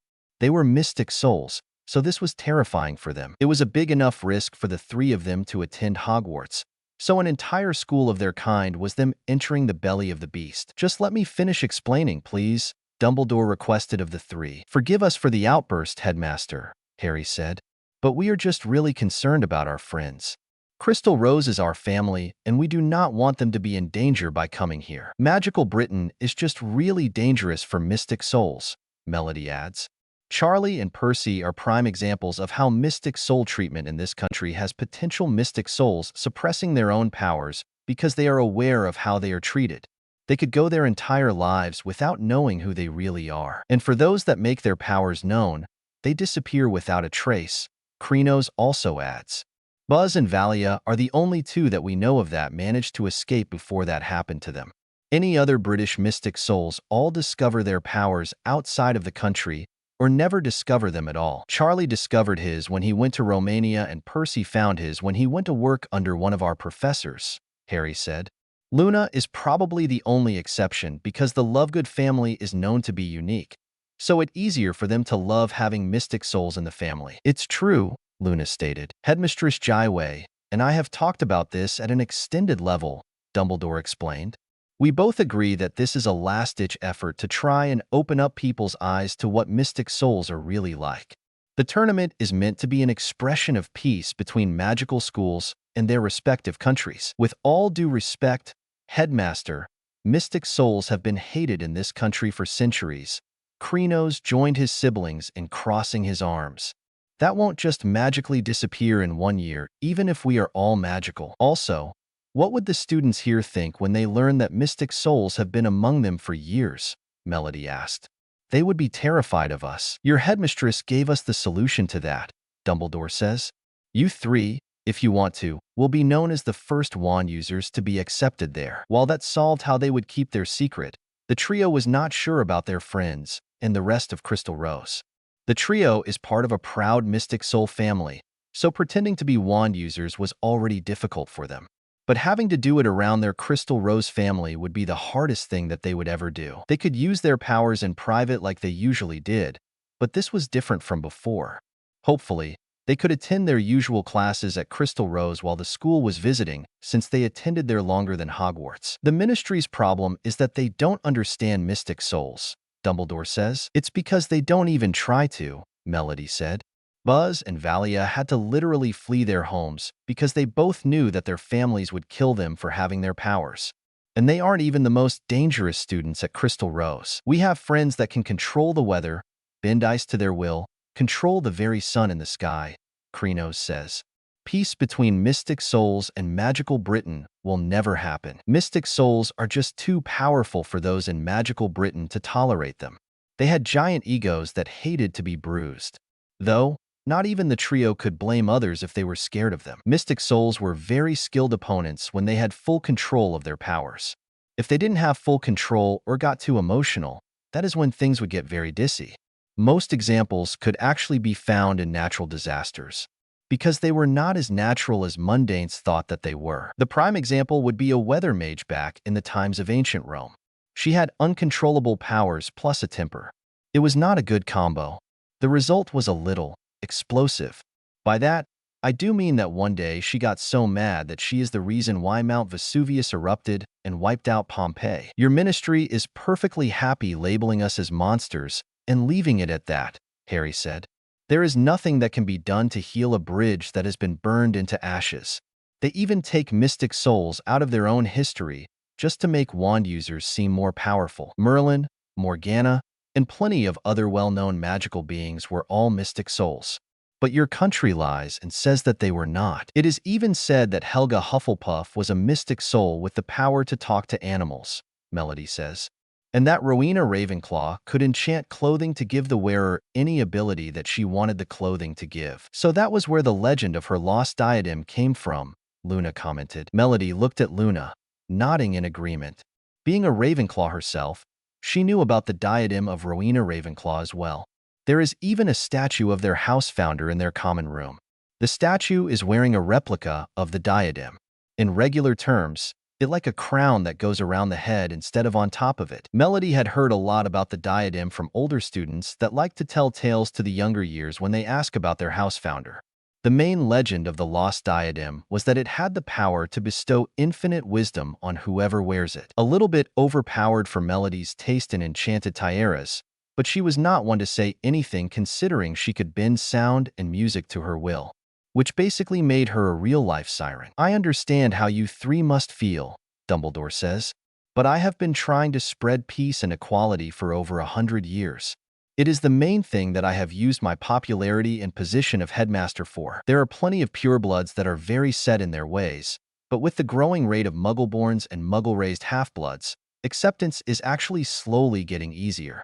Things like being gay, transgender, or being in a polyamory relationship have always been accepted in the magical world. But the thing that these new Muggleborns and Muggle-raised kids bring is the open thinking of acceptance, because they come from a place where it is good to accept things that were once said to be wrong or too different. Things that make us a freak, Harry muttered, making his siblings rub his back as bad memories were brought up. We have to try everything that we can to spread acceptance, Dumbledore says. The trio shared looks.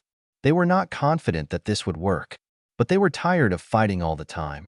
Tired of magic councils all over the world having to rescue their kind from their own parents if they were born in this country. Tired of living in fear. This was their last chance. If things didn't work, who knows what could happen. There was also a big thing that they learned. That Luna was right once again. Chapter 57. The School Reunion. Chapter 57. The School Reunion. The next few weeks before the school would arrive were tense, to say the least. As calm as Luna always was, not even her aura of calmness kept the trio from feeling stressed. And by stressed, the three were basically pulling their hair out and trying desperately not to lose their minds. So stressed would definitely be one hell of an understatement. Not only were they worried about their friends, but the tournament was about bringing the best students of each school to Hogwarts. That meant they also had to worry if Hogwarts was still going to be standing by the time that Crystal Rose left.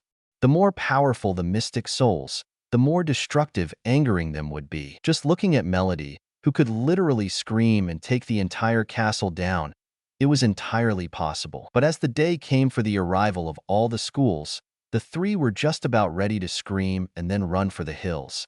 They were mystic souls, not stupid. There was a pleasant feeling of anticipation in the air that day. Nobody was very attentive in lessons, being much more interested in the arrival that evening of the people from Beauxbatons, Durmstrang, and Crystal Rose. Even potions was more bearable than usual, as it was half an hour shorter. Less time with Snape was always a good thing. When the bell rang early, everyone deposited their bags and books in their own houses as they had been instructed, pulled on their cloaks, and rushed back downstairs into the entrance hall. The heads of houses were ordering their students into lines. Weasley, straighten your hat, Professor McGonagall snapped at Ron. Miss Patil, take that ridiculous thing out of your hair. Parvati scowled and removed an ornamental butterfly from the end of her plate. The trio thought that McGonagall was being a lot harsher than usual. There was nothing wrong with what Parvati had in her hair, since they were all in uniforms every day. Having things like earrings, necklaces, and hair accessories made them still have bits of their own personalities even with the similar robes. They filed down the steps and lined up in front of the castle. It was a cold, clear evening. Dusk was falling and a pale, transparent-looking moon was already shining over the forbidden forest. As they stood there, the trio heard a lot of guesses from other students about how the three schools would get there.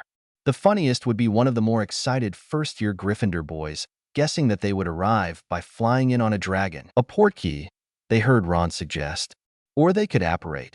Maybe you're allowed to do it under 17 wherever they come from? You can't apparate inside the Hogwarts grounds. How often do I have to tell you? Said Hermione impatiently. The trio rolled their eyes as the know-it-all went into another annoying lecture of what she had read in another of her books. This time it was stuff from Hogwarts, a history. Even though this was her 4th year at Hogwarts, she still has not calmed down her superiority complex. The students scanned the darkening grounds excitedly, but nothing was moving. Everything was still, silent, and quiet as usual. Everyone was starting to feel cold and wished the schools would hurry up. Maybe the foreign students were preparing a dramatic entrance. Harry remembered what Headmistress Jaiwei would sometimes say when other Mystic Soul schools would visit Crystal Rose. We can't resist showing off when we get together. And then Dumbledore called out from the back row where he stood with the other teachers. Aha! Unless I am very much mistaken, the delegation from Beauxbatons approaches. Where? Said many students eagerly, all looking in different directions. There! Yelled a 6th year, pointing over the forest. Something large, much larger than a broomstick, or, indeed, 100 broomsticks, was hurtling across the deep blue sky toward the castle, growing larger all the time. It's a dragon! Shrieked one of the 1st years, losing her head completely. Don't be stupid. It's a flying house, said Dennis Creevey, a 1st-year Gryffindor. Dennis's guess was closer. As the gigantic black shape skimmed over the treetops of the forbidden forest and the lights shining from the castle windows hit it, they saw a gigantic, powder blue, horse-drawn carriage, the size of a large house, soaring toward them, pulled through the air by a dozen winged horses. It was a shock for the trio as most Pegasi are hardly ever seen outside of Greece. Guess the French had a way with winged horses. The front 3 rows of students drew backward as the carriage hurtled ever lower, coming in to land at a tremendous speed. Then, with an almighty crash that made Neville jump back onto a Slytherin 5th year's foot, the horse's hooves, larger than dinner plates, hit the ground. A second later, the carriage landed too, bouncing upon its vast wheels, while the golden horses tossed their enormous heads and rolled large, fiery, red eyes. The carriage door soon opened. Then Harry saw a shining, high-heeled black shoe emerging from the inside of the carriage. A shoe the size of a child's sled. Out came the largest woman he had ever seen in his life. The size of the carriage, and of the horses, was immediately explained. A few people gasped. Harry had only ever seen one person as large as this woman in his life, and that was Hagrid. He doubted whether there was an inch difference in their heights.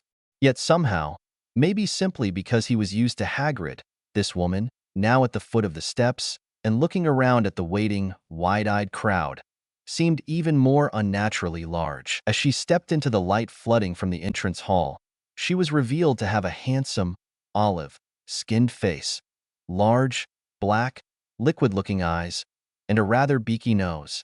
Her hair was drawn back in a shining knob at the base of her neck. She was dressed from head to foot in black satin, and many magnificent opals gleamed at her throat and on her thick fingers.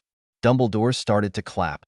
The students, following his lead, broke into applause too, many of them standing on tiptoe, the better to look at this woman. Her face relaxed into a gracious smile, and she walked forward toward Dumbledore, extending a glittering hand. Dumbledore, though tall himself, had barely to bend to kiss it. "My dear Madame Maxime," he said, "welcome to Hogwarts." "Dumbledore," said Madame Maxime in a deep voice, "I hope I find you well?"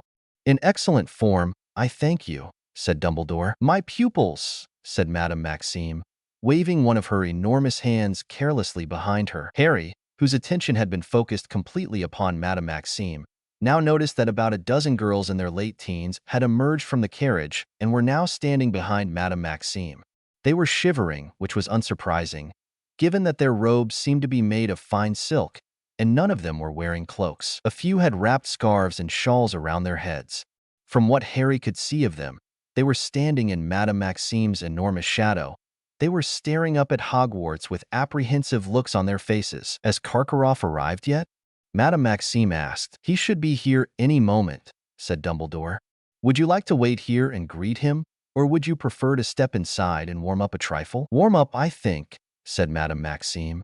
But Zorzas, our care of magical creatures teacher will be delighted to take care of them, said Dumbledore, the moment he has returned from dealing with a slight situation that has arisen with some of his other, charges. They stood, shivering slightly now, waiting for the Durmstrang party to arrive. Most people were gazing hopefully up at the sky. For a few minutes, the silence was broken only by Madame Maxime's huge horses snorting and stamping. But then, "Can you hear something?" Neville suddenly asked. Harry listened. A loud and oddly eerie noise was drifting toward them from out of the darkness. A muffled rumbling and sucking sound, as though an immense vacuum cleaner were moving along a riverbed. "The lake!" yelled Lee Jordan, pointing down at it. "Look at the lake." From their position at the top of the lawns overlooking the grounds, they had a clear view of the smooth black surface of the water, except that the surface was suddenly not smooth at all. Some disturbance was taking place deep in the center. Great bubbles were forming on the surface, waves were now washing over the muddy banks, and then, out in the very middle of the lake, a whirlpool appeared as if a giant plug had just been pulled out of the lake's floor. What seemed to be a long, black pole began to rise slowly out of the heart of the whirlpool, and then Harry saw the rigging. "It's a mast," he gasped. Slowly, magnificently, the ship rose out of the water, gleaming in the moonlight. It had a strangely skeletal look about it, as though it were a resurrected wreck, and the dim, misty lights shimmering at its portholes looked like ghostly eyes. Finally, with a great sloshing noise, the ship emerged entirely, bobbing on the turbulent water, and began to glide toward the bank. A few moments later, they heard the splash of an anchor being thrown down in the shallows, and the thud of a plank being lowered onto the bank. "Now that is an impressive feat of water magic," Melody whistled, impressed. "No kidding," her brothers agreed. People were disembarking. They could see their silhouettes passing the lights in the ship's portholes. All of them, Harry noticed, seemed to be built along the lines of Crabbe and Goyle. But then, as they drew nearer, walking up the lawns into the light streaming from the entrance hall, he saw that their bulk was really due to the fact that they were wearing cloaks of some kind of shaggy, matted fur. But the man who was leading them up to the castle was wearing furs of a different sort, sleek and silver, like his hair. "Dumbledore," he called heartily as he walked up the slope. "How are you, my dear fellow? How are you?" "Blooming, thank you, Professor Karkaroff," Dumbledore replied. Karkaroff had a fruity, unctuous voice. When he stepped into the light pouring from the front doors of the castle, they saw that he was tall and thin like Dumbledore, but his white hair was short, and his goatee, finishing in a small curl, did not entirely hide his rather weak chin. When he reached Dumbledore, he shook hands with both of his own. "Dear old Hogwarts," he said, looking up at the castle and smiling. His teeth were rather yellow, and the trio noticed that his smile did not extend to his eyes, which remained cold and shrewd. "How good it is to be here, how good." There was something about this guy that made the trio feel a little uneasy. He had a dark aura around him that sent a chill up their spines. It was a similar feeling that they had gotten when they first had classes with Professor Snape. If they find out what the two had in common, they could learn what caused them to feel so uneasy around them. It could not be anything good. "So that's 2 schools down," Fred started. "And 1 to go," George finished. "I wonder how Crystal Rose will get here," Neville wondered. "It will probably be very magical given who they are," Cedric says. "I just hope that it has nothing to do with any of Wyatt's experiments," Harry stated. "He has been working on some teleportation food, and none of it has ended well for the potions lab." "How many cauldrons has he blown up this time?" Cedric asked. "By the time that summer was over, he was up to 45, Melody said. "The names he was coming up with were clever, though," Krenos chuckled. "He was thinking of things like Move Me Melon Balls and others like Teleporting Tortilla Chips. It's the names that he is good with, not so much the personal safety part of his powers." "We are just glad that he doesn't experiment with actual potions," Harry said. "No telling what type of damage he might do to himself if that were to happen." "It would not end well," Luna stated. You didn't need Luna's potential seer blood to know that she was probably right. "So, any guesses?" Fred started. "On how they are coming," George finished. "I think it might be a portal or maybe even an enchanted gateway," Melody guessed. "My bet is a traveling house right out of Wizard of Oz," Krenos laughed, only to be met with a number of confused faces. "Mortal movie reference," Harry told their friends. You guys really need to come with us to the mundane world at some point. They are traveling my flower, Luna says. The friends looked at the blonde like she was crazy for a second before she pointed to the edge of the forbidden forest. At the edge of the forest was a growing flower. It opened up and was revealed to be a rose. But then the flower got surrounded by swirls of golden sparkles and then continued growing. It got larger and larger, growing into a giant tree. It was larger than anything that the forbidden forest had inside of it. It was a massive tree that looked like a mix of an oak, willow, and cherry blossom tree. Its trunk was probably bigger than Hagrid's entire house. The leaves were also a beautiful shade of green with flowers mixed in with the leaves as well. Apple and cherry blossoms along with roses and a few orchids as well. The trio looked at each other. Lily, Krenos guessed. Lily, his siblings agreed. Students then literally started falling from the tree. They all came down on swings made from vines. Headmistress Jaiwei walked out of the trunk as if it was a giant elevator. Even with the stress of their arrival, the trio could not help but almost laugh as they saw the looks on the Hogwarts students' faces. The trio recognized a lot of their friends among the dozen Crystal Rose students that had been selected to come. It was no surprise that Chala, Hestia, and Sophia had come, since those three were the friends that the trio had the longest at Crystal Rose. But there was also Abby, White, Buzz, and Valia as well. Seemed the two former British mages were not letting their friends come without them. There was also Abby's older brother Cryo, as well as other older students that they remembered as Adam, Aaron, Misaki, and their friend Hawk. Headmistress Jaiwei leads her students toward Hogwarts, the swings heading back up into the tree, as well as the trunk closing back up as well. The students also noticed how the Crystal Rose kids were not wearing uniforms other than cloaks with different magical creatures on them. But it was not like they knew that the creatures on their cloaks were for what house they belonged to at Crystal Rose. But they did seem to look at the trio, seeing the similarities that their cloaks had to the ones of the Crystal Rose students. Of all times for them to not be oblivious, Melody mumbled to her brothers, both nodding in agreement. "Welcome to Hogwarts, Headmistress Jaiwei." Dumbledore smiled as he shook the hand of the Greek mage. "Pleasure as always, Dumbledore," Jaiwei smiled back. "I take it that our favorite trio has already yelled at you?" "In 2 different languages, my dear," Dumbledore chuckled. "I should have expected nothing less," Jaiwei giggled. "Shall we go inside?" "We shall," Dumbledore says. After the Crystal Rose students went inside, the teachers all had the Hogwarts students follow them. After everyone got back inside and into the Great Hall, the Hogwarts students all sat back at their house tables. The foreign schools each then took seats at the house table of their choosing. Beauxbatons sat down at the Ravenclaw table, Durmstrang was with the Slytherins, and Crystal Rose sat with the Hufflepuffs. Harry playfully pouted a little as Gryffindor was left out, but it's not like he expected anything less from Crystal Rose. They had all heard the trio's complaints about the human garbage disposal, Gryffindor Harpy, and creepy stalker girl. Made it easy to figure out why they decided to avoid the House of Lions. So that was just another reason to hate those 3. Why would anyone want to sit with those slimy snakes? Harry's hearing picked up Ron's complaints. They are nothing but Death Eaters waiting to serve their precious Dark Lord. Your brother seriously needs to let go of that all Slytherins are evil stereotype, Harry whispered to the twins. Blame our mum. Fred rolled his eyes. She is the same way as him. George pinched the bridge of his nose. Welcome all to Hogwarts School of Witchcraft and Wizardry. Dumbledore stood in front of the teacher's table. We hope that you will feel very welcome.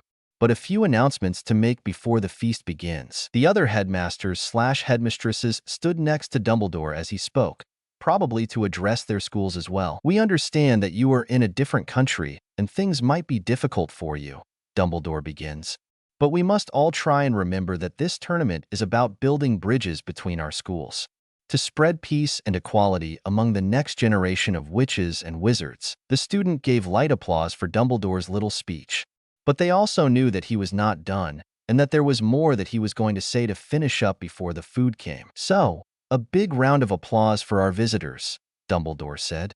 Beauxbatons Academy of Magic, the Durmstrang Institute, and Crystal Rose Academy of Mysticism, the School for Mystic Souls. That last part caused all hell to break loose. Way to drop the hammer on things, Headmaster. The trio all thought as they slammed their heads into their house tables. Chapter 58. All hell breaks loose. Chapter 58.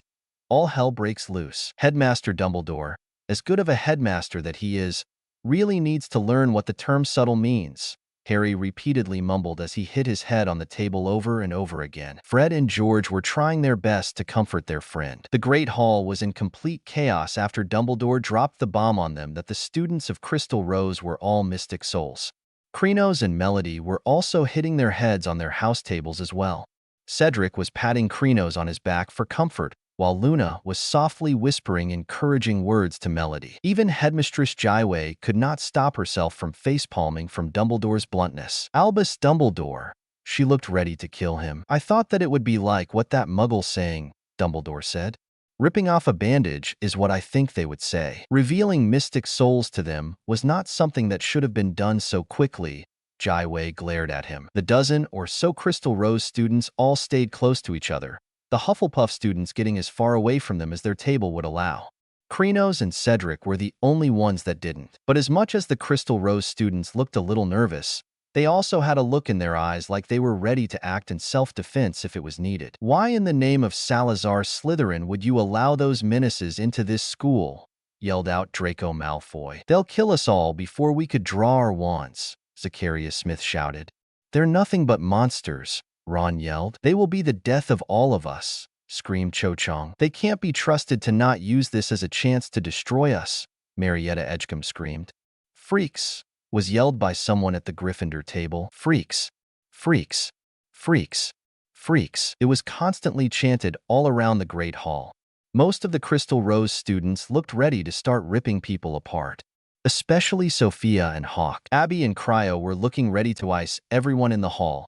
White was just about ready to let the Black Dahlia Panther have free reign, and even kind-hearted healer Hestia seemed itching to bash some heads in. The moment that word was said, Harry clenched his eyes tight, tightened his hands into fists, and growled under his breath.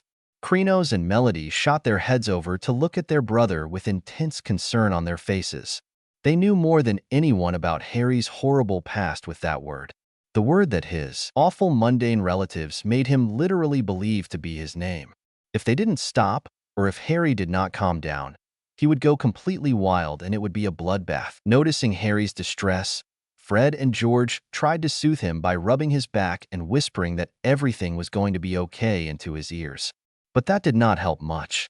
His teeth were soon sharpening into canine fangs as he growled, and opening his eyes revealed dangerous wolf eyes. His nails were also growing and sharpening into claws. The Crystal Rose students were about to start attacking when there was a giant slam that boomed throughout the Great Hall. It silenced everyone even more once there was a yell that followed it. Enough! Harry bellowed at the top of his lungs. His slam also seemed to snap him out of his uncontrolled use of his powers. His teeth were still slightly fanged, but his nails and eyes were back to normal. Everyone in the hall turned to look at Harry, staring at him.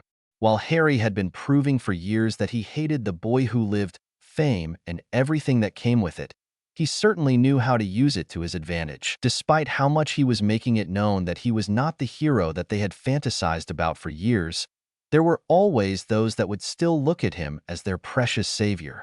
He was definitely going to take full advantage of that right now. Leave it to Harry to be able to make an entire hall of people quiet down all by himself, both of his siblings thought. What in the name of the Olympian gods is wrong with you people? Harry stood up from his seat at the Gryffindor table. So they are mystic souls. So what? They live on the other side of the continent, and you think that they will just decide on a whim to travel all the way over here just to attack us? Are you people stupid or what? Let me tell you a thing or two about how mystic souls really are. He got up and walked right in front of the stand where Headmaster Dumbledore usually makes his speeches and announcements.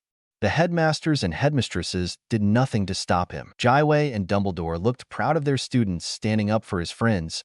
Madame Maxime was intrigued by what he was going to say, and Karkaroff actually seemed interested in what was going on. Always has to have attention on himself. Attention-seeking BR. Snape was cut off by being turned into a toad. Dumbledore looked immediately at Jaiwei, who was looking quite proud of herself. Really, Amaya? He raised his eyebrow at her. What? The animal witch shrugged. He didn't have anything nice to say, so he didn't deserve to say anything at all. I would still like my potions teacher back before his next class is about to start, Dumbledore tells her. Fine, But if he tries to say anything bad about my student again, I'm leaving him like that until I leave, Jiwei stated. Dumbledore did not even protest. He probably would have replaced Snape a long time ago, if not for the fact that he was a good spy inside of Voldemort's inner circle, as well as the best potions master in all of England. He did not think that Slughorn would be a good choice for a replacement teacher, since he would probably chase away Harry if he tried to recruit him to the Slug Club because of the fame that Harry hated so much. With a wave of her wand, Jiwei changed Snape back into a person. He would have tried to yell or threaten her, if not for the glowing eyes of the headmistress glaring right at him. Meanwhile, Harry was glaring at literally everyone at Hogwarts and even the Beauxbatons and Durmstrang students that also looked to hate the Mystic Souls. He was not going to let any of them out of the Great Hall unscolded. I have had it up to here with all of you pathetically letting ridiculous prejudice rule over your every thought and action, Harry yelled at them all. Each and every single one of you is so utterly pathetic. Slytherins are always against Muggleborns. Gryffindors are always against Slytherins. Hufflepuffs barely acknowledge anyone but each other. Ravenclaws live their lives inside of books. And that is barely the tip of the iceberg. Let me give it to you straight. Mystic souls are not heartless monsters that are out to get you. That is nothing but baseless rumors spread by the egotistical wand users that simply are jealous of mystic soul powers. It is not their fault that they were born the way they are any more than it is your fault for being born as wand users. He always did give the best "why you sucked" speeches, Krenos said. For real, Cedric nodded beside him. We should be lucky that he is able to keep all of his animal spirits calm during all of this, Krenos says. Wait, those are actual spirits that he uses, Cedric was shocked. I thought that they were just images he conjures when he channels an animal. Oh no, Krenos shook his head. When Harry channels an animal, he calls upon an animal spirit. The reason why he always touches his amulet when he uses his powers is that the amulet is almost like limbo for the spirits to reside inside of instead of just him using local spirits, because random animal spirits would be harder for him to control. Huh, that actually makes sense, Cedric said. Mystic Soul's powers are a lot easier to understand than most would think, Krenos stated. Harry continued his rant while all of the attention in the Great Hall was still on him. He did not look like he was going to stop until someone else actually stops him. Magic is magic, regardless of who has it and what type of magic it is, Harry continued shouting at everyone. Yes, there are some mystic souls that have attacked wand users for no reason.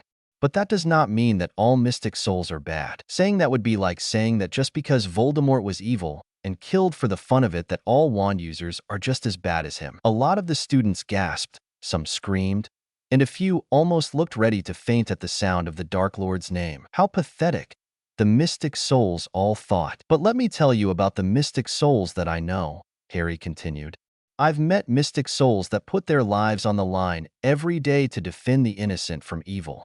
The ones that deal with demons, vampire lords, mutant crocodiles, magical viruses, and numerous other evil beings on an almost daily basis. I've met warriors that train only to defend others, healers that work tirelessly to find cures for werewolves and vampires, even teachers that take in abused students for no other reason than to give them a safe home. And they all do this because they are good people, good witches and wizards, and quite frankly a lot better than plenty of the wand users that I have met in this country. I am not surprised that he also threw in a jab at magical Britain during this rant. Melody giggled softly. He is getting through to some of them, Luna says. The Raxperts have been clouding their minds for a long time, but Harry is making them go away. I will never understand your creatures, Luna dear, but I believe you anyway. Melody gave the blonde sweetheart a one-arm hug. Most of the Great Hall was looking at Harry with shock. Some of them were visually disgusted by him defending the mystic souls. Others were definitely following what he was saying and actually listening to him. Just like Luna was saying, he was getting through to him. Most of those that seemed to be listening was the Muggleborns and anyone else raised in homes that were more accepting of others different from them. The most noticeable purebloods that were listening to him were Greengrass, Zabini, Bones, Pusey, and a few others scattered around the hall. With the Beauxbatons and Durmstrang students, there were two that also seemed to be listening to him. One was a beautiful blonde girl who seemed to look at all the males in the room in relief when they finally stopped staring at her once Harry had started his rant. The other was a handsome but tough-looking guy that was actually nodding as Harry was yelling at everyone, visually agreeing with him. "How would you even know about those monsters, Potter?" Draco sneered at him. "Well, unlike most of you, I actually got to know them," Harry said. He nodded to his siblings, and they both got the message. Krenos and Melody stood up and walked so that they were standing on either side of their brother. The Crystal Rose students and the trio's friend group all took in deep breaths, worried for their friends. They figured that they were about to reveal themselves, but were thankful when that didn't happen. The trio all took out their wands, making a show of waving them a bit, but they all changed back into their usual Crystal Rose outfits. Even their cloaks all changed to show their Crystal Rose houses instead of their Hogwarts houses. "We know about Mystic Souls because we are the first ever wand users to ever have been accepted into Crystal Rose," Harry said. The silence that followed that was almost deafening. There was no explosion, which was what the trio expected, but every wand user student was looking at them like they had suddenly grown 2 heads each. Their friends of Hogwarts and Crystal Rose both let out the breaths that they had been holding. The plan to help bring peace between wand users and Mystic Souls would not have worked if their inside people were revealed to be Mystic Souls all along. None of them really had a lot of hope when it came to thinking that peace could actually happen, but they had to try. But the plan would definitely fall flat if Harry, the person that had a lot of influence among wand users because of his fame and future as Lord Potter, was revealed to be a Mystic Soul. "That gives us a very unique point of view on this situation," Krenos said. "One that we are happy to use to help get your wand user heads out of your butts and see that Mystic Souls are not monsters or freaks," Melody says. "We've lived our whole lives around Mystic Souls," Harry said. "Just because they are more powerful than wand users or just have different bloodlines does not make them monsters. They are simply witches and wizards just like you." Everyone is always so quick to point out differences, but it is a whole lot easier to see that we have a lot more in common than we have things that make us different. Magic is magic, and we all have it. That is enough for me to accept everyone, so it should also be enough for you. The wand user students all looked at the three in shock. To most of them, it was the boy who lived accepting those that are seen as monsters. But to the purebloods, this was the heir to the Potter Lordship standing up to every heir at Hogwarts about something that they were all taught to hate and discriminate against. Mystic Souls have been hated in magical Britain for hundreds of years, probably even back to the times of Merlin and the Founders. But now there were 3 very traditional purebloods, rejecting the very idea of hating them.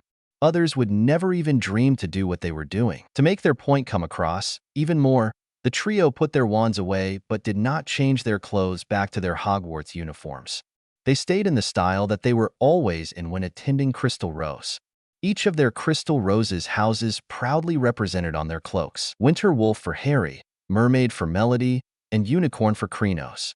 The 3 were proud to be Crystal Rose students and would not reject their friends, even when in the heart of the most Mystic Souls-hating country in the world. They then all walked over to the Crystal Rose students and sat down.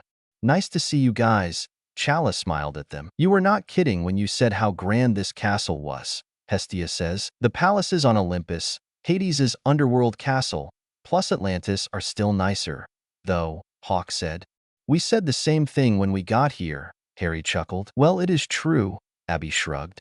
"You should see some of the ice palaces that other enchanted sapphire mages can create." "As a mage of nature, I don't do well in cold weather," Krenos stated. "I have to agree with Krenos on that," White said. "Even my animal forms do not like the cold, no matter what animal I fuse with plants. Except for your snowdrop polar bear form," Sophia reminded. "Right," White nodded. Then, to the shock of the Hogwarts students, the trio's friends got up. Fred, George, Neville, Cedric, and Luna all stood up from their tables and joined the trio with the other Mystic Souls. Of course, Fred and George did take their usual spot on either side of Harry. Dumbledore smiled at the scene in front of him. The 3 were not going to go down without a fight. They might not be as hopeful toward peace as him, but they were still trying. "Take your schoolmates' words to heart," Dumbledore says, taking back the attention of the students. "I have met many Mystic Souls throughout my life, and I have subjected none of them to any form of hatred, and I owe plenty of them my life.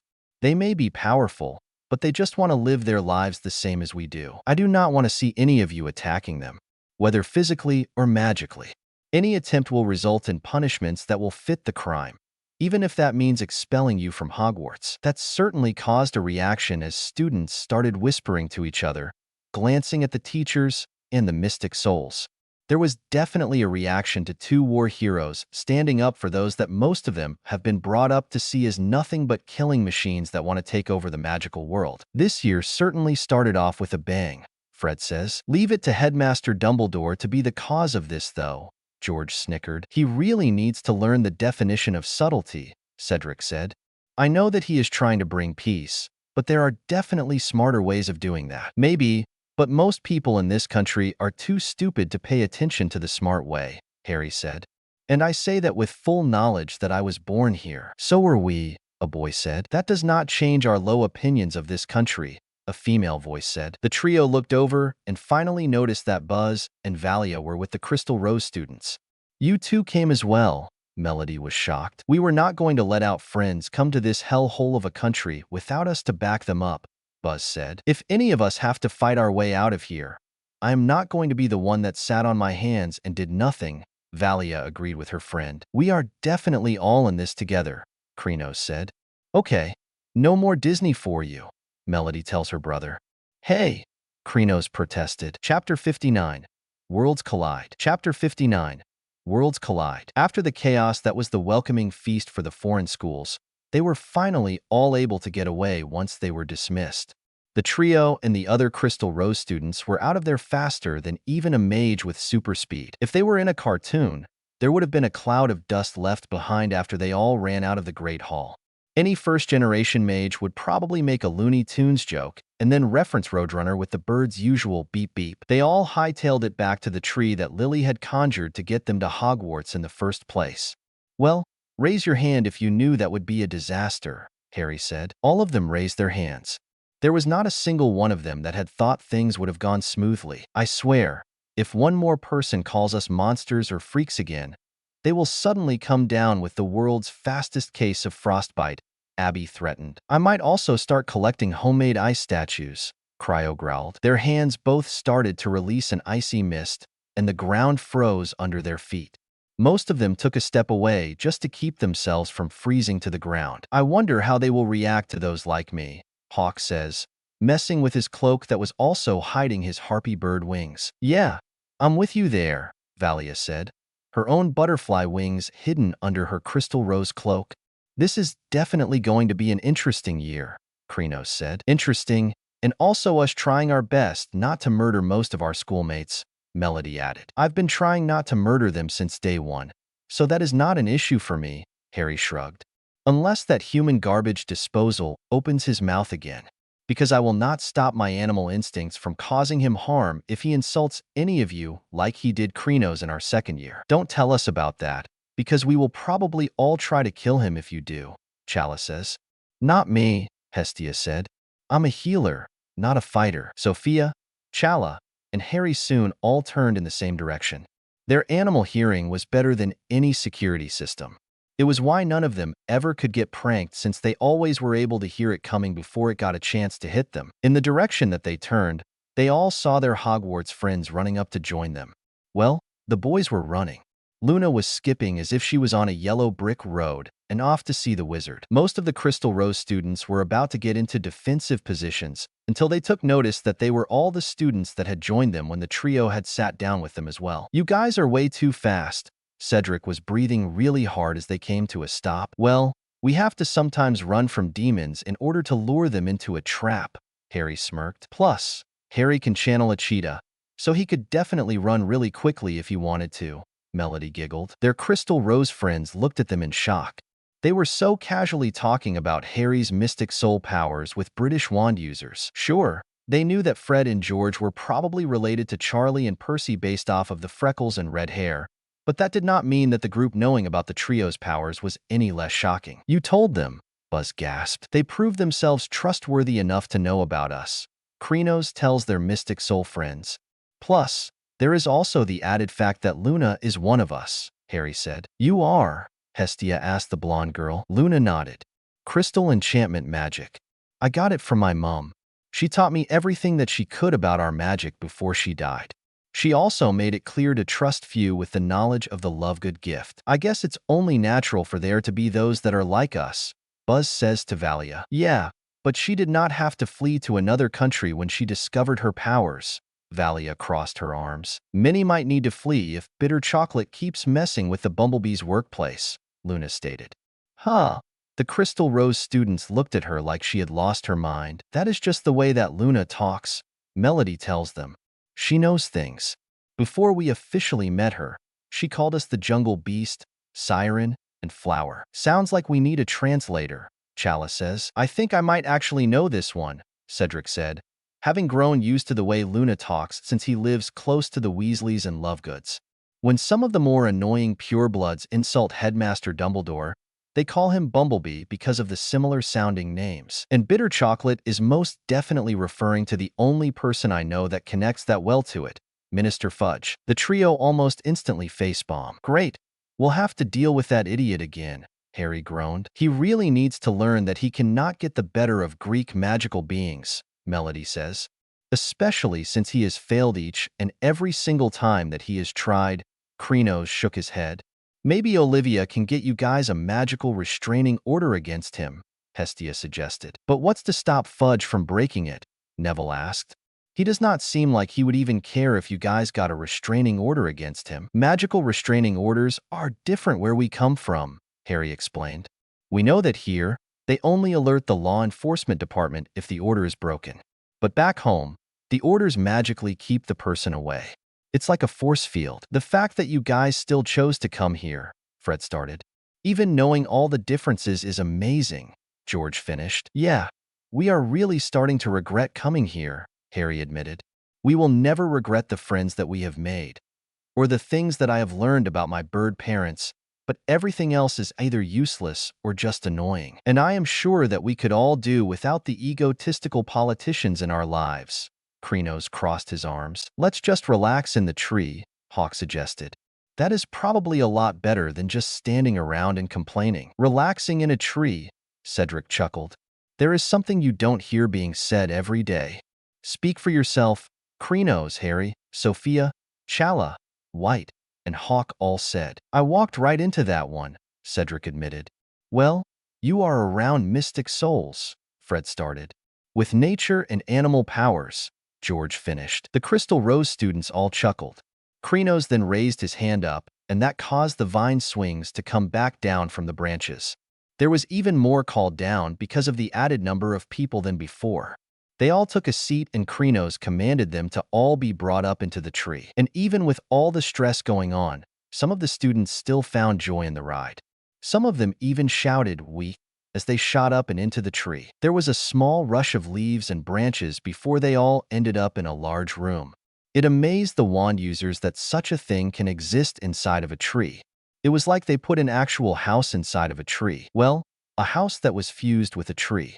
The whole place was made out of leaves, flowers, and tree branches.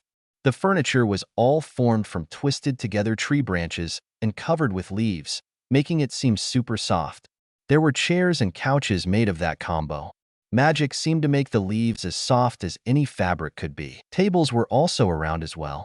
The ground under their feet was also made from grass-covered branches, also charmed to be softer and fluffier than any carpet could ever be. The lights were all sunflowers on the walls that glowed like they were all light bulbs. There were 2 separate hallways as well.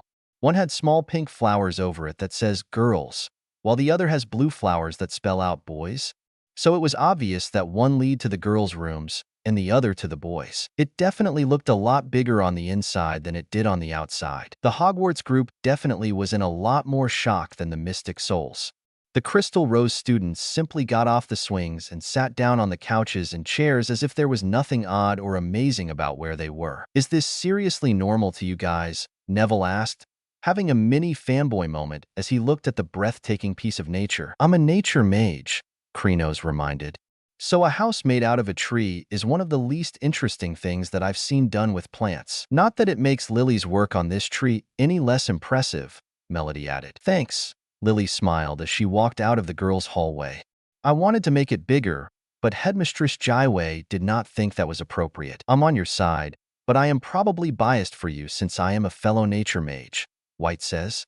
Yeah, I'm with White on that, Krenos agreed. You guys are unique, I'll give you that, Cedric said as the Hogwarts group all sat down as well. Can you blame us? The Crystal Roses all smirked. Okay, We officially like you guys, Fred said. But hold off on speaking at the same time, George says. That's our thing. They finished together. You guys are magical twins, aren't you? Chala asked. I noticed your behavior when you visited Crystal Rose. We're the only magical twins that we know of, Fred says. We've always been able to talk in each other's heads and combine our magic, George said. Only Bill, Charlie, and Percy have ever understood what being magical twins means, Fred says. The rest of our family sees no difference between us and identical twins, George said. I know that there is a difference, but I am still confused, Neville admitted. As the other set of twins in the room, Melody started. We can help with this, Krenos chuckled, finishing his sister's sentence. They all chuckled and giggled at the Gardner twins' antics. The two did twin talk every now and again, but they were nothing like the tennis match that was Fred and George. So it was always funny whenever Krenos and Melody would talk like that. Identical twins are just that, identical, Melody says. Even if they both have magic, being magical twins is something completely different from that. Take Krenos and me as examples. We are fraternal twins that happen to both have magic. While there may be times where we could combine our powers, that is just a mystic soul technique called perfect harmony. Magical twins are literally one soul in two bodies, Krenos explained. They are almost always identical, but that is because they share the same soul. Neither is complete without the other. They can read each other's thoughts, share their magic with each other, and can even defend each other's minds if attacked. Two people, two hearts, two minds, one soul. But they are still different people, right? Cedric did not want to insult the twins by asking if they were the same person. Exactly, Harry said. Just because they share a soul does not mean that they are not still their own people. Fred always starts their sentences while George always finishes if they don't finish them together. Fred also loves potions and alchemy while George is more interested in spells and runes. Fred also has a preference for spicy food, with his desserts being more on the tart side, like when they include raspberry or lemon. George prefers sweet desserts while he takes his savory food with more herbs than spices. They share a soul, but are still their own people. Fred and George visually beam at Harry knowing them so well. It made most of the others snicker around them. They can tease the three boys all they like, but they were all seriously oblivious to the fact that they like each other. Blind people could tell that the three liked each other, and yet the three could not see it themselves. Harry knew that he liked the twins. The twins knew that they liked Harry, but none of them knew that the other liked them. It was both very entertaining and frustrating as hell. Magical twins are very rare, Melody continued. Only a handful are born every 100 years or so. While twins, in general, are more common in the magical world, magical twins are not, Krenos says. Why is that anyway? Cedric wondered out loud. There are you guys, Fred and George, the Patil twins, and I know a few other families that also have twins. Why are twins more common in the magical world? Hestia was the one that answered this time. Because of the fact that magic does not discriminate between genders, women get a physical boost because of their magic, she explained. Like how witches and wizards can easily live over 100 years even if they have weak magical abilities.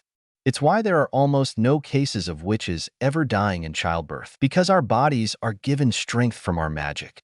So, twins are more common in the magical world because our bodies can handle the stress more than mundane women. Guess that explains how Mum was able to have 7 kids in only 11 years, the twins say at the same time. Well, there are actually some mundane television shows that feature mortal families with almost 20 kids, Abby says. They are not my TV show of choice, but I know that they exist. What's a TV? The twins, Cedric, and Neville all ask. Purebloods. The Crystal Roses all groan. Hey, protested the Hogwarts group. They all then laughed. Hawk, Buzz, and Valia were all scratching at their backs and cloaks. They wanted to take them off, but were still a little nervous because of the wand users around. Some nods of encouragement were given from the Gardner trio. The 3 of them took deep breaths and took off their cloaks. The Hogwarts students, minus Luna for obvious reasons, all gasped. Hawk let out his deep red bird wings, which ironically looked like they came from a falcon.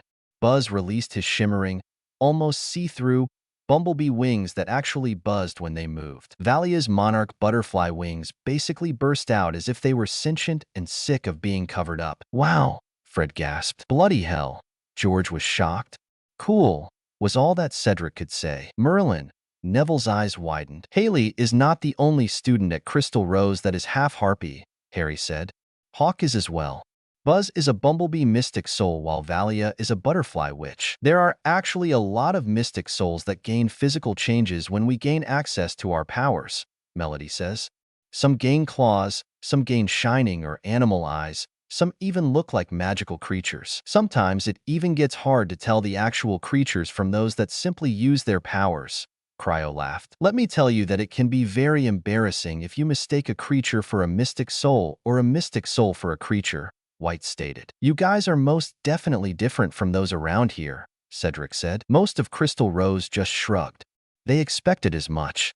And since they were from all over the world, that certainly spoke volumes about how different the rest of the world was also different from magical Britain and not just Greece. And as the Hogwarts group looked at Hawk, Valia, and Buzz, they were all sure that their schoolmates would completely lose their minds if they see their wings. Most of them would hate the idea of werewolves or Vila in their school, so students with wings would make them go mad. They would have to be very careful, especially with Luna's warning about Fudge. And when Luna warns them about anything, they make sure to listen. She was weird, but Luna always ended up being right. So, which of you guys is entering the tournament? Harry asked them. Most of you aren't even 17. Well, Headmistress Jaiwei and Headmaster Dumbledore thought that our age group would be better than the older students, Sophia said. We are still powerful, but not as strong as the older students. They figured that would make the tournament a more even playing field even with us being mystic souls, Hawk added. When they bring whatever they use to choose the champions to Hogwarts, they were going to let us put our names in before the age line is drawn for the wand users, Cryo said. Of course, the rest of them will not know that since the younger years will probably be jealous even though they know of our powers. We know that Ron, Fred started, will certainly be jealous, George finished. That does seem to be his main personality trait, Melody said. Other than hunger, stupidity, and being a pain in the behind. He always has been like that, Luna says, and that is coming from a girl who is a year younger than him, Cedric said. But she is still right. Ron is the most jealous person on the planet. There is a Muggle saying about being green with envy. Well, he has been that color since the day he was born. Probably because he is also so lazy that he will, Fred started, never work hard enough to get anything that others have that he wants, George finished. Very true. The Crystal Rose students all agree. They had seen his horrible attitude when the Weasleys had visited their school. His attitude had definitely left a lot to be desired. Well, I see you three have already made yourselves at home, Jaiwei says as she comes out of the tree trunk elevator again. Gia, Headmistress Jaiwei. The trio greeted her. It is good to see you three again, she smiled at them. You planning on returning to your Crystal Rose classes while we are here? We can do that, Harry asked, shocked. Headmaster Dumbledore has already agreed to let you if you desire it, Jaiwei says. The trio was quick to agree. Chapter 60, The Goblet of Fire. Chapter 60, The Goblet of Fire. If there was one thing that the trio currently loved, it was that they were able to attend their regular lessons at Crystal Rose. Well, it wasn't exactly at Crystal Rose, but it was their normal classes that they would get at Crystal Rose. They had generally missed the classes that were actually at their speed. The reason they were always at the top of their classes at Hogwarts was because it was always so much more simple than what they had at Crystal Rose. The classes at Hogwarts were not challenging for the amount of power that they had because of how they were mystic souls. They easily topped their practical exams. And when it came to the written portion of their exams, most of the stuff they already knew since it was what they were taught when they were younger. Even the wand user classes were dumbed down. The OWL level things that they had heard about from Fred, George, Percy, Oliver, and Cedric were stuff for 3rd and 4th years in places like wand user schools like Salem, Ilvermorny, Drumstrang, the Wagadu School of Magic, and Castello Bruxo. Other wand user schools were also just as advanced as those 5. Hogwarts was behind them all. Surprisingly, Luna had also been able to join them. She was not a Ravenclaw for nothing and quickly managed to catch up in most of their subjects, even despite the fact that she had never attended Crystal Rose or even had any Mystic Soul education either. They figured that Luna's mother might have known more than other British-born Mystic Souls would, especially given that Luna seemed to have also gotten whatever skill that allowed her to know things from her mother. Their Crystal Rose friends were definitely curious about Luna, be it because of the way that she talks or the creatures that she talks about. Either way, They were certainly all intrigued by the sweet blonde. The biggest thing that the trio probably loved was that they no longer needed to be taking potions class with Snape. They refused to call that grown-up bully a professor. He did not deserve to be called one since he did not teach anyone or anything. How anyone ever passed his tests and exams was probably all done through tutors and self-study. That was certainly how the trio passed his classes, along with that their own potions professor was a million times better than Snape. Professor Crystal Gold was Abby's older sister, but Abby had never used that fact to get ahead in the class. Not that they ever thought that Professor Gold would give special treatment, even if she did have two younger siblings in her class. That was certainly a difference to Snape, who treats Draco Malfoy like he is Merlin's gift to wizardkind in class simply because he is his godson. And since Crystal was also an enchanted sapphire mage, they were sure that she would freeze Snape solid if she knew how much trouble he caused by not teaching potions properly. Remember to be careful with the powdered toadstool, Krenos says as they worked on their current potions assignment. We know, Melody said as they worked. It's not like any of us want to have another chaotic day of not knowing how to control each other's powers. At least we know for sure how that day was very far from boring, Harry chuckled. Says the boy that was not shattering glass every time I tried to speak, Krenos scoffed. No, I was only making plants grow out of control simply because I walked on the normal ground with no concrete blocking me and the ground, Harry said. I am suddenly really glad to just have had a lot of animals chasing after me, Melody says. Yeah, well, welcome to my world of when I first discovered my powers, Harry rolled his eyes. At least you never ran into a chihuahua while you had my powers. I can talk to animals and those little dogs never shut up. They are worse than Pomeranians, and that says something. Why do you think I prefer wolves? Krenos smirked, stealing a glance at his wolf familiar sleeping on one of the plant couches. Well, you know that I am a bird person, Melody giggled. Frost was in the branches above their heads. I am an animal person in general, obviously, Harry chuckled. But I do tend to favor Celine for obvious reasons. The unicorn neighed from where she was eating some berries on another side of the room. It was still a slight miracle to the trio that their familiars did not draw much attention. Especially Celine, since unicorn familiars were still almost completely unheard of, even for mystic souls. And since Celine was a moonlace unicorn, that only made it even rarer. Since there was still a lot about moonlace unicorns that remained to be discovered, maybe there was something about Celine that made her not unnoticeable unless she wanted to be. Like, Lee had almost immediately seen her when he found the twins in their compartment on their first train ride to Hogwarts. But when Ron and then Granger came barging in, neither of them seemed to even notice at all. There were rumors about an instinctual ability that moonlace unicorns had to protect themselves when they were young. Like their own personal notice-me-not charm. It faded as they got older and needed less protection since they gained other abilities, but it still remained a mystery if it was true or not. But Harry loved Celine too much to try and do any type of magical experiment to see if it was true or not. What are you guys doing? Cedric asked. He, the twins, and Neville all rose up on some swings. Lily and Krenos worked out some enchantments that allowed them to come up without one of the nature mages around to help them get up into the tree. We're working on our latest potions project, Harry tells them. He threw an ingredient into the cauldron, and there was a puff of smoke that came out when he did. Do your potions always blow up like that? Neville asked. Generally, mystic soul potions always go poof, Melody giggled. It's what they do. We find it fun, Krenos chuckled. What potion are you even working on? Fred asked. We finally getting to see one of your demon-vanquishing potions, George smirked. Sorry, but it is not something as exciting as that. Melody shook her head in amusement. But that does not mean that it is any less cool. We're working on a body swap potion, Harry tells their Hogwarts friends. There is a potion that can cause people to swap bodies. Cedric was shocked. Like we have been telling you guys, mystic souls have many different forms of magic than wand users do, Harry says. Even our potions are different. We have potions for vanquishing demons, to make us invisible, to change people into animals, to teleport us anywhere we want to go, and many other magical effects. So, body swaps are probably one of the less exciting things that our potions can do, Melody giggled as she stirred the potion. The way that the potions works is that when you reach the final ingredient, you say the name of the person you want to be, and then throw it in, Krenos explained. That sounds wicked, Fred grinned. Could be such a cool prank. George smirked. Probably for you guys. But imagine a prank like that done on mystic souls, Harry said. Or if it was caused by a potions accident. That seemed to get the point across to the wand users, especially as they remembered the types of powers that they had been told about. You would not know how to control each other's powers, Cedric realized. Yeah, Melody nodded. There was a mishap a couple of years ago. We spent an entire day with ourselves, changed into someone else.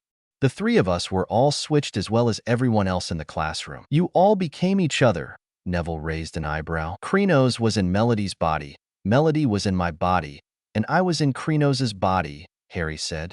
Trust me when I say that it was a disaster. I could barely open my mouth without letting out a sonic scream by accident, Krenos says. And do not get me started on how weird it felt to be inside of a girl's body. Hey, being in a boy's body was no walk in the park, Melody crossed her arms. I was just happy that the potion was able to be reversed before either of us had to go to the bathroom. Let's just say that people take walking a mile in another person's shoes for granted, Harry says. You guys always pretend to be each other anyway, Krenos smirked as he looked at the twins. I don't think anyone could tell if you two did switch bodies. You got us there, Fred chuckled. Not that we can blame you, George smirked. You two probably can barely tell who is who anymore, Cedric joked. Even if we did forget who we are, Fred said. Harry always knows who is who, George smirked. Harry visually blushed as the twins took their usual places on either side of him and put their arms over his shoulders. They were lucky that he had already finished his potion and bottled it with a small bag attached to it, containing the final ingredient needed to actually do the body swapping. Krenos and Melody soon do the same, bottling their potions and the final ingredient. They would turn them in once it came time for them to have their next potions class. They all sat down in the main area of the tree. The rest of the Crystal Rose visiting students were all either in their rooms or having another class that was for the older students. I heard that the artifact needed for the tournament is finally arriving today, Cedric says after they all sat down. Why is it even arriving weeks after all the schools got here? Melody was confused. Shouldn't it have arrived when they all did to give the students time to enter their names for the tournament? Maybe the headmasters and mistresses wanted the students to all to get to know each other before it came, Neville guessed. A fat lot of good that did, Harry scoffed. We spent most of our time up in this tree when not at the Great Hall for meals or the dorms for sleeping. I am surprised that no one from the ministry has come barging through the doors yet, Melody said. Luna did warn us about Fudge in her own Luna way. I'd like to see him try and attack us, Krenos smirked. Even Hestia could hold her own against them. And she's a healer, not a fighter. Guess she just wanted to see you guys if she came here even when she was not going to enter the tournament, Cedric says. Considering that Hestia tends to tackle us whenever we return home, that makes sense, Melody said. The trio did share a look with each other as Hestia was brought up. They were really glad that she had come, but not just because she was their friend. Hestia had been growing in power, just like the rest of them have. There was something that they wanted to do, and Hestia was the only one that could help them. There were plenty of healing-like abilities back home, but none of them were like Hestia. Hestia's ability to heal was rare in the mystic soul world. It was just as rare as the time magic that Olivia has. There were those that could summon healing potions, others that could enchant clothing to have healing properties, and even those that can transfer injuries or illnesses to other people. But Hestia was currently the only mystic soul that they knew that was able to heal by her touch alone. She was the exact person that they needed to help them in their little quest. After dinner that evening, the students all quieted down as Dumbledore got all of their attention. Filch, who had been lurking unnoticed in a far corner of the hall, approached Dumbledore carrying a great wooden chest encrusted with jewels. It looked extremely old. The instructions for the tasks the champions will face this year have already been examined by Mr. Crouch and Mr. Bagman, said Dumbledore as Filch placed the chest carefully on the table before him. And they have made the necessary arrangements for each challenge. There will be 3 tasks, spaced throughout the school year, and they will test the champions in many different ways. Their magical prowess, their daring, their powers of deduction, and of course, their ability to cope with danger. At this last word, the hall was filled with a silence so absolute that nobody seemed to be breathing. As you know, 4 champions compete in the tournament, Dumbledore went on calmly. 1 from each of the participating schools. They will be marked on how well they perform each of the tournament tasks, and the champion with the highest total after Task 3 will win the Triwizard Cup. The champions will be chosen by an impartial selector, the Goblet of Fire. Dumbledore now took out his wand and tapped 3 times upon the top of the casket. The lid creaked slowly open. Dumbledore reached inside it and pulled out a large, roughly hewn stone cup. It would have been entirely unremarkable had it not been full to the brim with dancing blue-white flames. Dumbledore closed the casket and placed the goblet carefully on top of it, where it would be clearly visible to everyone in the hall. Anybody wishing to submit themselves as champion must write their name and school clearly upon a slip of parchment and drop it into the goblet, said Dumbledore. Aspiring champions have 24 hours in which to put their names forward. Tomorrow night, Halloween, the goblet will return the names of the 3 it has judged most worthy to represent their schools. The goblet will be placed in the entrance hall tonight, where it will be freely accessible to all those wishing to compete. To ensure that no underage student yields to temptation, I will be drawing an age line around the Goblet of Fire once it has been placed in the entrance hall. Nobody under the age of 17 will be able to cross this line. Finally, I wish to impress upon any of you wishing to compete that this tournament is not to be entered into lightly. Once a champion has been selected by the Goblet of Fire, he or she is obliged to see the tournament through to the end. The placing of your name in the goblet constitutes a binding, magical contract. There can be no change of heart once you have become a champion. Please be very sure, therefore, that you are wholeheartedly prepared to play before you drop your name into the goblet. Now, I think it is time for bed. Good night to you all. A lot of the students left after that. They were the underage students that would not be able to enter. A few of the older ones looked at the goblet for a while before leaving to consider actually entering the tournament.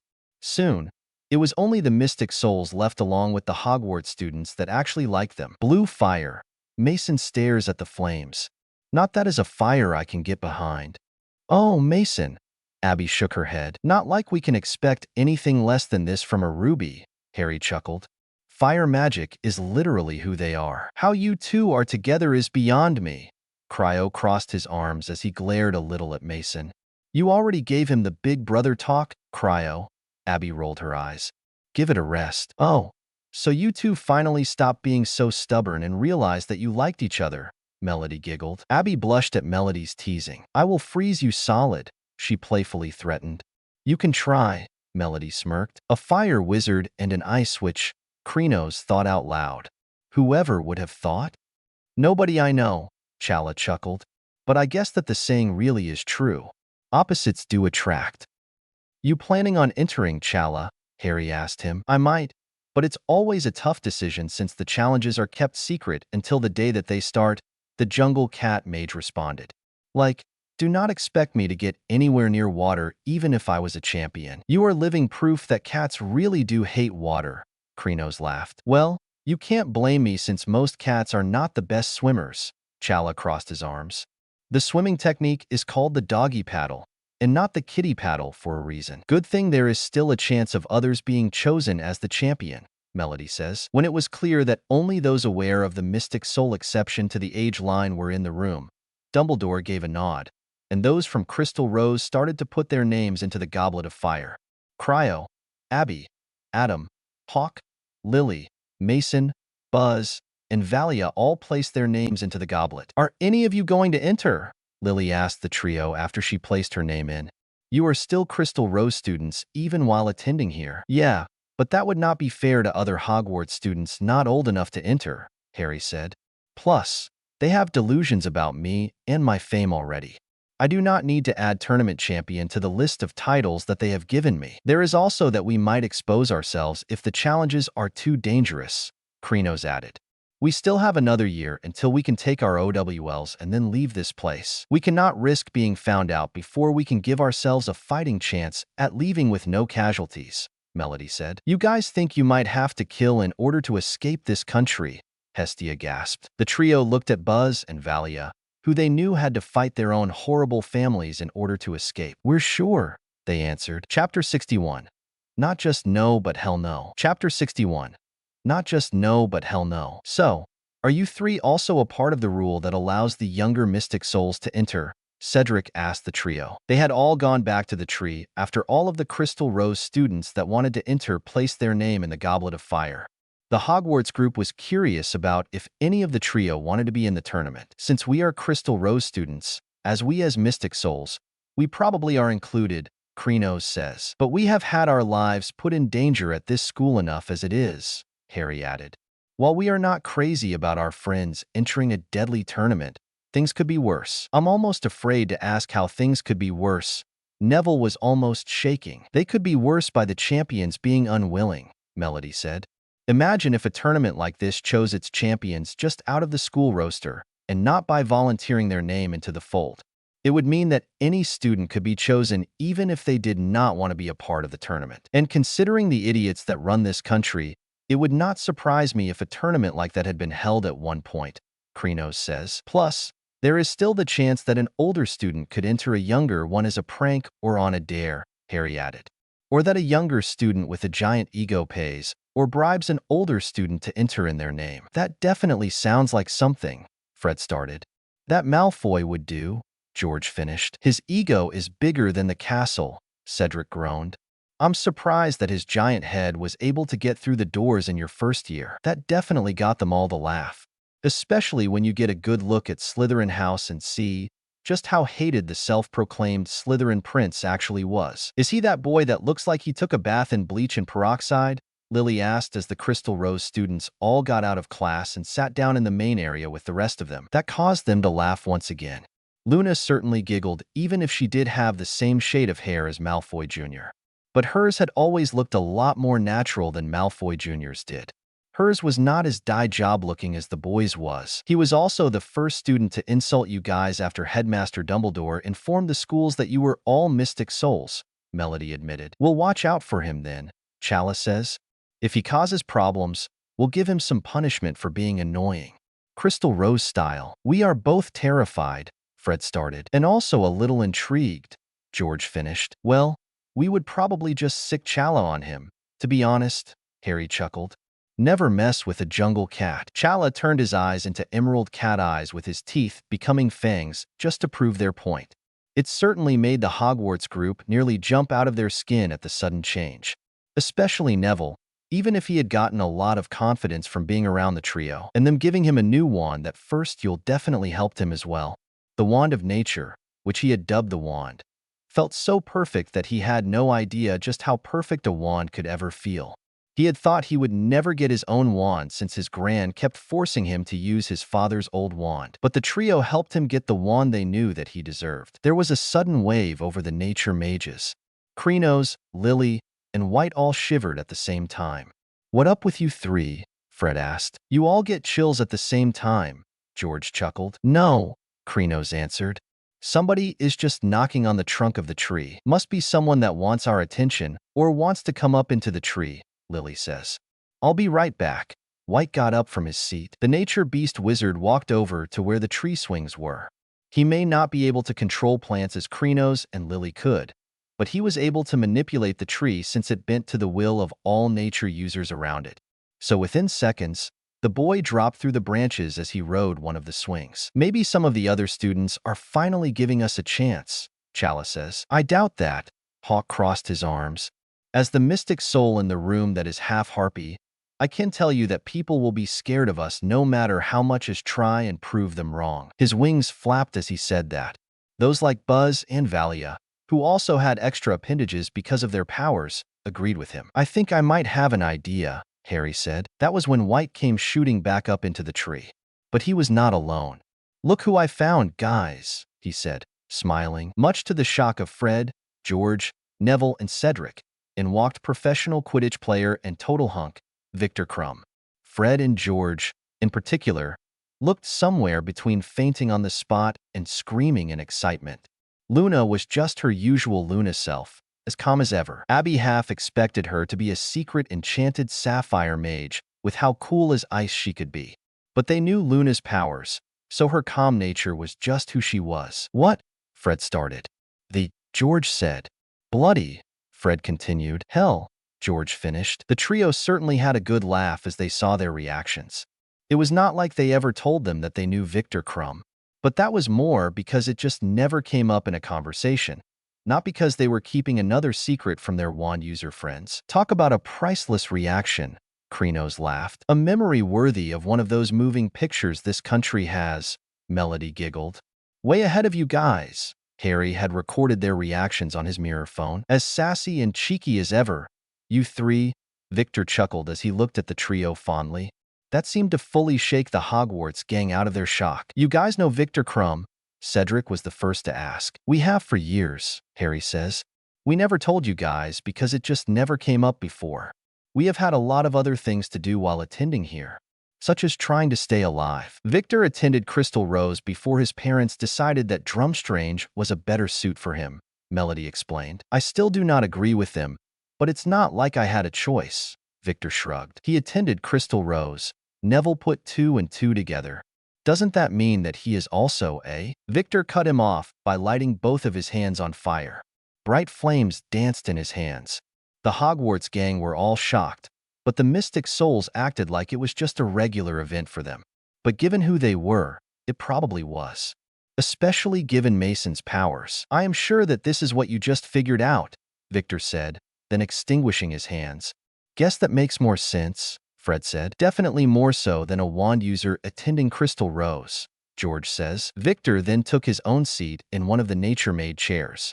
He was not shocked by the tree in the slightest, so the Hogwarts gang suspected that he was probably used to these types of things from his time at Crystal Rose. Victor's powers are almost like a cousin to Mason's magic, Harry explained to the wand users. It's known as mystical fire magic. He can control fire, but can also change it to other types of magical flames. It's true, Victor nodded at Harry's explanation. I can summon blue fire, which is cold and is almost like ice magic. But there is white fire, which is even hotter than dragon fire. Awesome, Fred and George both gasped. So, need anything, Victor? Lily asked the Bulgarian. Or just wanted to say hi to your old friends. Most of you guys are younger than me, so I would not really call you old friends, Victor chuckled. Besides, maybe if some of these people see Quidditch star Victor Crumb spending time with you guys, they will try as well. Very clever, Victor, Chalice said. Might not work, but still clever. I just thought to try something, Victor says. You guys helped me a lot when I attended Crystal Rose, and while Bulgaria is not against Mystic Souls, they certainly could be more open about their support. My Mystic Soul power practice lessons are all private, and there are no other classes for my powers at Drumstring. Why would your parents decide Drumstring was better than Crystal Rose again? Hawk raised an eyebrow. Drumstring allows parents to attend Quidditch games, as well as let their kids come home 1 weekend a month if their grades are good enough, Victor explained. They just wanted to see me more. They all could not help but go, www. But that also made Victor throw a pillow at the first person he thought of. Hawk was the one nailed by the pillow, making them all laugh. That is very sweet, but maybe they should have focused on the choice of school that helps you with your powers more, Abby said. Yeah, like choose the option that might not end with a giant fire, Hestia said. I have been fine, but more classes that fit our kind would have been so much better, Victor says. At least you graduate this year, right? Harry tried to find the right side for him. Plus, you do have a career already as well. But I can only do Quidditch for so long, Victor tells them. Most players retire at 30 or sooner because the sport is not meant for those getting older. So, you want to plan for when you no longer want to play Quidditch, Melody guessed. Victor nodded. Just like Charlie, I will be returning to Crystal Rose for extra classes. But while he needed help with his powers, I am going back to take extra classes so that I can eventually get a master's. Really? Chala gasped. What are you choosing to have a mastery of? Since it has always been an interest of mine, I will be taking classes for magical gemology, Victor says. Studying up on magical gems, crystals, and precious metals. Nice choice, Victor, Krenos said. Hey, does anyone know the time? Cedric cast the time teller spell. Looks like we all need to get going to the feast, he said. Everyone got up from where they had been sitting. Hopefully we will still have time for the All Hallows Eve ritual after they announce the champions, Harry said. They all hoped the same thing. The Halloween feast seemed to take much longer than usual. Perhaps because it was their second feast in 2 days, Harry didn't seem to fancy the extravagantly prepared food as much as he would have normally. Like everyone else in the hall, judging by the constantly craning necks, the impatient expressions on every face, the fidgeting, and then standing up to see whether Dumbledore had finished eating yet.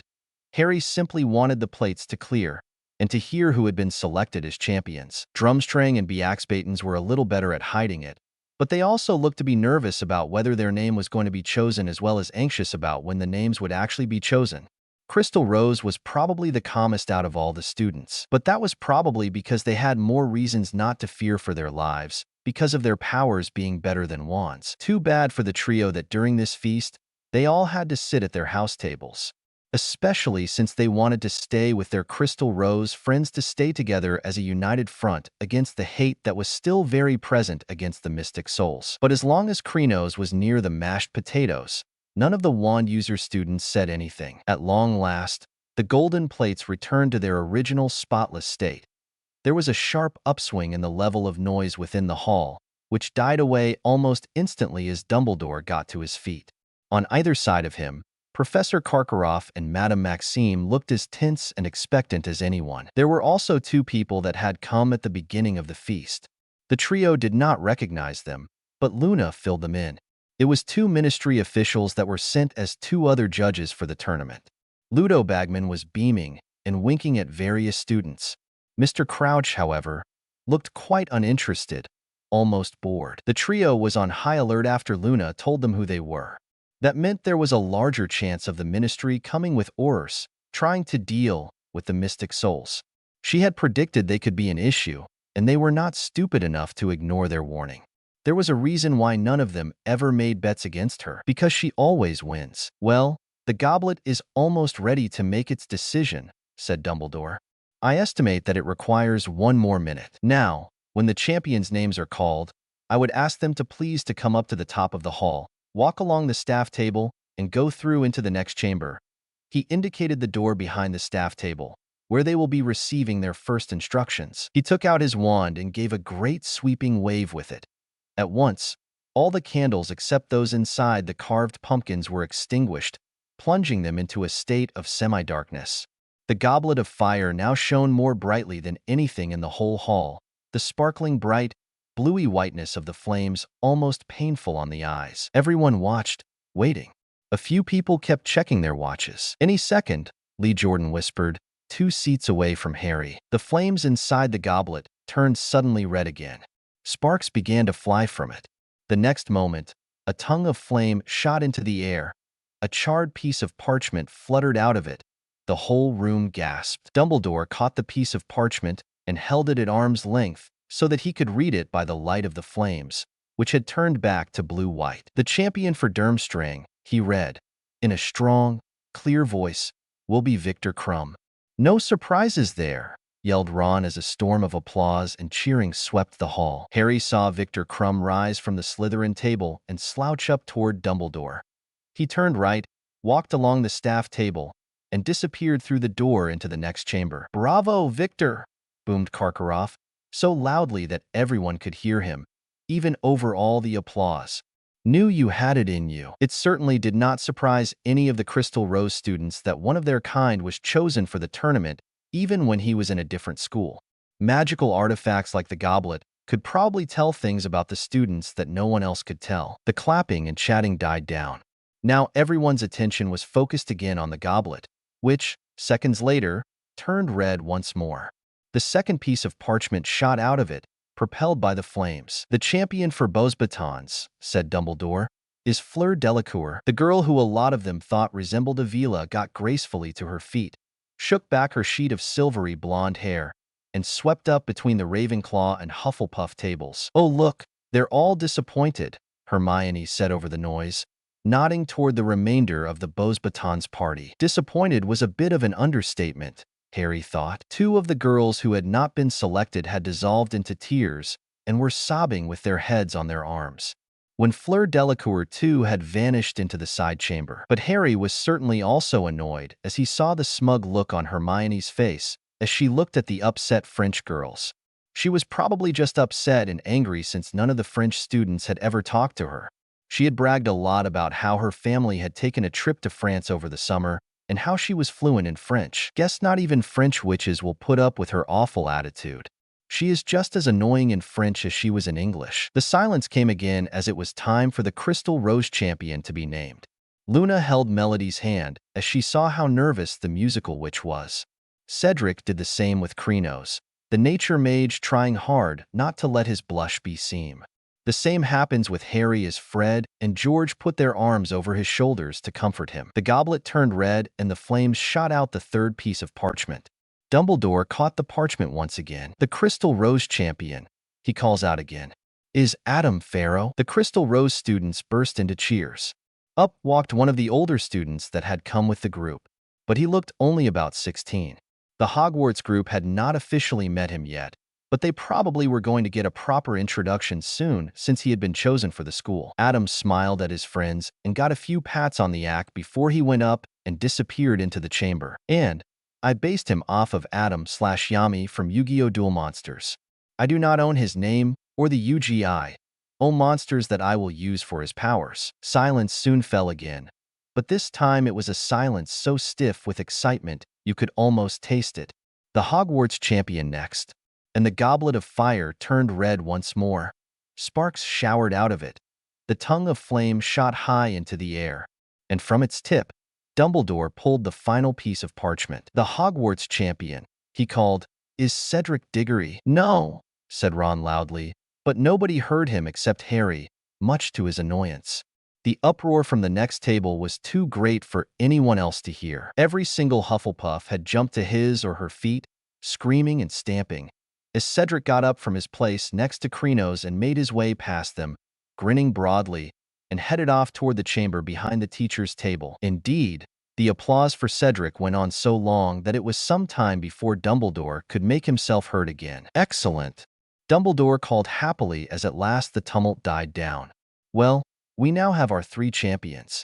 I am sure I can count upon all of you, including the remaining students from Beauxbatons and Durmstrang, to give your champions every ounce of support you can muster. By cheering your champion on, you will contribute in a very real. But Dumbledore suddenly stopped speaking, and it was apparent to everybody what had distracted him. The fire in the goblet had just turned red again. Sparks were flying out of it. A long flame shot suddenly into the air, and borne upon it was another piece of parchment. Automatically, it seemed, Dumbledore reached out a long hand and seized the parchment.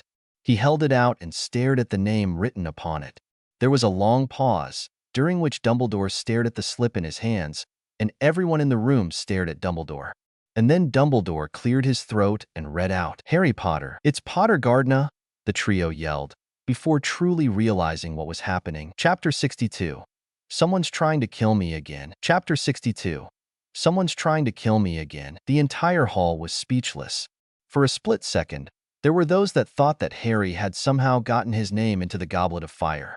But all those thoughts were thrown out the window when there was the immediate yell from the Gardner trio about his name. If there were 2 things that were consistent about the trio, it was that Krenos was easily the scariest member of the 3 when he had access to potatoes, and that Harry hated anyone that ignores that his last name is hyphenated. Almost every single time that anyone, mostly Snape or Granger, only used the name Potter for him, he would always correct them and say that his name was Potter Gardner. So there was no way that Harry would have been the one to enter his name if just Harry Potter was written on the paper. And after the original shock had worn off, the trio was both annoyed and very pissed. You have got to be kidding me, Melody complained. We seriously cannot have one normal year, can we? Harry shook his head. Mamma mia, here we go again, Krenos face-bombed. Their friends were certainly also upset. Their friends had their lives put in danger every single year they had been attending Hogwarts. And as much as they all hated to diss the school that their families had all been attending for centuries, they certainly could not fault the trio when they do leave after they take the OWLs. While there was a contract in place for all those that agreed to attend Hogwarts, there were loopholes to get out of it. The students had to attend in order to keep their wand rights, but the contract was no longer valid once the students took their OWLs. The contract was mostly in place to keep the younger and more reckless kids from agreeing to attend the school to simply gain access to the spellbooks or magical artifacts that might also be in Hogwarts. There were definitely plenty of rumors going around that the Sword of Gryffindor and the Diadem of Rowena Ravenclaw were still hidden somewhere in the school. After taking the OWLs, were any students allowed to leave Hogwarts? and still be able to hold a wand. The only true exceptions to the contract were students pulled out by their parents or those that transfer to another school. The trio was technically allowed to say that they were transferring to Crystal Rose and could just leave. But with the Ministry always trying to control Harry, they might look into Crystal Rose and raise some questions that they did not want to be answered. "Mr. Pottergardner, come here," Dumbledore called him up. Even though he could feel all the eyes on him, it wasn't like he even cared. So, Harry just got up and walked right over to the school heads. Krenos and Melody both looked ready to get up and follow him. They were going to have things escalated from here. "What's going on, Headmaster?" Harry asked Dumbledore. "Why did my name just come out?" "We will need to check to Goblet, but someone obviously placed a compulsion on it in order for your name to be chosen," Dumbledore says. "Even if it is the wrong name." "Great. Even people trying to kill me can't get my name right," Harry groaned in annoyance. "Considering the people in this country, I am not surprised," Jiwei says. "What does this mean for the tournament, Headmaster?" Harry asked. "It's not my real name, so there is no way that I have to participate. Even if it was your real name, being underage prevents you from being eligible from participating," Jiwei stated. "I have no idea why you are telling him such lies," the gruff voice of Barry Crouch says. "Excuse me." Jiwei looked at the former head of the law enforcement department, crossing her arms. "What about anything we have said is lies? Are you another of those annoying ministry pests that still does not recognize that Mr. Pottergardner's adoption was perfectly legal? Harry Potter is the name that is registered at the ministry." Crouch glared at the Crystal Rose headmistress. "So, enough with this nonsense of him having a different name. By the gods, you're an idiot." Harry was not going to hold back any dislike he had for any ministry employee. Most of the Great Hall chuckled and giggled at the look of annoyance mixed with anger on Crouch's face. The trio's friends could not really blame him for hating the ministry or even Crouch specifically. Crouch had been the head of the law enforcement department when Sirius had been arrested. It was him that had decided to send Sirius to Azkaban without a trial simply because Sirius had to be guilty, because he came from the dark black family. "Now, listen here," Crouch tried. "Why would I ever listen to you?" Harry crossed his arms. "I hate every single person that I have ever met from you and your corrupt ministry. I can count on one hand the number of trustworthy people that work there, and I am not afraid to cut off fingers. I am so sick and tired of everyone in your stupid country trying to control me. How many more times do I need to sue you people, scream at you, and sick the magic council on you guys to get it through your thick skulls that I am not your precious boy who lived? I've had enough of all of you." Krenos and Melody both got up and headed right toward their brother. If he did not calm down, he might transform into another creature form. If things like that kept happening, their amulets would not excuse their powers the more that their powers show. And since it was now known that they attended Crystal Rose, that would definitely not help them. But the more this country and those in charge of it annoyed the trio, they were definitely going to make as big of a show of their powers as possible when they finally got to leave. Krenos may or may not be planning on turning their entire ministry into one giant jungle, one filled with the most annoying or dangerous plants that he could think of. "Harry," Krenos started, wanting to calm his brother down before he went full animal. "To Hades with the lot of you," Harry yelled at Crouch.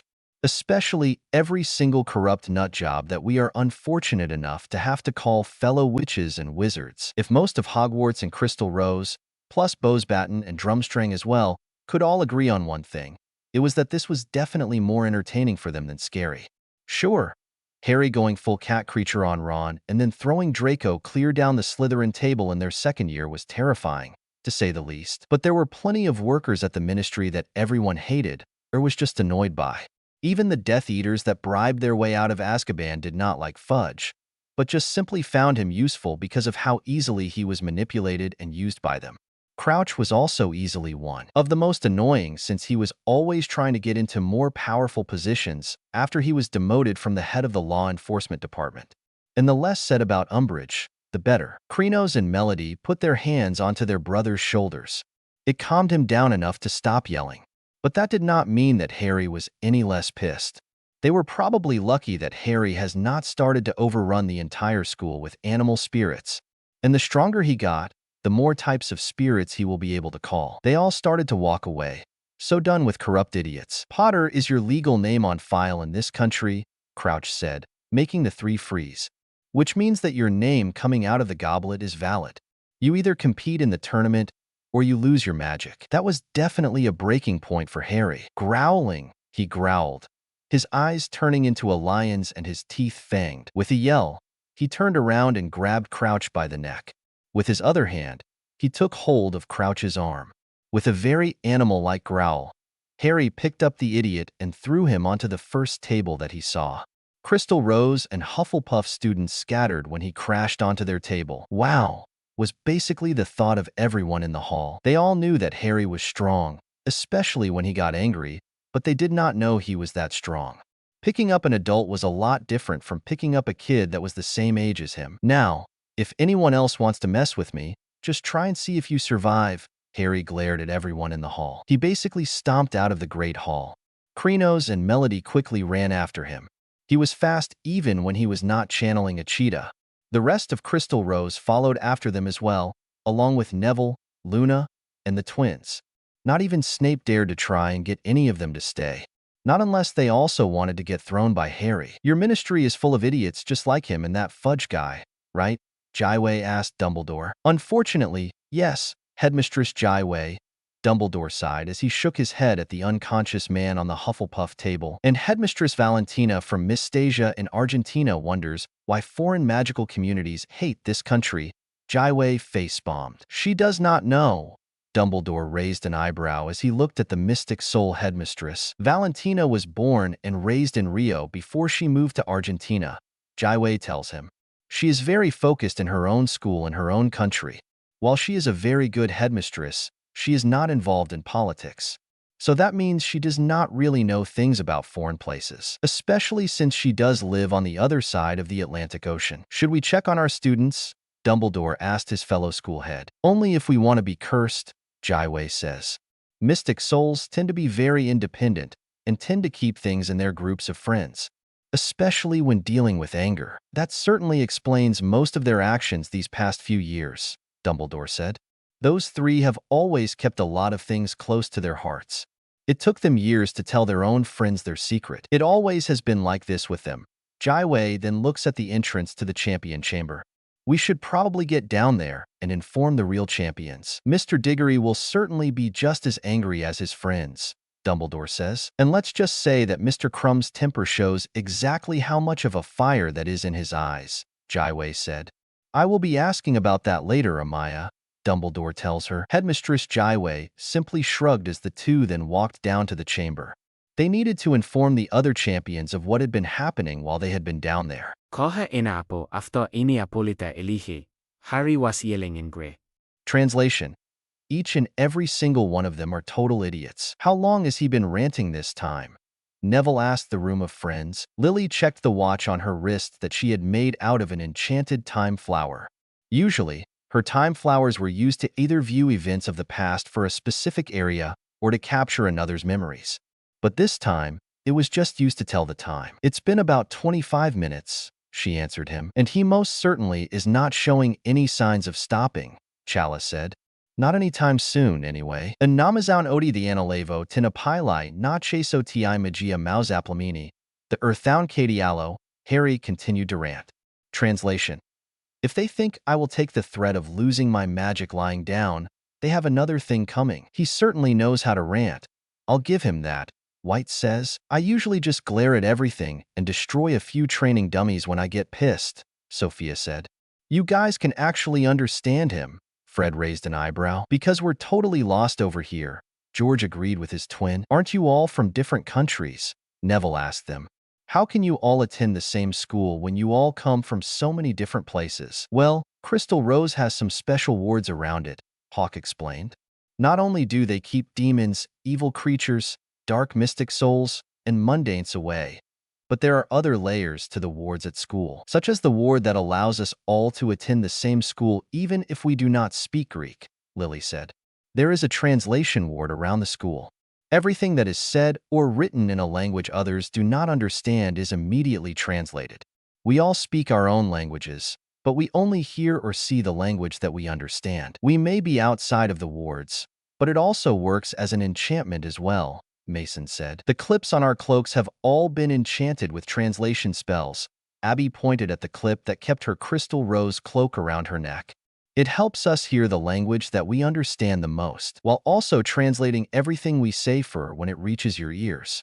That is so cool, Fred said. Percy must love that, George chuckled. Trust us, he was very intrigued by it when he learned of that ward when he went to work for our professor, Melody stated, giggling as she did. That's our Ravenclaw brother for you, Fred grinned. Always wanting to learn more and more, George smiled. But if they translate everything being said, how come we can't understand what Harry is saying? Neville was confused. Easy, Hestia says. While we are all wearing the enchanted clips on our cloaks, Harry, Melody, and Krenos never got their clips enchanted. So whenever they speak a different language, it will not be translated. But since we are wearing the clips, we can understand them, Cryo said. That actually made sense. The Hogwarts group seemed to be able to understand more and more about mystic soul magic the more that they learned about it. It certainly made it easier for them to be able to handle any new information that they get. And with both Charlie and Percy confirmed to be mystic souls, they probably were going to hear a lot more about that type of magic in the future. But it was not like they would ever complain about that. Is he going to stop anytime soon? Neville wondered out loud as he watched Harry continuing to rant in Greek. He'll calm down eventually, Krenos shrugged. And if not, we can always just use a sleeping potion on him. Got one right here. Lily took a potion vial out of her pocket. You are definitely one of our most prepared friends, Krenos chuckled. I may not be Celeste or Charlotte, but I am not always a part of the top 10 potion students for nothing. Lily put the vial away. Relax, I got this, Chala says. He went over to Harry, who barely even notices his jungle cat friend before Chala raised his hand and slapped Harry across the face. The sudden slap made everyone nearly jump out of their skin. They all thought that was a bad thing to do to someone that was a seriously pissed-off animal mage. But all it did to Harry was finally get him to stop ranting. Well, that certainly got Harry to shut up. Hawk looked like he was trying hard not to laugh. Sometimes, being slapped with some sense can be taken very literally, Luna said. Harry shook his head, rubbing his cheek. Chala certainly had to slap someone. How long was I ranting for? He asked, having always lost track of time whenever he went on one of his rants. About half an hour before Chala slapped you out of it, Lily tells him. I probably would have kept going if you had not done that, Chala, Harry said. Thanks. Anytime. The jungle cat mage then sat back down on the chair he had previously been in. There was soon the sound of the swings being used as someone else came up and into the crystal rose tree. Cedric, Adam, and Victor all quickly walked in. They had both been told what had happened, but hearing it from Harry was a lot better than hearing about it secondhand. Harry, is it true? Cedric immediately asked. Do you really have to compete? Unfortunately, Harry sighed. Legally speaking, Harry Potter is the legal name that is in my official file here. The idiots of this country did not even bother to change it even when slapped with so much paperwork over my real name and family. And my friends at Drumstrang wonder why I have coming to this country whenever my Quidditch team plays here. Victor shook his head, taking a seat in the chair next to Chala. Because that is the name in my official file of this country, and this is the country hosting the tournament, I have to participate or lose my magic. Harry crossed his arms as he collapsed into another chair. Would you even be affected because of being a mystic soul? Cedric asked. The Goblet of Fire is an ancient and powerful artifact, Adam tells him. While there is no way for a wand user spell to take out magic, magical artifacts are a different story altogether. It is why even myself and Adam are both in danger of losing our magic as well as we do not participate, Victor says. Why would someone even place Harry's name in the goblet? Anyway, Neville wondered. Like a genie in a bottle, I shall appear. Olivia walked into the room, making everyone jump again. I get that she's a time mage, but her timing is seriously impeccable, Chala said. Someone cleared their throats. They all looked at Krenos, who had been the one that cleared his throat. He was standing there with his mirror phone in his hand. There was also a big smirk on his face as he looked at all of them. I finally figured out how to work speed dial on this thing, he said, a smile on his face. Chapter 63. Olivia has some fun. Chapter 63. Olivia has some fun. Okay, we need a plan, Krenos says. Leave it to us to have to find a way to survive yet another murder attempt, Harry sighed. We're mystic souls, we always find a way, Melody said. Is this tournament really as dangerous as people say? Chala wondered. I mean, We are all very powerful. And not to sound cocky, but we've dealt with things probably a lot worse than this tournament. Okay, that does sound cocky, but is also probably a pretty sound reasoning, Hestia says. And this is coming from the mystic soul in the room that does not have violent powers. I will need to do some more research, Olivia says. The more I know about the possible dangers, the more ammunition it would give me against the idiots of this corrupt as hell country. I can help with that, Cedric said. Since my father works at the ministry, I knew about the tournament before returning to Hogwarts. So, I bought books about the tournament so that I could research before I even considered entering. I will need those books, Olivia tells him. And anything else you think will help. Something tells me that we are in for one very entertaining day, Harry stated. The rest of the Mystic Souls, and even the Hogwarts group had to agree with him. When Olivia goes full lawyer on their sorry behinds, it is probably one of the most entertaining things that they could ever see. Olivia had always been a big help. She was not just knowledgeable about the law, but she could be considered a law prodigy. She was able to learn really quickly even when it was the laws of a different country than her own. Plus, she was also able to use the system just as easily as she did her powers to get what she wanted in a legal way. It was certainly a nice change from how others usually use illegal means to get what they want, but she does not do that. Everything she did was for the right reasons and getting it through the right way. She certainly was also good at finding laws that may have been either forgotten or ignored that would be of great help to him. Plus, there were also the flaws in some of the existing laws that would also be of great help to them. While those in magical England use those loopholes to cause chaos and corruption, Olivia has always used them for good. She was everything that they were not. I'll get the books. Cedric got up from his seat. I'll go with you. Krenos got up as well.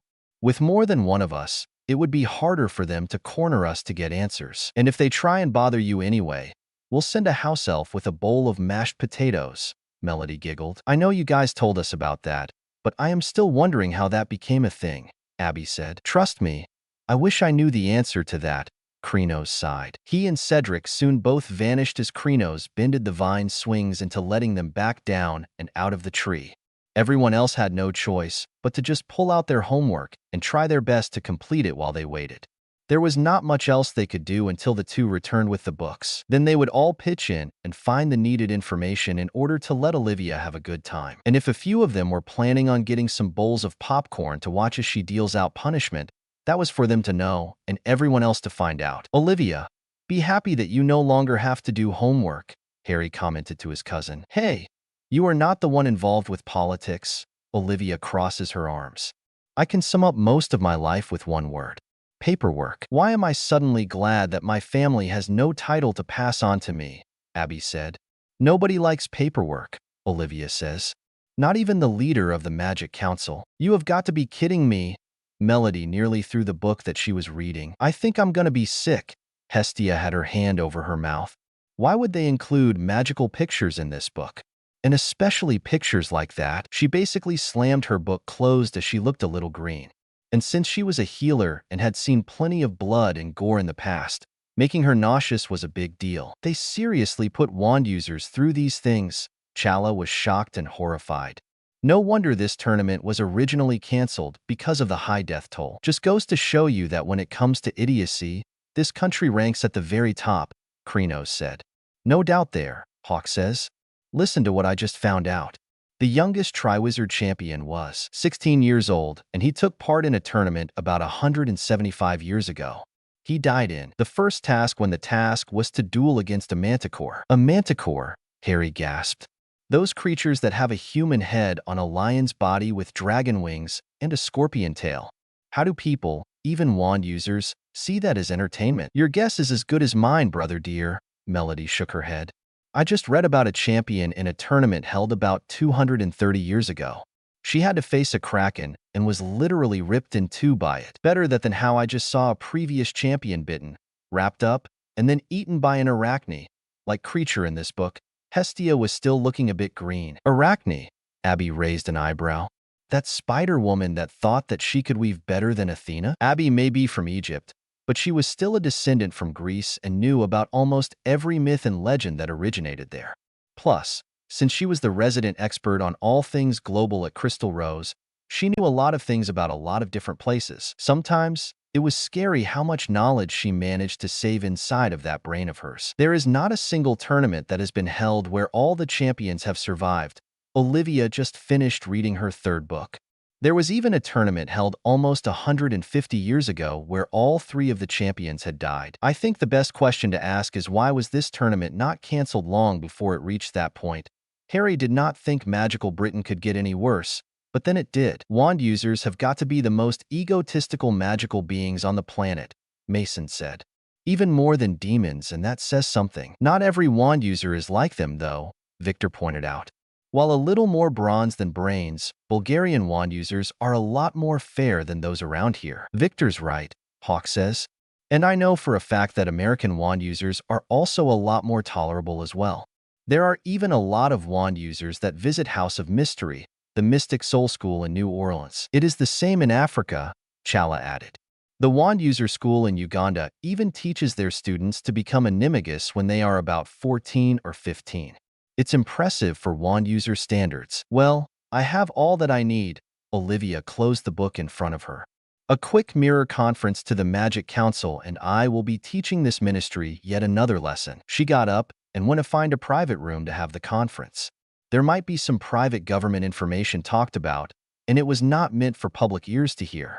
So even if some of the teens were heirs to their family titles, they were not fully involved with the magical government yet, so they could not know everything that they would talk about yet. Should we be worried about what she might do? Cedric asked the group. She does seem calmer than she normally would be in this type of situation, Chala remarked. The only thing that I'm worried about is if we'll have enough popcorn for the show. Harry laughed as he rubbed his hands together like a cartoon villain. A lot of them then looked at Krenos, Lily, and White. All 3 nature mages threw annoyed looks at them. Just because we deal with nature does not mean we can conjure any type of food that we want. Krenos crossed his arms. And do you guys forget that I only deal with nature and animal fusions? White put a hand on his hip. I don't do conjuring of any kind. If you want potato chips, we could do that, Lily said. Because you actually can use potatoes to make chips. But you can't use corn on the cob to make popcorn. We're magical. But we're not miracle workers. They all had a good laugh about that. Krenos had certainly already pointed it out to his siblings back in their second year when he offered potato chips to them when Olivia came to drag Lockhart to Greece. At least Wyatt didn't come with us, Abby giggled. He would probably accidentally give us some of his P.O.V. popcorn by accident. Yeah, I do not want to be looking through someone else's eyes during this show, Mason says. Why do I have the feeling that if your friend Wyatt meets Fred and George, the world would go up in flames? Cedric looked both horrified and intrigued by that thought. It probably would, Harry smirked. Fred and George were the first to laugh when they heard the joke. Everyone laughed as they all had different images in their heads of what the 3 of them would be able to do if they ever teamed up. But they all stopped when Olivia came back into the room, having apparently finished her conference with the rest of the Magic Council. And the look on her face told them how much hell she was about to raise. Well, we have our entertainment for the evening, Melody stated. Since Harry's name had only been announced the previous night, Crouch and Bagman were both still there. Headmistress Jaiwei had not let them leave since she was not going to let them get away with forcing one of her students to compete in a deadly tournament that he had not even signed up for. None of their group had returned to Hogwarts since the names had been drawn. The Hogwarts groups had even stayed the night. So, the students were now all sitting down to dinner. But whatever peace they were experiencing was basically thrown out the window when Olivia burst through the doors of the Great Hall. Everyone in the entire hall stopped talking at the same time when they saw who had just entered. Ever since second year, Olivia had left quite the mark on Hogwarts. She basically terrified everyone while also getting a lot of the pureblood heirs to admire her with how she handled herself in the political world. Plus, nobody but the biggest Lockhart fans Granger actually wanted that fraud as their defense against the dark arts teacher. So when Olivia made her second public appearance at Hogwarts, everyone knew why. Some even tried to hide under their house table because of how badly she scared them after what she had done to Lockhart during her previous visit to the school. And her basically slamming the doors open did not exactly help their fear of her. Olivia marches right down the middle of the Great Hall toward the head table. The trio, their Hogwarts friends, and the rest of Crystal Rose stayed in the doorway while they watched the show. Headmaster Dumbledore and Headmistress Jaiwei both looked to also be expecting a show. Both had witnessed Olivia's skills in the political world before, and they knew that she was about to gain another win. While Dumbledore was the chief warlock of the British Ministry of Magic, he was well aware that he was either surrounded by corrupt idiots, pureblood fanatics, or people that followed him around as if he was a god. So, someone as non-corrupt and politically skilled as Olivia was like a breath of fresh air to him. Olivia crosses her arms as she looked at Crouch and Bagman. The silence was probably even more terrifying than her yelling at them. Her eye burned with a fire brighter than anything Victor or Mason could conjure. And that said something considering that they were both fire mages. "Tell me something, you two." Olivia narrowed her eyes at the two ministry officials. "Why should I not kill you right here, and right now, even when you are forcing my precious Harry Bear into a tournament that could cost him his life?" Bagman was obviously not as confident or cocky as Crouch. He was looking about ready to piss himself as Olivia glared at him. Crouch, even though he had been thrown onto a table by a 14-year-old, was still as egotistical as ever. As if a woman would ever be able to kill anyone, Crouch had such a smug look on his face. "Great, so he is a ist as well as a political idiot." Jaiwei rolled her eyes as she crossed her arms. "Remind me why I can't turn him into a toad, Albus." "Because you are supposed to set an example for your students, Amaya, and turning anyone that annoys you into a toad is not a good example to set," Dumbledore says. "I hate it when you're right," Jaiwei stated. "But feel free to turn him into any animal you wish when your students are not able to see." Dumbledore actually smirked when he said that. Headmistress Jaiwei smirked as she thought about all the ways she could torture that egotisticalist idiot. Maybe she could turn him into a ferret and feed him to one of the hippogriffs that she knows Hogwarts has. Harry had told her that there is a particular hippogriff named Buckbeak that would probably love to help them get rid of another pureblood idiot. "You are seriously a piece of work." Olivia shook her head before glaring at Crouch again. "But let me make one thing perfectly clear so that even your atom-sized brain can understand it." The trio, their Hogwarts friends, and the Crystal Rose students all suddenly felt pokes on their legs. They looked down and saw house elves offering them bowls of popcorn. They all took the bowls, but the elves all popped away before they could ask who sent them. One look at Headmaster Dumbledore told them everything that they needed to know. "Definitely one of the few good British adults that we have met," Harry said. They all ate the popcorn as they watched the scene unfold in front of them. "I have absolutely had it with every last employee, politician, and every other corrupt idiot of this country." Olivia threateningly took a step toward Crouch. "I have been very patient until now, but forcing my cousin into a life-threatening tournament just for your sick entertainment is where I draw the line." "And this is just her getting started," Krenos said. "We both really admire her," Fred started, "and are also terrified of her," George finished. "Welcome to the club."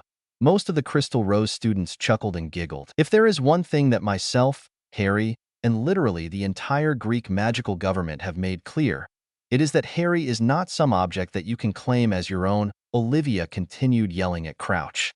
"He is a living, breathing person. Even he has stated how your precious boy who lived is nothing but a myth that the idiots of this country made up. He is not your plaything that you can put into danger just because you're all delusional about what his destiny is. So, if you and the rest of your corrupt as hell government will not stop, I will make you stop." Olivia then looked at Headmaster Dumbledore. He was the chief warlock of the country, as well as the current headmaster for her cousins. He was also one of the few non-corrupt government officials in magical Britain. So, he was probably her only adult British ally in the room. Plus, he was the one in charge of this school, and she knew that there were ancient laws that stopped the ministry from taking over the school.